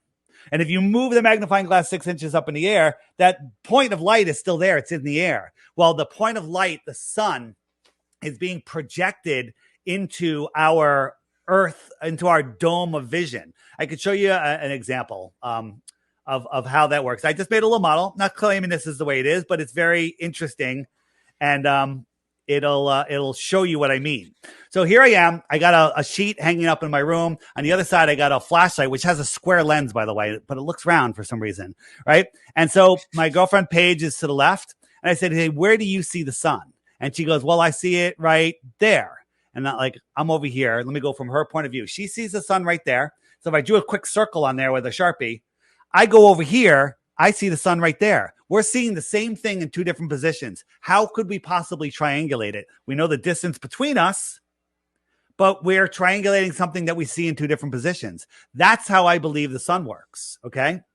Let me show you a real world. I can show you a real world example, which we'll get to. You guys mentioned eclipses earlier, and eclipses prove the Earth is flat for sure. So here is all right. So here is an eclipse. Here is an eclipse that I filmed. I stared at without glasses for the entire hour and a half. Okay. And here is an eclipse that I am creating. Now, on a solar eclipse, they tell us that it's the moon that is eclipsing the sun, but nobody has ever seen the moon approach the sun. No one's ever seen the moon approaching, and then eclipsing, and then exiting. No one has ever seen the moon. And they go, well, that's because the sun's so bright, you can't see the moon next to it. But when it's perfectly eclipsing the moon, you should be able to see it because the earth shine, which is greater than the moonshine, should light up the moon. No one's ever seen it. They never showed us a picture of it from space, from an infrared telescope, nothing. No one's ever seen it. But Dave, come on, you got to admit that doesn't make any sense. That'd be the same thing as you putting a flashlight in front of your face and then putting like the tip of a pin, like the tip of a pin, and be like, why can't you see the tip of that pin? No. The moon, the sun is bright. You're wrong. The moon eclipses the sun. A full eclipse is the moon eclipsing the sun, so it's blocking the sun. It blocks the sun. Here's the eclipse right here. But okay, so in your world, the sun is in our atmosphere. What is an eclipse in your world? I'm gonna get to that. Okay, but I'm showing you in your world. Well, you brought the eclipse up. And I'm going to show you. I'm going to show you how yours doesn't work. Okay, show me how yours does work. I'm showing you. Okay, I'm sorry. Okay, I'm going to show you. So, but you have to admit that when the sun is blocked by the moon, you should be able to see the moon. So what you're saying is if you had a flashlight behind that ball, you would see no light whatsoever. You might block out the part that has the most light from my vision, but you're not blocking the light itself, right? Like if I'm in a room, a dark room, and I put a flashlight on and I put a ball in front of that flashlight, are you telling me there's no light inside of that room? No, the room, you got to remember the sun, you're on the day side of the earth, right? So at nighttime, when there's a full moon, it casts a shadow of you on the ground. You can read by it. That's called moonshine. Okay. Yeah, the earth is reflection, but yeah. The earth, it's light reflecting off the moon in your world. Okay, moonlight, it doesn't work. Well, it is moonlight, but that not in your world. It's not moonlight. The moon has no light. The moon is a rock. That in your world, the moon doesn't have any light. But what light source comes from the moon in your world? The moon itself is a light. From what? Like what makes the light? Okay, so hang on. You're all over the place. You're not letting me get any you're points all across. over the place. Every time you bring up something, I ask you about what you're talking about, and then you move to something else. I'm just trying to understand what these models that you're showing me are. Okay. What would you like to hear? Which answer would you like? When you held up a ball and you put the other ball in front of it and you said, now you can't see that ball. The first ball does not have light. I would still see light around that ball. True or false? Yeah, you see the corona? Sure. Okay, that's all I'm saying. It's because the sun is very bright, which is why you can't see the moon in front of it. The moon is so close to us versus how far the sun is and how bright the sun is. That's why you can't see the moon, but it also blocks out the part of the moon that you're physically standing on Earth. No? I don't see it that way. No. Okay, because we have these telescopes that can see trillions and trillions and trillions of miles and light years and see these tiny little objects. We don't have a telescope on Earth that could zoom in on the moon. We can take a ring. We can make a false eclipse where the telescope has a disc in it that blocks out the sun, and that's how they see the corona. Well, we block out the corona during a total eclipse from the outside, then we should see the moon. But we don't. Aren't you saying that there actually is no corona of the sun because it is just a magnification of a light from somewhere else? When I say the corona of the sun, I mean the outer edge of the circle that we see. Sure. Okay. So I'm trying to find that. I lost my video that I was showing you. Real quick, while you're looking for that, when you look up and you see the moon, when you walk outside at nighttime, when it's dark because the sun's somewhere else, and you look at the moon, what do you see? I see the moon just like you see it. But I see a rock that is spherical in shape. You see a rock because that's what you were told. Well, right? Then we don't see the same thing. I'm asking what you see. So let me ask you a question here. Well, sure. This is the same thing. I'm gonna answer your question. So when you look at these moons, you don't know how big they are or how far they are. You're told they're 238,000 miles away. This is a model. I'm currently told they're moons too, so I can't know what I'm believing. Okay, let's pretend this is the moon. Sure. What shape are they? Spherical. Okay. Is the first one spherical? This one right here? I'm assuming by the fact that there's like shadow and shade on them that they have a spherical feel. Yeah. Okay. Well, that one is a half a sphere. How about this one? Is this one a sphere? Half a sphere is a sphere. I'll give it to you. How about this one? Is this one a sphere? Unless it's painted to look like a sphere, it definitely has light and texture on it that would make me think it's spherical. Okay, it's not. It's flat. Okay. So, and how about this one? But that's also because you painted this to look absolutely, flat. Absolutely. Sure. Who paints the moon to look flat? Is this? I don't know. Maybe the creator. How about this one? Is this a sphere? No. What is it? I don't know. Play-Doh.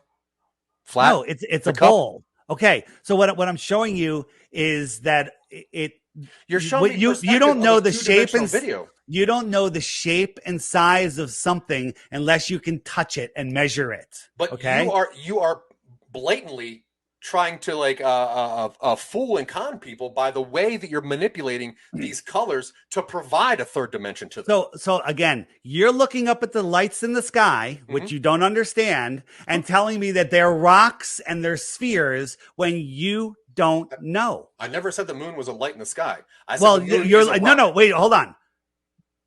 The moon is a light in the sky. No, it's not. It's not. So how do you see it if it doesn't have any light? Because the reflection of the sun hits it, and the sun is so bright that you get a reflection. You see the light of the moon in the sky. I see the reflection of the sun on the moon in the sky. Is it dark or is it light? is what darker light? The moon that you see. If it's lit up by the sun, it's probably lit. So it's a light in the sky. I'm not saying it's physically a light. It is illuminated. It's a light. It's a luminary. How about a luminary? We'll call it a luminary. If I take my flashlight in my backyard at nighttime and I look at the grass, my grass is not illuminating. My grass has been illuminated by a light. So we'll call it a luminary. It's a luminary. I won't call it that. I'll say it's illuminated.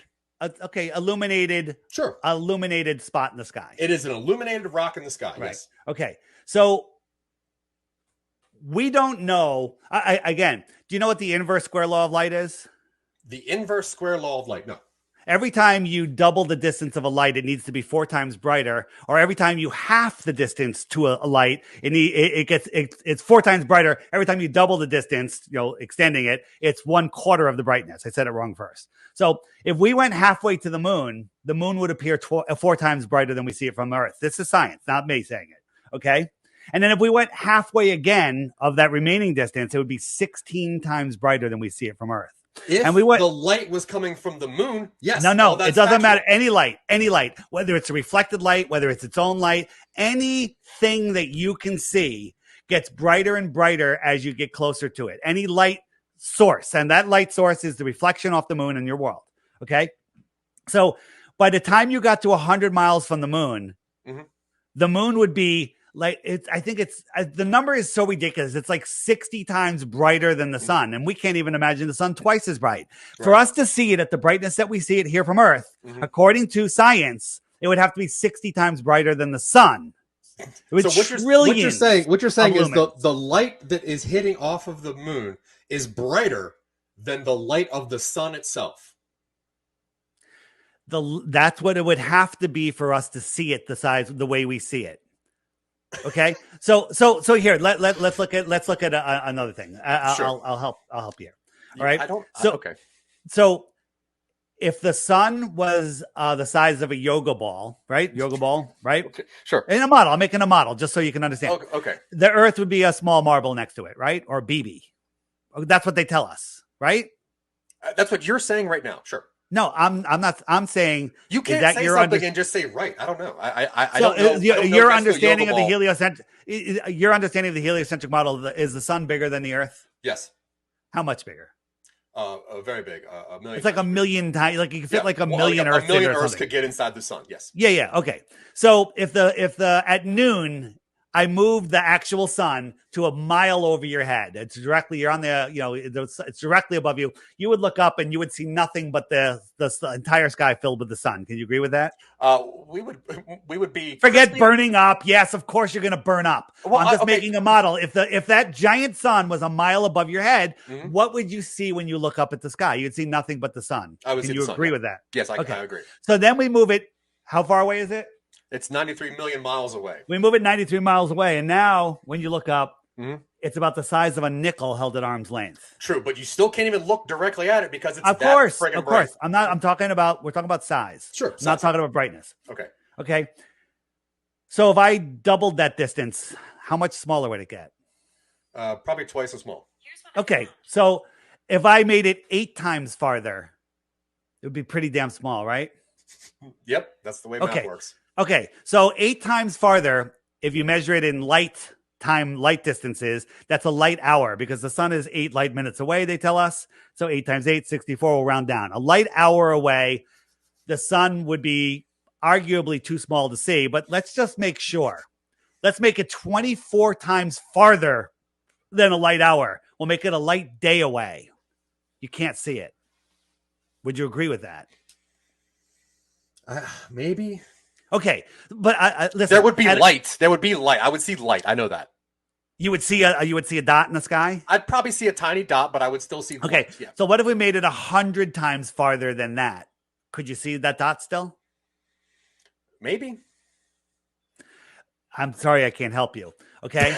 Well, I mean, you're throwing crazy hypotheticals. You're like, what if the sun? I'm gonna take it. I'm gonna take it into real world, something that you can compare it to. They tell us that the sun is 400 times bigger than the moon, but it's also 400 times farther. That's why they look like they're the same size. So let's take that. We got the sun at a light hour away, which is ridiculous. Let's call it a light day away, 24 times farther than the distance we can't already see it.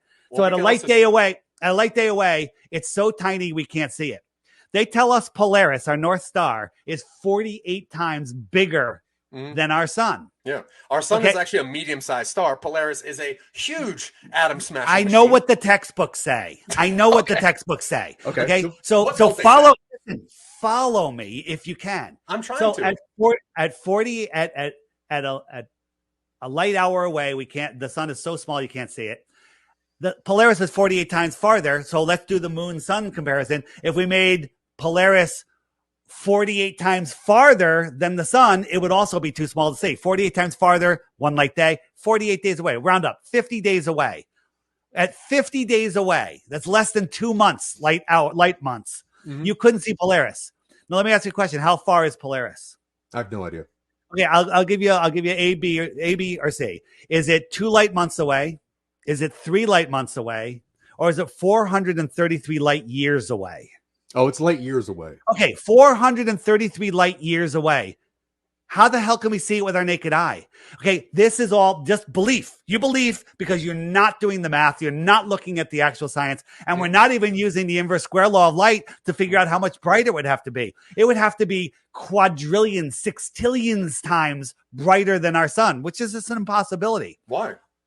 How big is Polaris? 48 times bigger than our sun.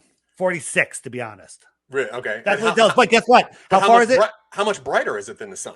Well, for us to see it, it would have to. I can't even do the math because the number doesn't make any sense. There's so many zeros, I don't even know the number. Two different numbers that you're like, what if I had this flashlight and then this flashlight, and I move this flashlight one way farther away? Isn't that saying that it's far away? Sure. But that doesn't mean anything because you don't know how much brighter it is. You don't know how much hotter it is. You don't know how much more illumination it puts off than our sun, which is notably a medium-sized star. So, like, do you not see stars? Do you not look up and see stars at nighttime? Yes, I see stars. So let me ask you a question. So we're a medium star. Are there bigger stars than us? Oh, absolutely. Well, we're not a star. We're a planet. Well, no, our sun. Yeah. Bigger stars than our sun. Well, yeah, it's a medium size. That would allude to the fact. So you know the one. I think Betelgeuse is like 1,000 times bigger than our sun, and then Antares is like 1,000,000 times bigger than Betelgeuse. Sure. Okay, and these numbers when they show these things in the textbooks, which you're quoting. So let me ask a question. Why don't we see all different size stars in the sky? Why don't we see big stars and little stars? Or are the big ones farther away, the medium ones in the middle, and the small ones close? So they all look like they're the same size. You're saying when you look up, everyone looks identical to you? No, there's tiny little differences. Are there differences? But what is a tiny difference when it's billions of light years away? What would a tiny difference be then? So you're saying a light going into the distance, a star going into the distance, gets smaller and smaller and smaller until it's the size of a star, and then no matter how far away it goes, it doesn't change size. Is that what you're saying? No, that's not what I'm saying. Well, then how come we don't see different size stars? You just said you saw different size stars. No, do you not see different size stars? There are tiny, tiny, tiny differences. We should see stars as big as the moon. We should see stars bigger than that. We don't. Why? We don't have stars in our solar system or anywhere close to us except for the sun.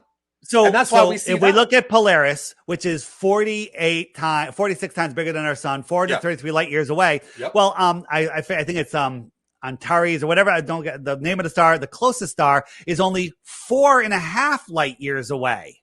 Okay. You compare the sizes to them. How come it doesn't look much bigger? What is the size of that when it's 4.5 miles away?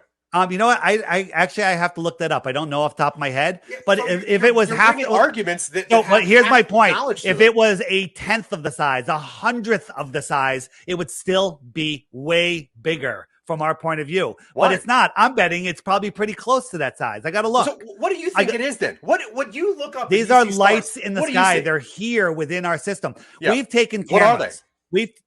I don't know. We've taken cameras and sent them up on balloons on perfectly clear nights. All right. And before the balloon takes off, we could see tons of stars. We could see the Milky Way. We could see everything. And so these cameras are looking up. The balloon starts going up. What should happen as the balloon goes higher? We should see the stars. We should see the stars. Why? Clearer and clearer. Why? Because it's getting above. It's getting above the atmosphere. Are you less than 1 million miles away from these stars? You're hundreds of feet closer. All right. Listen.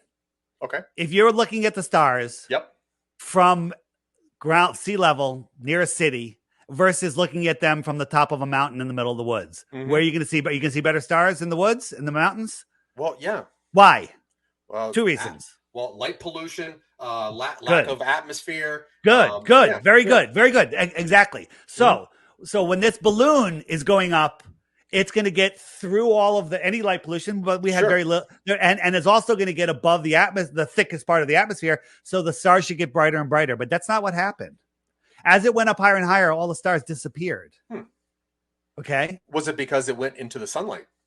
There's no sunlight. We're in the middle of the night doing this. So you're saying that the stars disappeared once you get above the atmosphere? Yeah. What is this? I have no idea. It's a star. It's called the star Sirius. How do I know that? You go out and film it yourself. Okay.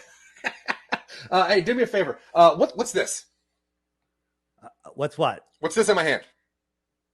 I don't know. It's a star. If you looked at it yourself, you'd know. Just because you're showing me something, saying something, doesn't make it a fact. Like you can't throw something on there and then try to be condescending about the fact what I'm telling you, this is the star Sirius. Go film it yourself. I'm going to show you some other stars. Sure. How far away is that? How far away? I don't know the numbers off the top of my head. Okay. How do you know that's the right star? Because it's been filmed many times. Many people have filmed it, and I've filmed it. This is the star. Because you found it in space. Like, you know where it was. Yeah, well, it's the star that's always there, and it's the one that they call Sirius. This star is 211 trillion miles away. This is what NASA tells us it is, compared to the sun. But this is what we see when we look at it. This is a cartoon. This is a real video. Of what are we seeing? How am I able to zoom in on something and make it bigger if it's 211 trillion miles away? Do you know how far 1 trillion miles is? You can't even fathom it. So you're saying that you're saying telescopes cannot see closer? I'm telling you that I could barely zoom in on the buildings in New York City, which are 25 miles away from me over the water, and I could zoom in on the star and make it huge and make it clear. Okay. 25 trillion miles away. How long is just so you understand what a trillion is, how long is 1 trillion seconds? Do you have any guess? It's pretty long. You want to guess? Just take a guess. About a year. A year. Yeah, very close. 31,000 years. Okay. And this is 211 trillion miles away. And you believe I could zoom in on it like this? You can zoom in on it like this. Okay. So again, they're lying to us about all of this stuff. What is a lie about this star? The fact that you can zoom in on something, you can make it bigger, and you can see this with your naked eye. The distance of this star is trillions and trillions, hundreds of trillions of miles away. But there it is. You can see it with your naked eye. How is this light getting to us? How are all these colors getting to us? Right? How are we able to see it? No, how are we able to see this in such detail? What detail? I just see flickering lights. That's not detail. It's an energetic orb of light. And if you ask me what it is, I don't know what it is. Yeah, it's part of the Earth system. I can't even say it's a star for sure. You're but I'm telling you it is. Don't believe anything I tell you today. Go check this stuff out yourself. Look, I know you can zoom in on stars. I know that for a fact. And I don't think we can zoom in on stars because we live on a flat Earth. I'm not okay. What is your best proof we live on a globe? Gravity. Gravity. Newtonian or Einsteinian? Nighttime. Nighttime. Eclipses, yeah. So everything I showed you, how the sun goes away and takes its light with it. Oh, and those models are crazy. And how the horizon line doesn't shoot up the mountain and buildings. Yep. None of that matters to you. Not at all. Because if I held up this piece of paper right here, let's say this is a piece of paper, right? And I held this up, and I don't have one on me. But let's say that I had a flashlight, right? And I'm going to use your model here, right? This is the sun, right? This is our planet. Now, the sun is over here during what time? Sometime. But guess what? Over here, I can still see the light. And when the sun moves over here, I can still see light on the other side because this is a flat surface and there's nothing really stopping the light from going there. But for you to say that the sun just randomly travels around the sky and then randomly travel, it's on a very specific path. What is the path? Why does it have that path? What causes that path? We're scientists here, right? You're talking about trillions of miles away. You're talking about heat density. You're talking about all this stuff. What causes that? I don't know. I'm not the creator. It's a whole magnetic electric system. I don't know. It's beyond my understanding. But your belief that we live in this beehive, heliocentric system, they can't even solve the 3-body problem. Do you know what the 3-body problem is? I don't. So gravity, and you believe in Newtonian gravity, says that the bigger objects hold on to smaller objects. How come we don't have, hold on a second. How come when the moon comes around the earth back towards the sun, how come the sun doesn't pull it away or speed it up? And when it goes away from the sun, how come it doesn't slow down? So let me show you the 3-body problem. The 3-body problem. Earth's gravity. Earth's gravity, but the sun's gravity can hold on to the earth, but ignores the moon. But the sun's gravity can hold on to Jupiter and Saturn and Mars and Venus, but it ignores their moons. The sun doesn't pull the earth into it. Right, but why doesn't the sun holds the earth? It also holds on to Pluto and holds on Saturn, but it ignores their moons. Is that what you're telling me?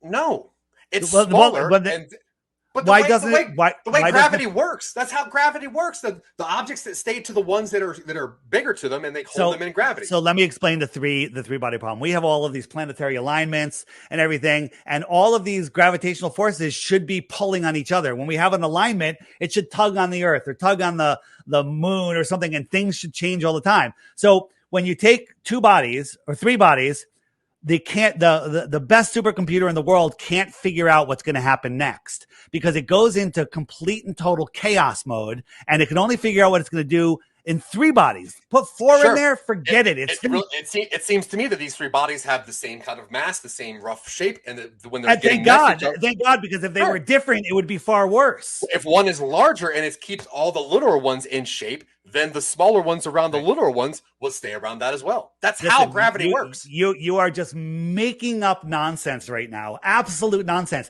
This is the simplest problem. That's not the simplest way the 3-body problem could be demonstrated. What are those 3 bodies? I'm just saying they're 3 equal bodies. They're 3 equal bodies. And, right. And if I made them non-equal, it would be more random. You're saying the Earth is equal to the moon, which is equal to the sun. No, I'm not. You're straw manning me. No, I'm not strong. You're using this model to prove why the moon, Earth, and sun aren't in disarray when you're using the same size things to pull with the same forces. Like, that's not how gravity works. The sun is larger. Earth is larger than the moon. I'm sorry. You're not understanding. I can't help you. What am I not understanding? You're not understanding that if I made these 3 bodies, let alone the billions and trillions of bodies out there, if I made these different sizes, they couldn't even predict what it's going to do for a second into the future, let alone a couple seconds into the future. Right? These, if I added a 4th body in here, a smaller one, a bigger one, a 5th body, a 6th body, it's random chaos, and no computer can figure it out. But however, we've had the same exact stars orbiting. We can figure out where the sun and the moon are going to be. We know when the eclipses happen in a random beehive system. Why do the eclipses repeat every 18 years? Okay. How long has a solar system existed?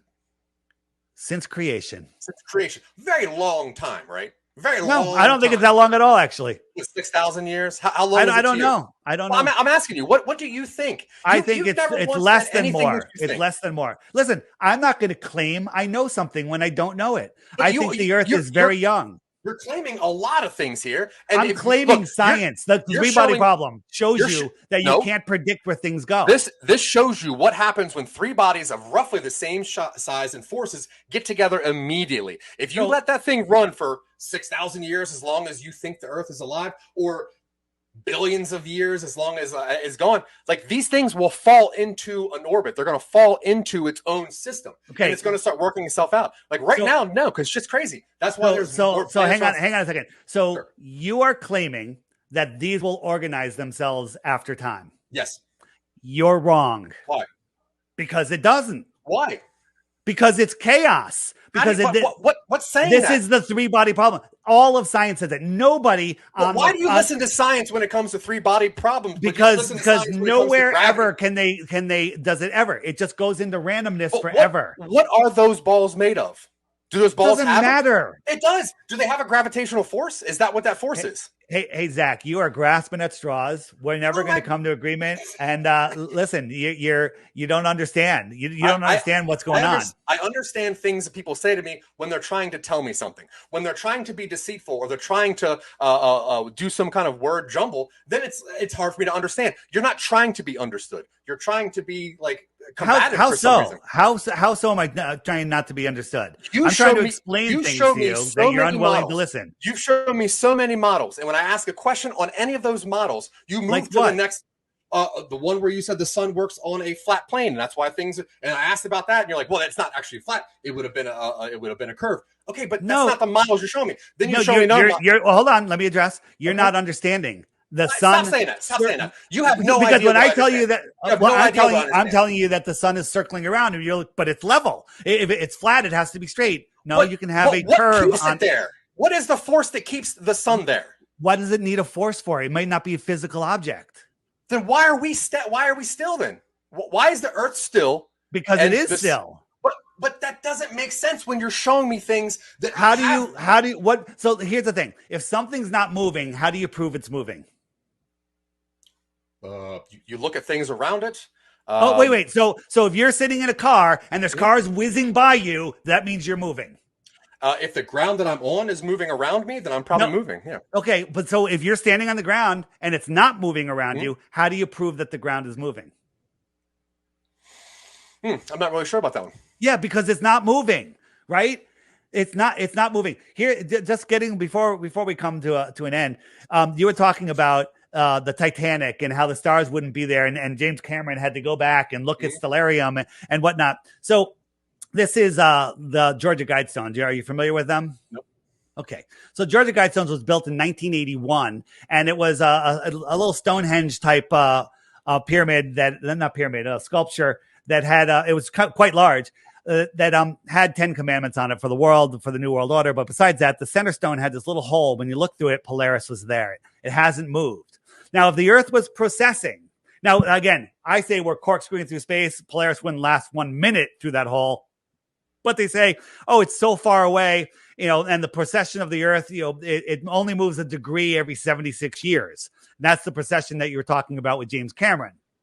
So, whoops. Okay, so if we go with that it only precesses 1 degree every 76 years, well, a half a degree would be less than 40 years, and a half a degree in the sky would send Polaris far out of this hole. It wouldn't be there. Well, guess what? They were up for 40 years. 40 years, and the Polaris hadn't moved. But just when we hit this point where we're like, hey, this is rock solid proof, they had a little fake attack, and they knocked it down. They knocked it down because this proves that we're not moving. On the Great Pyramids of Egypt, whenever you believe those were built, which is long time ago, it has a shaft looking at Polaris. And the argument from the heliocentric clown side is, it was pointing at Thuban 2,000 years ago, and we've processed, and we happen to live in the time now where it points at Polaris and it hasn't moved in all of our history, but it happens to be there now. And then it's going to eventually move out of there, and it's going to go to another star in another 2,000 years.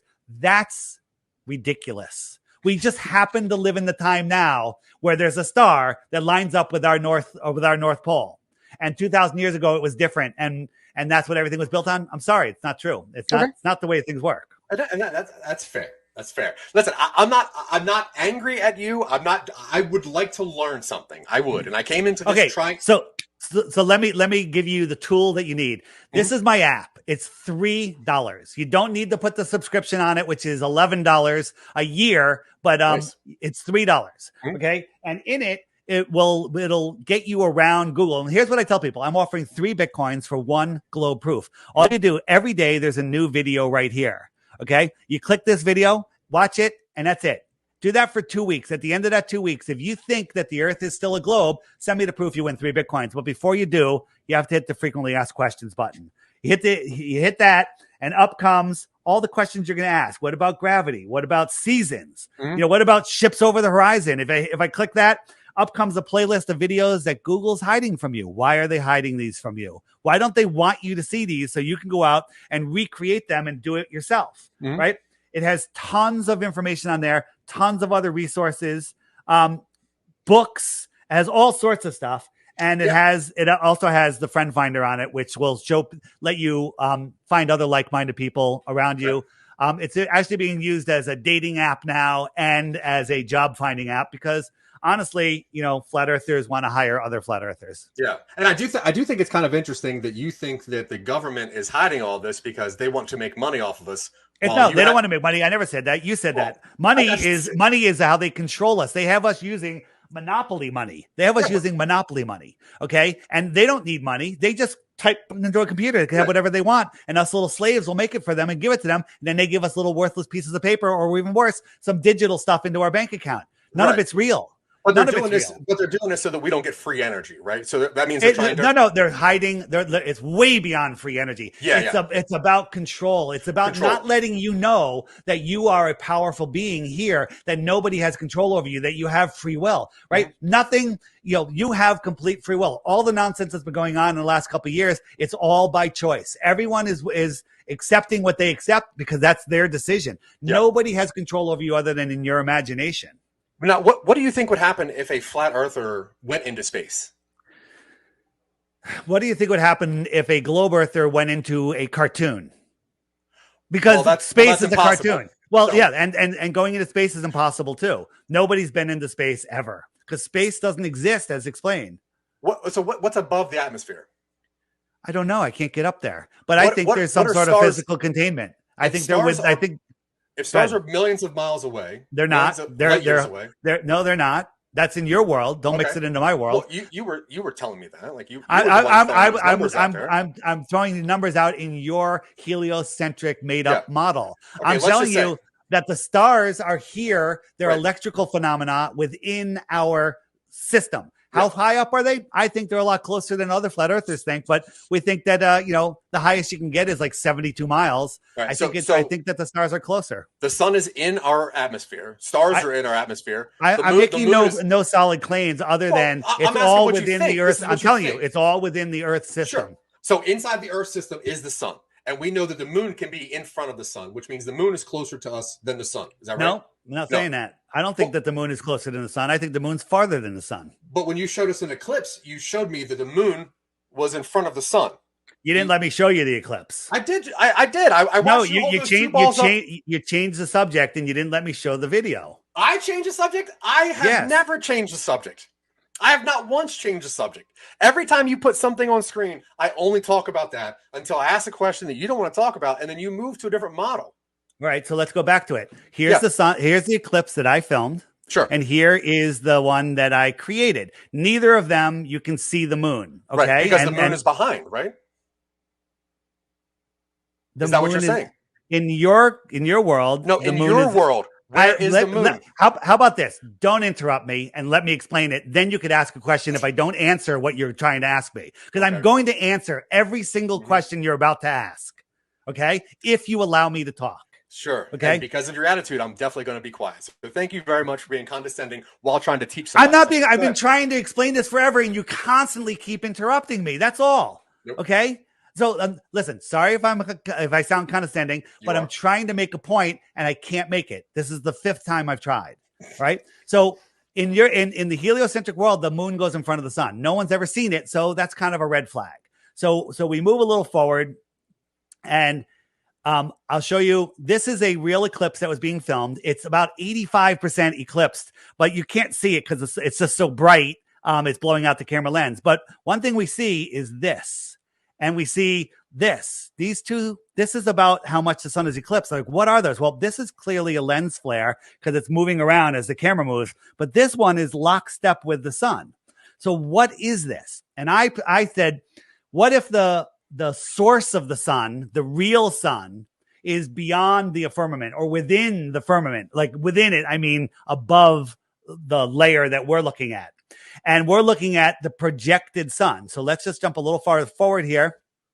So here's my paper towel sky, and I'm creating an eclipse. And I'll show you how I did in a second. I have a rear projector. I have the source, which is here, and I'm eclipsing it with just this bottle cap, okay? And it's looks pretty much like an eclipse.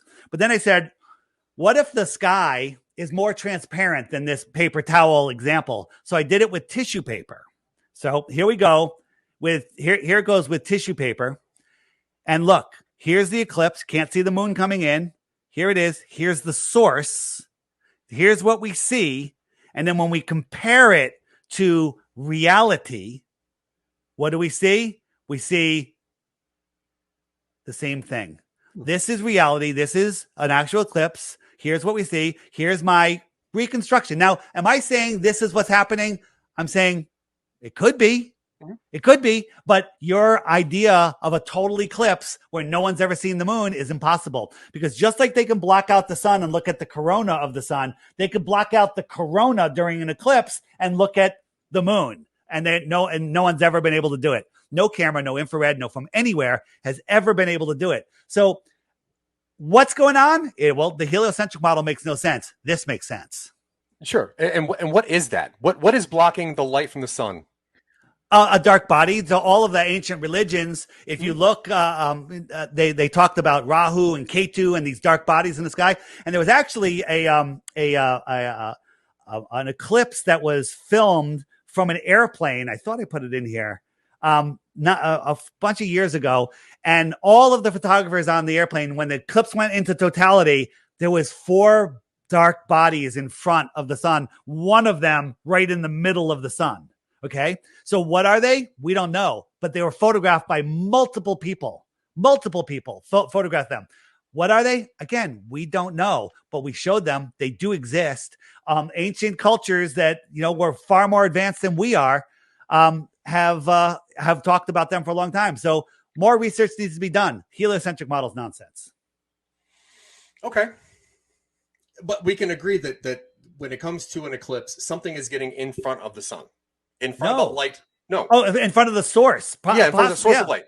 Yeah, sure. So by the way, you asked me earlier, you said, if you had a light and you put something in front of it, I'm going to put a light. I'm going to simulate an eclipse here with a light, which is the same size as this penny. And as we put the sun in front of it, as we do it, all of a sudden you can see the penny. Mm-hmm. If I zoomed in on it, you can see it. Sure. So that's just showing that there's 2 things the same size. We tried it where it was 2 different size lights and it didn't work, right? Okay, but you can zoom in and see the penny on that one. Sure, yeah, because those 2 things are touching. They're side by side, right?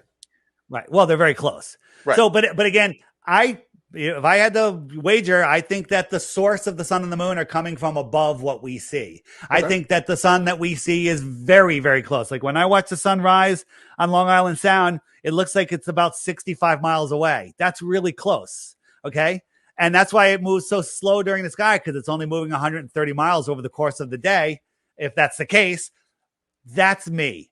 I don't have proof of that. Sure. But it works if you model it, like get a glass dome and move a light across it above it, and you'll watch inside that dome. You'll see a little light rise and set, never going below the bottom of the dome, but you'll see it rise and set, just like just like reality. Yeah.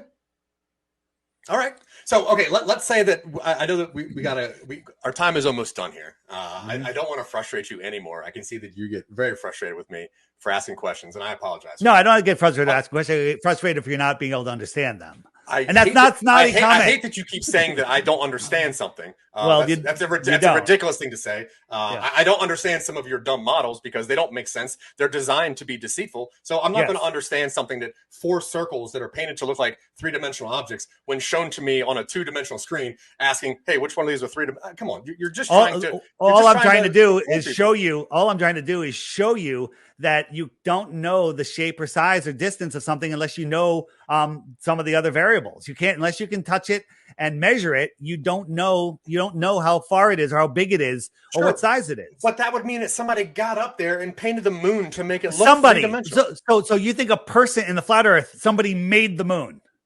Somebody made the moon. Is that what you think? I'm not saying that whatsoever. Well, that is. I'm trying to go by your models. If your models are designed that you can be manipulated based on perception to make something look 3-dimensional, that through your model, that would make me think that you're telling me that the moon is designed to make me think it's 3-dimensional. So one of the things you guys mentioned earlier before I came on was if you're looking at a disc, it always looks circled unless it's sideways or it moves to the side, then it wouldn't look the same. We don't know what the sky is, but let's look if the sky is liquid like we think. This guy is facing forward. He's not facing us, but we're seeing the front of him somehow. And as this camera moves, we only see the front side of him. It doesn't turn. Okay. So this is optics. And when you're looking into the sky, which we think is liquid, this is optics. So that's why we're seeing the same side no matter where it's going. So that's why we see the same side of the moon. He's not facing us, but that's what it looks like. Right? Well, I mean, through water refraction, but yes, it does. We think that the sky is water. We think the sky's water. We think that the sky above the firmament is water. That's what most flat earthers think. All right, and where does the firmament end? I don't know. We're not allowed to go there. Some people think it terminates somewhere in Antarctica. Maybe it goes farther. I don't know. But above that is water. That's what it appears to be. You know, NASA always talking about the Sea of Tranquility, ships docking, everything they talk about is nautical terms. And then when you watch these rockets launch from Florida, one just happened the other day, it sure looks like something skimming across water, leaving a wake. It leaves an actual water wake. If you go look at some of those, they're amazing. Okay, so just to backpedal a little bit, we can agree that there is a sun. You believe in there's a light in the sky that we see. It's not a burning ball, a volcanic ball, like you said. It's not that at all. Does this light provide heat for the Earth? It provides electricity, which turns into heat when it hits the Earth. Yes. Okay. It is so the light source that comes from the sun provides heat to the Earth, right? And that's fair. And that's what provides life on Earth is the fact that the sun provides enough light to make heat, et cetera, and that mixed with water, right? Say that again. The sun is up there and it provides heat and light to the Earth. Yes. Okay. The moon is up there and it is made of something. The moon that we see, I don't know. It could be plasma. So the moon that you see at nighttime is not a solid object, even though it looks exactly the same all the time, right? Well, it doesn't. I mean, there's been times where people have seen stars through the the dark part of the moon, and there's a star there, which doesn't prove that the moon is translucent. It could prove that the star, a luminary that they're seeing, is actually in front of the moon. But again, I don't know because I can't go there. I can prove that the moon is close because it lights up just the local clouds. It doesn't light up the clouds over here. If it was 250,000 miles away, it would light up all the clouds. But it's only lighting up the clouds that are right near it. Get a little moonlight. But doesn't also light your book that you're reading, right? Yeah, because it's close. But how close are those clouds to you though? I don't know. The clouds are 10, 20. 5,000-10,000 feet in the sky. Okay, but you're saying that this is a localized bit of clouds that are being lit up. I'm not saying it. I'm showing you it. Okay, well, I mean, I have to go by what you're saying here. Even though this is a localized bit of light, it also goes down 14,000 feet to your book. Yeah. Okay. And just a shaft on you? Say that again? And it's just a light shaft on your book. So like it's not a light shaft, it's shedding light onto the Earth. Sure. Right? The moon is a lesser light in the sky. Right? The moon is illuminating. Yeah, it's the moon. Well, so if the moon was illuminating, it would have a hot spot like the sun shining on this cement ball here, right? And but why not? Well, I mean, are you saying that there's parts of the moon that are not colder than the other parts of the moon? I'm not saying anything about the temperature of the moon. What I'm saying is a hot spot. I mean, a specular highlight. Okay. When you light up a ball with a single source light, it has a hot spot and then the light fades away. Mm-hmm. When we see a full moon, it's lit all the way around.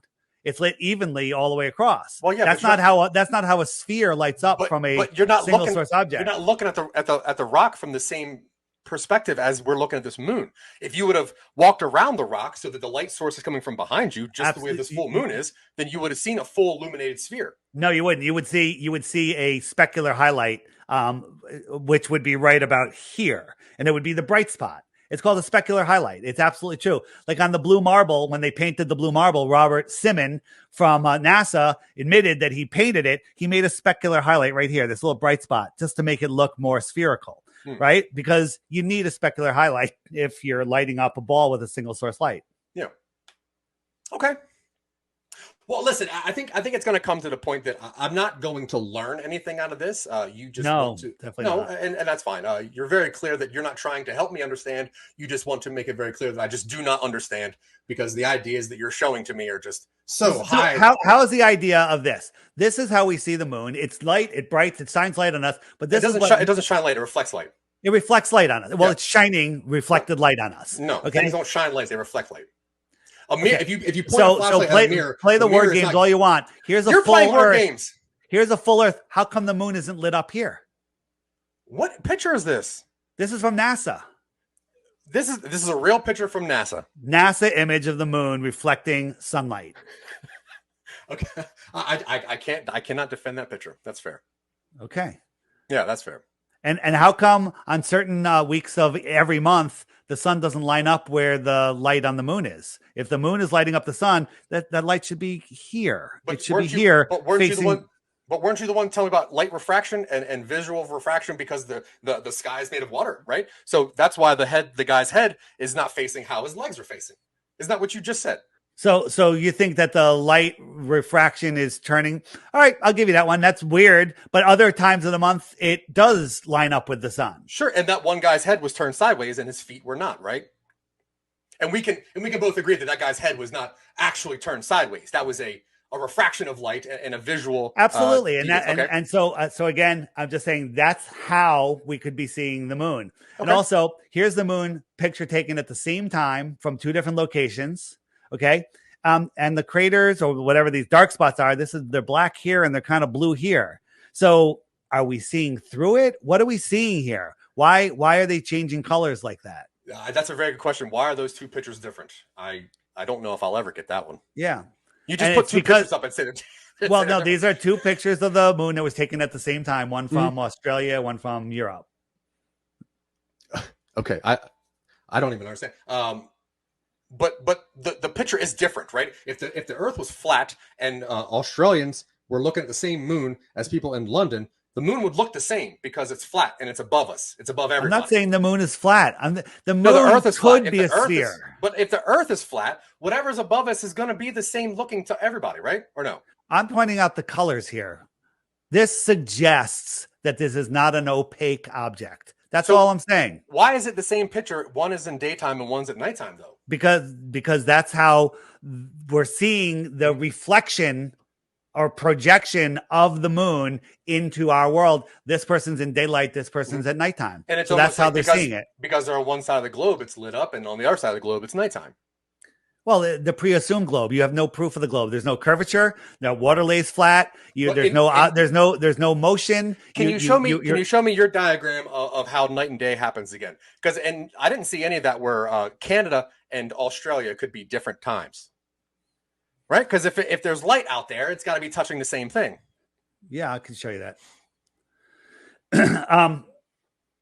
So right here.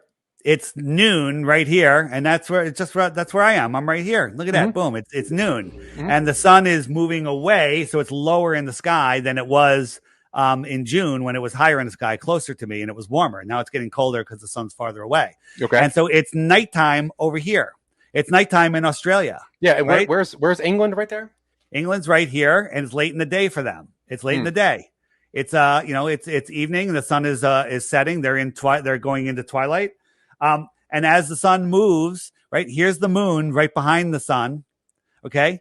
And the sun is coming up. And in a few hours, I can call my friend PK, who's right here. When the sun's there, he'll say it's noon and it's getting really warm because the sun's getting very close.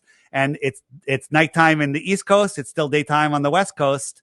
And now sun sets on the West Coast. It's getting darker over here. Sun's already rising in Africa, on the east side of Africa. It's noon in Australia. This is how it works. And if I turn on the time zones, then you can see what time it is everywhere. So if I just stop this, right now, it's 9 p.m. in Australia. 9 p.m. or 9 a.m.? 9 p.m. 9 p.m. in Australia. Okay. But here it is. Here's the time zones. It's dark over here. I showed you a real video of the sun fading out, taking its light away. You can't see the sun from here because it's too far away. Okay. Yeah. Okay. That makes Time sense. zones. Sure. Time zones, seasons, everything. Just remember, every test for axial rotation has proven there is none.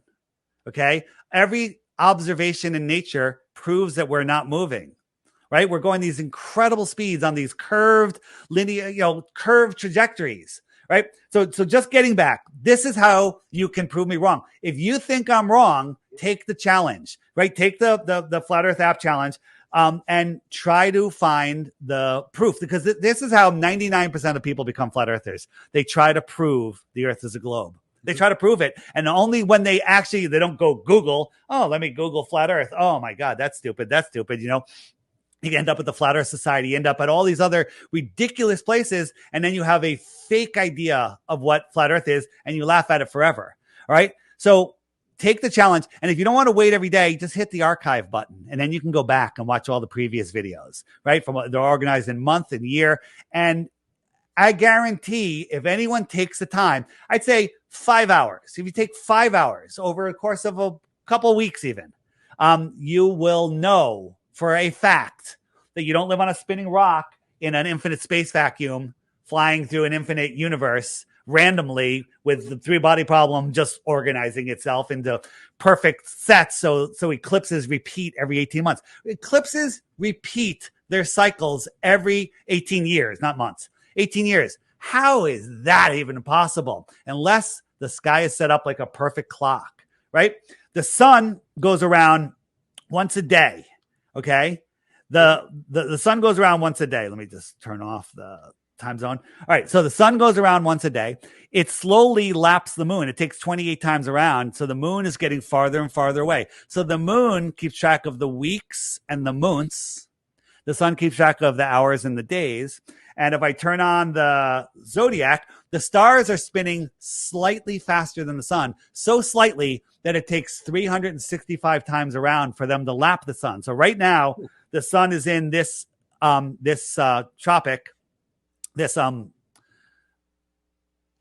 tropic, that's the word. And then slowly the next one will catch up for about a month, and then this one will catch up, and then this one will catch up, and it goes all the way around until next year when the sun's back in this tropics. Mm-hmm. So the stars keep track of the seasons and the years. The sky clock is reality. And know how they hid it from us? They gave us clocks, and they made it go around twice a day. They go, you know what? Let's make the clock go around twice a day, so they never figure out that this is real time. Noon, midnight, 6 a.m. This is real time, right? This is how our world works. It's a perfect, organized, intelligently designed system, right? There's people that live on the globe that think that they're doing good. They're good people, but they're missing out on the true creation. They're missing out on the true wonders of this world. And we're being kept in a prison. That's the heliocentric prison.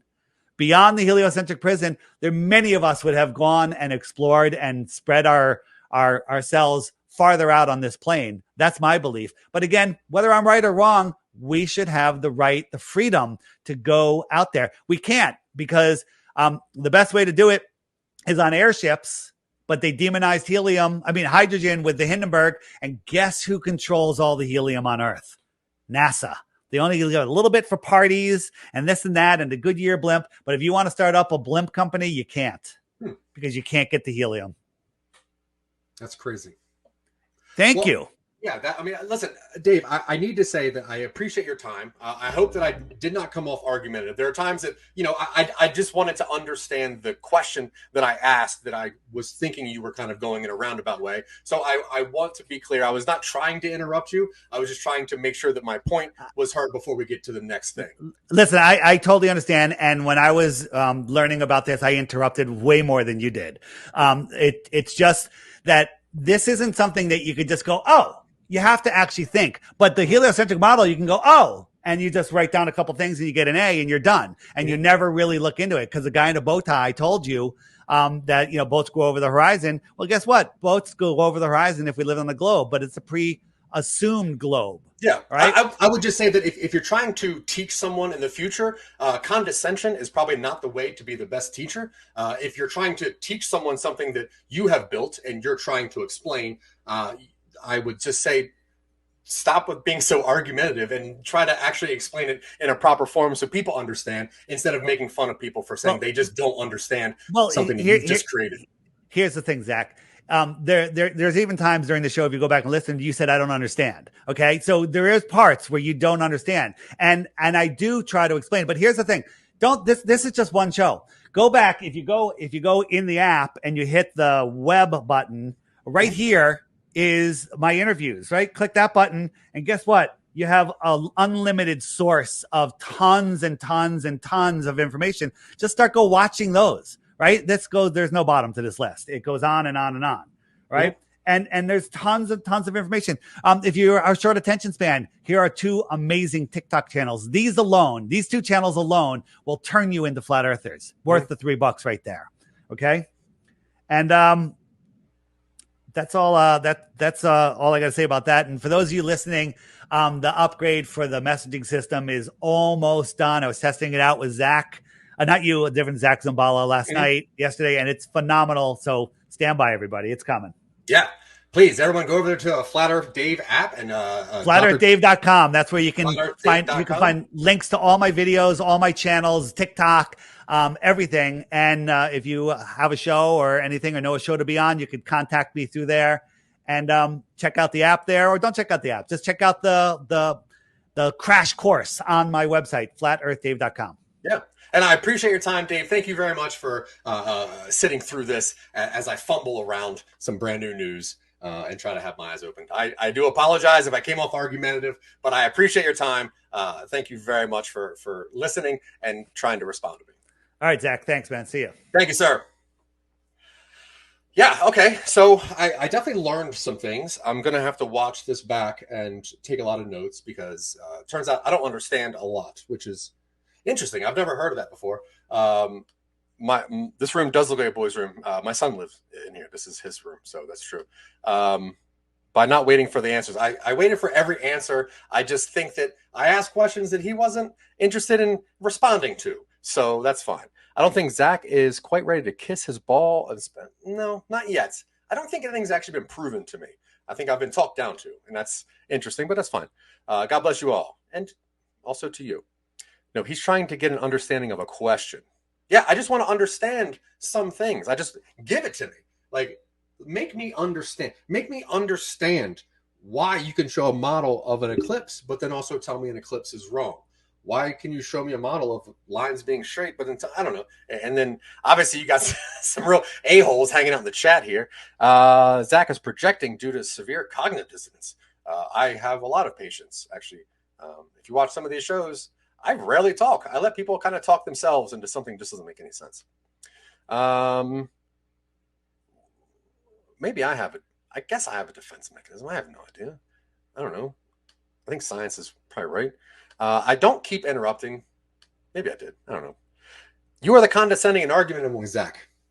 Well, I guess it kind of comes back sometimes when I feel that someone's just being rude to my face, but whatever. I feel that I did a pretty good job. I think that if you know me, I could have made that a lot more aggressive. But the thing is, I actually wanted to learn. I actually genuinely wanted to absorb some information. It's like, I grew up in a Christian household. I grew up in Maryland. When I met people that were from a different religion, I wanted just to understand. I mean, I wasn't saying they were right or wrong. It says, you think so differently than me. I'm curious. Like, make me understand. Help me understand. Cognitive dissonance has nothing to do with patience. That's fair. You did a good job. I wanted to do a good job. I did not want to do a great job. I think a great job with a flat earther makes you call them names and say stupid stuff, and that's just not true. I don't want to go at anybody condescending. I wanted to genuinely understand why he's so passionate about this. The flat side is all punching down. See? That's it. Making fun of flat earthers, it's weird, and I don't really want to do it. I'm just curious. It wasn't your fault, bro, that they lied to us this bad. That's true, man. They duped me. I don't understand, because honestly, when you think about math, doing math in spheres is hard. If the Earth was flat, teach that. Seems like it'd be a lot easier of a path to go down. Zach, go to Dave's site and watch a few of his videos, interviews, open-minded with logic, and you will understand everything. Cheers. God bless you. Yeah, I literally went to his app. I paid the $3 2 days ago, and I have his app. I was using it, and that's what made me say, okay, I'm going to go into this not as a jerk, but just someone trying to figure it out, trying to understand. I don't know if I did that, but let's see.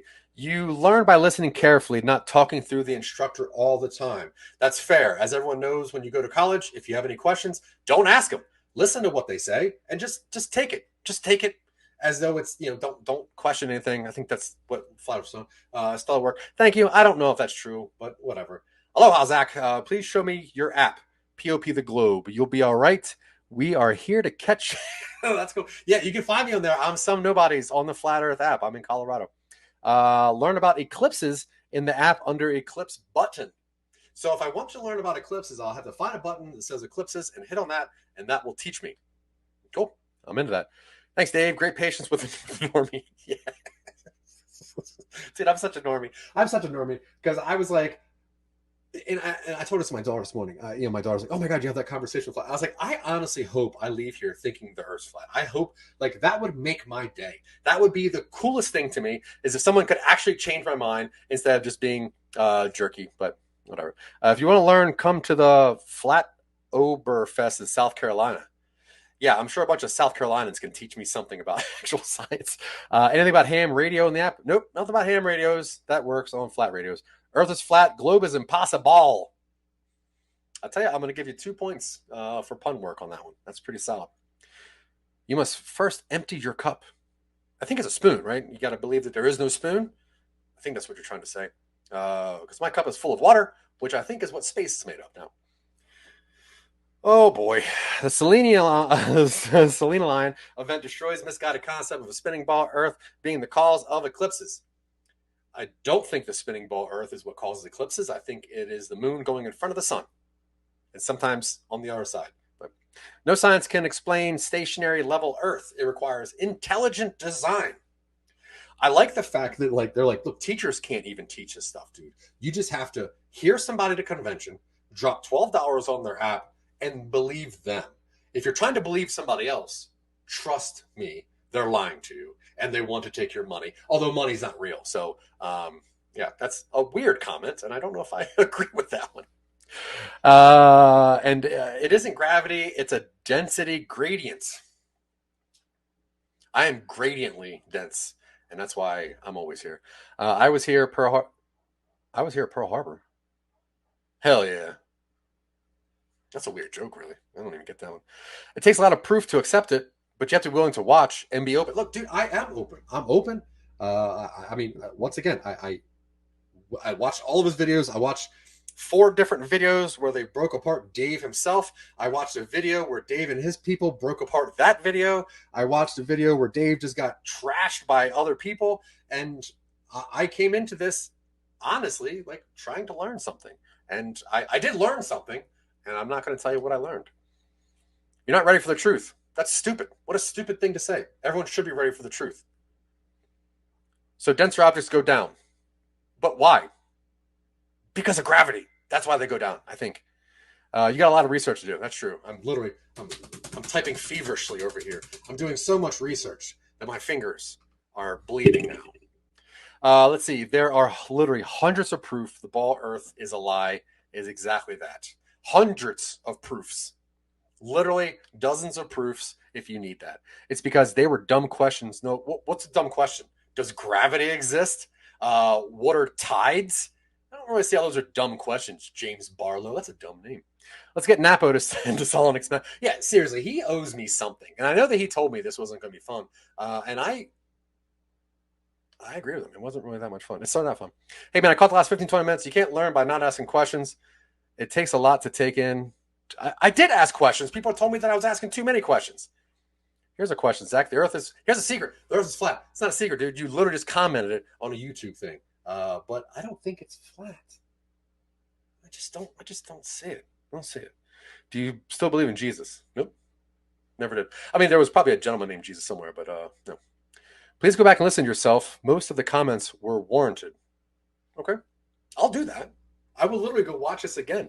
You can't trust a flat earther who has something to sell. Seriously, that was one of the things I was trying to say. Like, he was making a comment that, like, governments and people are hiding this for either monetary gain or power or electricity or something. But you're going to charge $12 for someone to get an app to watch your videos, which I can find. Only you can convince yourself of what the truth actually is. That sounds misguided and dangerous. You should actually find facts, I think, not just telling yourself something. Because God's word is ironically perfect, accurate on what we live in. And God said that the earth was flat, that the moon is something, that the sun is light, and stars don't exist, even though they're millions of years away. I don't know. I don't think it's a secret. It's being talked about. Seriously, I tried for the last 4 hours to figure this out. I don't think it's that much of a secret. Dave wants to sell his app. That's true. And I bought it. Get a P900 and test the lake. Yeah. You go get yourself a P900 and you test that friggin' lake. Science can disprove the globe. Science can also prove it, I think. All the ball earth lies. All the ball earth lie math is triple sixes, literally. And all the astronauts were Freemasons. Freemasons worship Lucifer, the light bringer. And isn't the sun the light bringer? So is the sun the devil? I don't know what you guys believe in. Lunar eclipse rhetoric, shot of a ball, Earth projected on the moon. What? Okay. I'm going to do research on that, trust me. Was Dave already on? Yeah, you missed the first 4 hours. I'm sorry.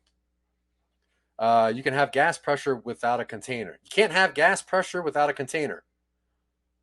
Isn't that what the Earth is? It holds gas. Yeah, for a few hours. Yeah, he was on here for quite a while. And $3 app, he said...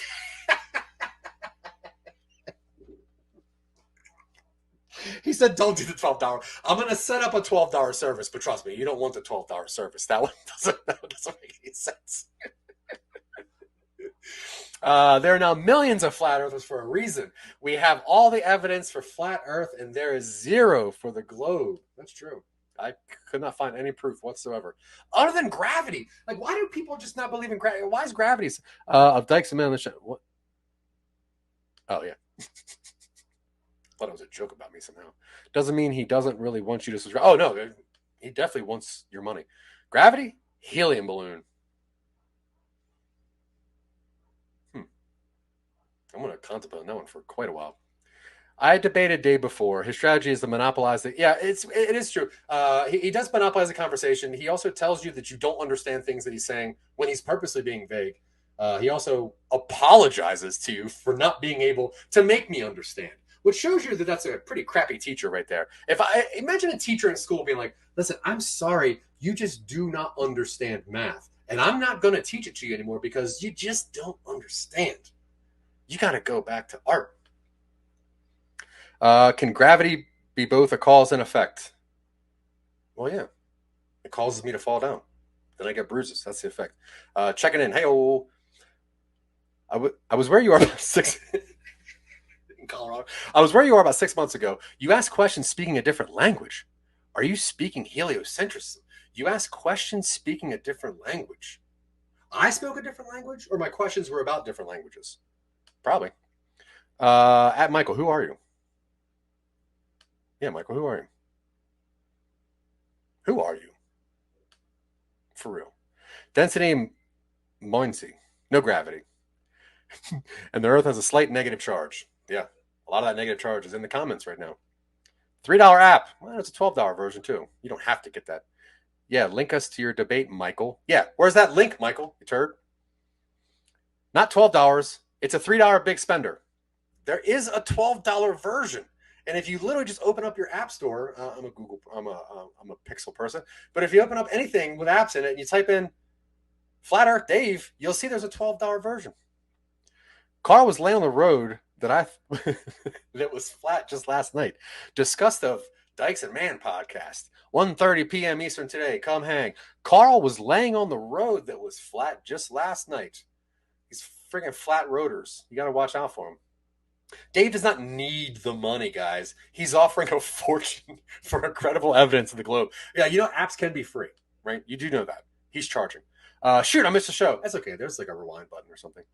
Astronauts. is pretty funny. No, 100%. That caught me off guard. I wasn't ready for that. Professor Brian Cox says the world is round, and I believe his reasoning is applied science and prove it. Yeah, I mean, most people go by applied sciences, math, just sort of normal ways of proving anything, except for when it's this.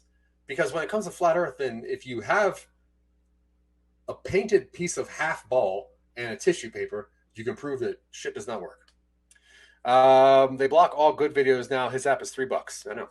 I said that many times. The debate was on Rose 777 channel, since deleted. Sounds like Globe Earth talk to me. Let's see, 3 Bitcoins for proof. That's true. He said that. He'll give you 3 Bitcoins if you can prove that the Earth is not flat. What do you think you get your heliocentric books and education free of charge? I didn't. I paid for college, and I paid for the private school that I went to. So it wasn't free of charge. They still didn't teach me that. I owe you a good laugh. I had a couple earlier on. I don't need a back rub. I'm good. Also, somebody said I have like Ukraine.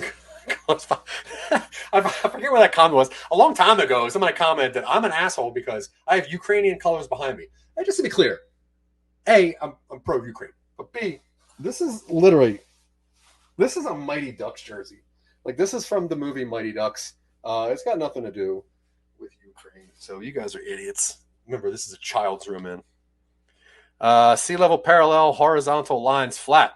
Honestly, you cannot get a better equation than that. Sea level plus parallel minus horizontal in parentheses lines equals flat. Yeah. Bring the empirical scientific evidence, results of experimentation within the science method to bring scientific credibility to your claim of science. Wow, how did you make the word science in that sentence 4 times while still not believing in science? Fun. Massage his forehead. Yeah. I do need that. Hi, all you flatties. Hey, Sandro. If you can't afford $3, you gotta live on a fucking circle Earth. That's it. Can you afford $3? If you can, send it to me. Because if you can't afford $3, sir, then you got bigger problems. Laser test over any body of water and high altitude balloon footage without a fisheye lens both prove it. She be flat. This hussy of the Earth is flat. You live in fear, but the flatness will set you free. That's funny. That's what my girlfriend in high school said. Hi, Sandro. Yeah, for real. Hey, Sandro, how are you? Or the student is a dunce, like in this case. What a cool teacher to be like, actually, I'm doing the right thing. You're an idiot. So get out of here and go find your own answers. Yes, flat and proud of it, but used to be like you. Probably not that funny, but maybe. Can you teach us snail math? What? Me? Probably. I'm pretty good at math. You are denser than the air, but you can float in water. You're really trying to bring up some stuff here. Yeah, you float on water. Your body has air in it too. I mean, you can also sink. Even in Einstein's papers on relativity, it stated gravity is a fictitious force. Look up the definition of fictitious. I don't know many fictitious forces that have actual math equations to prove them, but I'll look it up. God says the earth has a foundation, sits upon pillars, has 4 corners. God stopped the sun in battle of Joshua, not the sun. Woo, okay. And I think at one point we actually thought that like the earth was a half dome and it was sitting on top of 3 turtles that were in some mud. I'm glad we stopped that. I was like, no, it's actually just flat and sitting still. Gravity. Gravity is a law. It's a law of gravity. I'm pretty sure I know that. Not his. Hey-oh. You can't flood a ball hurling at 66,600 miles per hour and 66,600 miles per hour. You can't flood a ball hurling.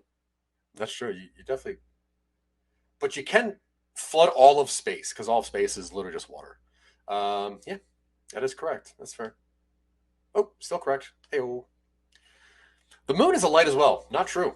Well, or a plasma, and it gives off a cool light, which would be impossible if it were reflecting the sun. Name another cool light. So the moon does not produce light at all. The moon is similar to a mirror. It catches light and it throws it back over there. The app costs more than $3 per user to run. The app costs more than $3 per user to run. That's not true. There's no way that's true. He just said there's like millions of users. So you're telling me that this thing costs more than $3 million to run this app when he's using Google's Earth? I doubt it. He is providing a service that costs him money. He doesn't need the money. He said that. The Tower of Babel makes no sense on a ball.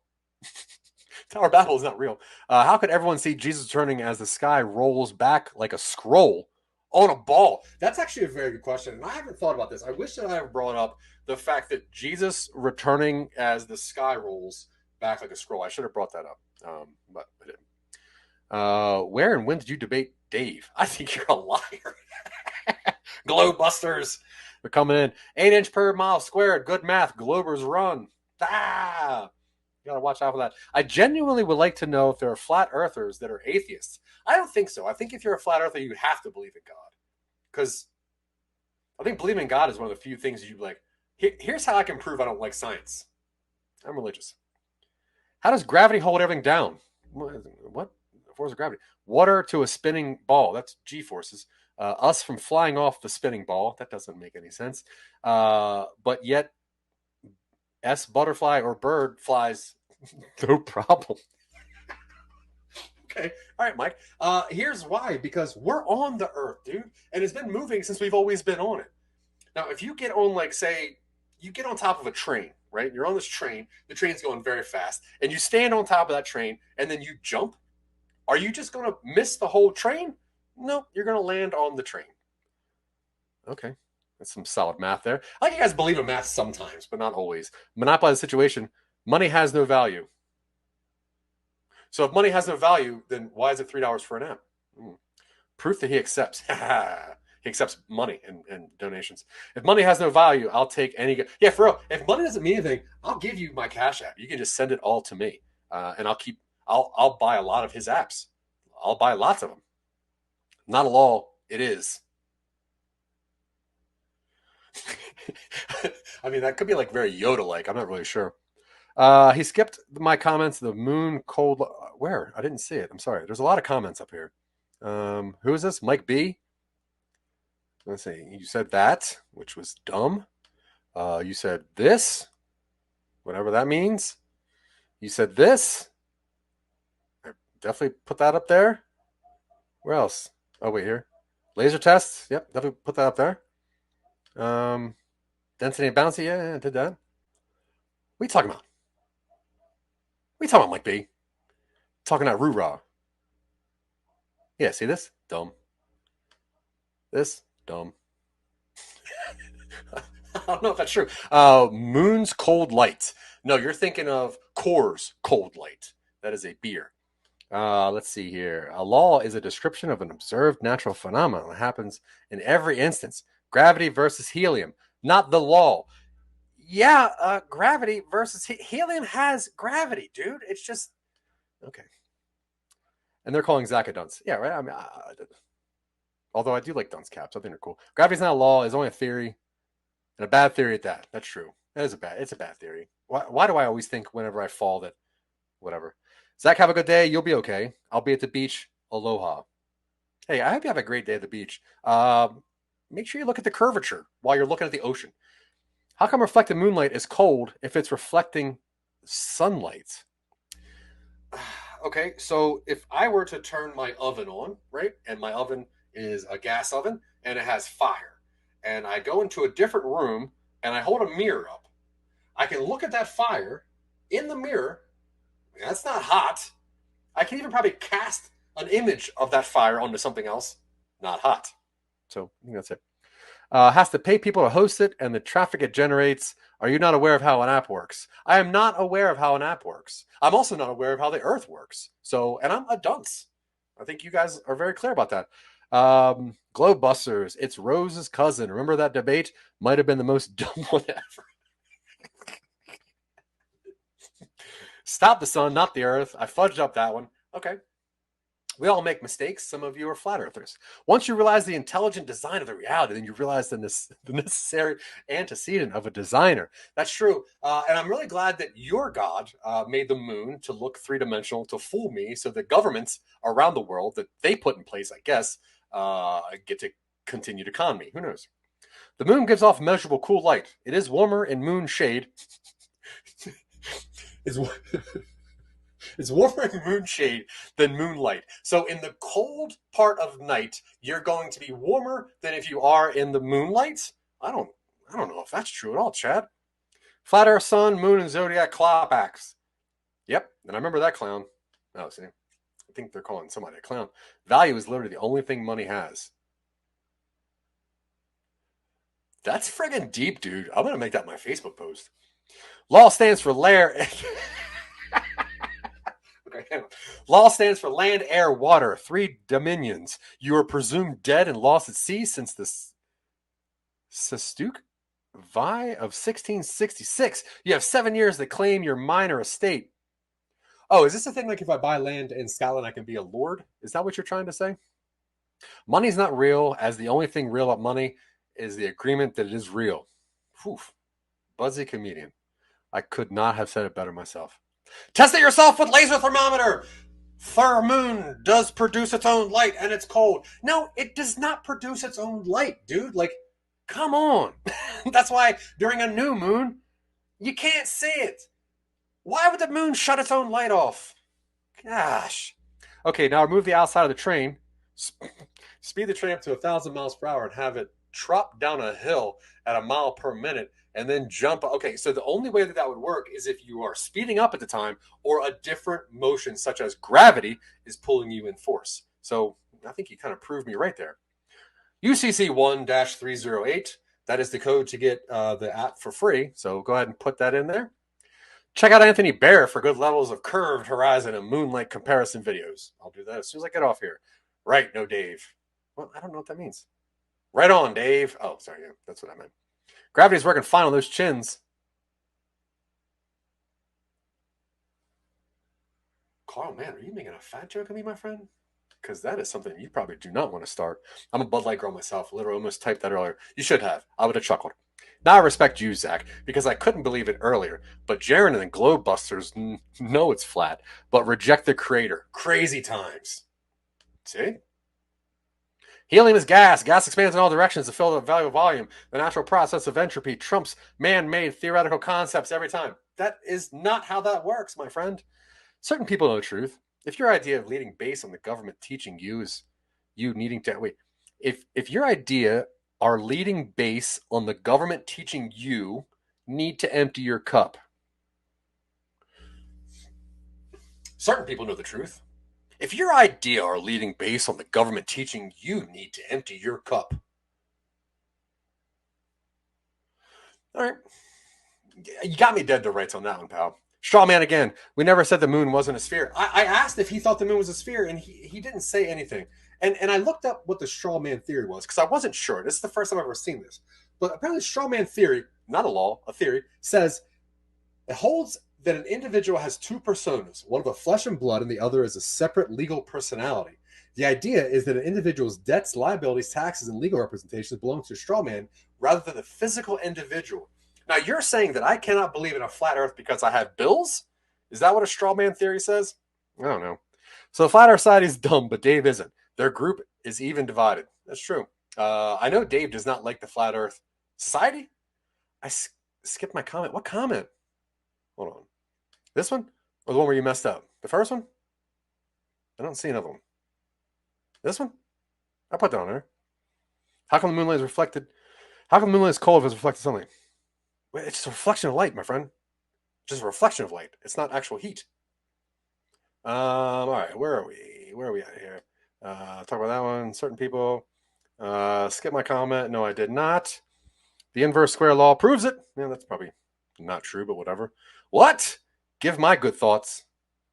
Yeah, I would love your good thoughts. I'll take them all day, every day. I never claimed what the moon is. No, you didn't. Because it's up there, maybe. It's either up there or not that up there, or it's just like it's a plasma ball that just seemingly looks the same and can also hold light sometimes. I do not reject the crater. Tell your lies somewhere else, Mike B, you turd. Glad I just found this. Thank you, Dr. Manhattan. I've been waiting my whole life to talk to you. Closed mind. Yeah. I'm not. Wait, it's flat? That dude, I'm trying to figure that out. I would love to know. I still don't really know. Maybe. Magnify the moonlight. Temperature gets colder, not hotter. If you magnify the light that is being reflected off of the moon, it'll be colder, not hotter. Yeah, because it's a reflection of light. It's not actual light. God works for the government. That's probably true. One of the gods. Yeah, Christy, you missed it all. Ha ha, you jerk. You, not at you, Zach. Oh, thank you. Because that's why I got a beard. Because I don't want anybody to see these chins. Damn, I was so dumb. I thought it was a lip shaped. No, I actually thought it was like, I was hoping that I could pull off a donut theory. He wasn't really seeming to be fun at all. So why is the moonlight cold then? It's not. It's nighttime. It's cold. There is a creator, and it's Dr. Manhattan. He creates everything. Impossible for there not to be. That's true. Somebody created YouTube. We're all here. Those are certainly words. I'll tell you, me and you, we're best friends right now. Condescending strongman arguments isn't proof of it. What is my strongman argument? Like, what is the argument you think that I'm posing when I literally just said, hey, I would like to learn more? Matt Napo, is that your best globe proof? I think so.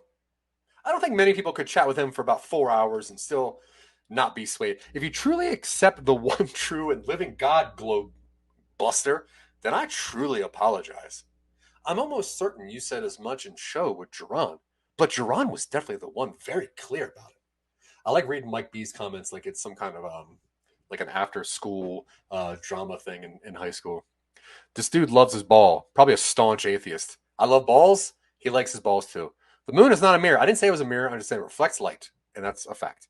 Does gas expand in all directions to fill the value of volume? Yes or no? Depending on forces outside of it, it would expand in all directions, yes. For someone not knowing what a strawman is, you sure did use them a lot, Zach. Did I? Like what? Hello? All right, not yet. I don't know what strawman... okay, let me read it again. The idea is that the individual's debts, liabilities, taxes, and legal responsibility belong to the strawman rather than a physical individual. I honestly do not know what you're talking about. Honestly. But I'm sure it's funny. Crow 777, stars being seen through the moon. Moon isn't an object to land on. That's so true, dude. That's so true. You cannot get on there. All right. So listen, guys, I got to get out of here. I was talking way too long. I was trying to get some of these comments up here. That was awesome. So bummed I had to leave. Yeah, dude, you were great. Why are you strong, man? I don't know. I guess I'm just, I'm sensitive. I'm a sensitive person, and that's it. Thanks for having Dave on your show. I hope your listeners keep looking. I will not stop looking into flat Earth. That is a fact. I'm going to keep doing it. I love balls too. I love the power holding them gives me. Once again, we are identical human beings. So much power comes in holding balls. Flat Earthers are claiming the Earth is a flat sphere. The explanation is not presented correctly. I wish I could post that comment twice. Still going. Yeah, I don't know what I'm doing here. I'm just talking. Moonlight is a cooling light. Sunlight is a heating light. Complete opposite properties. There is no moonlight. There is a reflection of the sunlight off of the moon. The moon does not make light. Yeah, just like Slender Man, he also doesn't believe in a globe, I'm pretty sure. You don't seem to get a globe. It's literal insanity, you know? No, it's a creation, but reject the creator. That's the most unbelievable possibility yet. I do not think God created this planet. I do not think God created the solar system. Is there a creator of something? Maybe, but they created the Big Bang. That's it. And they did not create light out of a moon. Wizard of Oz is about the straw man, the tin man, tax. That's true. That is a big tax. It's not judging, but that's the type of response by the world. Nope, not true. Used to love learning about science and outer space. Now I'm a flat earther. See, that's what happens. Like, people used to like learning. They used to like using their brain. They used to like doing math and solving problems. And they go, you know what? It's actually just easier if I buy this $12 app and say the world is flat. That does seem easier And I'm sorry you stopped learning about science and space because it seems cool and you guys don't know anything. Literally every other comment you give is a strongman argument. Okay, I'm literally going to do this on air. Strawman argument, right? Let's see what this is. A strawman argument example. For example, if someone says, I think we should give better study guides to students, that is a person using strawman might reply by saying, I think that your idea is bad because we shouldn't give out easy A's to everyone. Now, based on what this is, it seems like Dave himself is using the straw man theory. It seems like I'm saying, hey, we kind of need to learn some more stuff and actually like use our brain. And he's saying, your idea is bad. Nobody gets it easy. Do the math yourself. That's stupid. That's not how you teach anyone. That's not how schools work. That's not how anything goes. So I'm sorry, FE Viking. I think it means iron, right? FE stands for iron. Iron Viking. That's pretty cute, actually. Oh, because like the iron place that's outside of the ice walls. All right, maybe that's pretty clever. Maybe you're a pretty clever fella. I have no idea. I probably don't like you though. Mike B. Jerron said he rejected your creator. You know, the tyrannical one.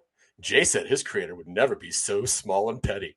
At one time, Barbara wore the wrong shade of lipstick in friggin' math class, and we all made fun of her. And F Barbara now. Lightning is physically matter of energy in the form of light. Lightning is physical matter of energy in the form of light. E equals mc squared. Yeah. Strawman fallacy. I think that you're just saying words so that I play your comments and I put your comments up here. And you got me. You got me because now I want to fight you verbally, not physically. I want you to be close to my backyard so I can scream at you from my upstairs window. See, I knew you rejected him too. You just proved it. It's sad to think being righteous is tyrannical. That just means you love lawlessness. Your sin too much. I don't think this is at me, but it could be. I have no idea. Presuppose that a glob is not proof.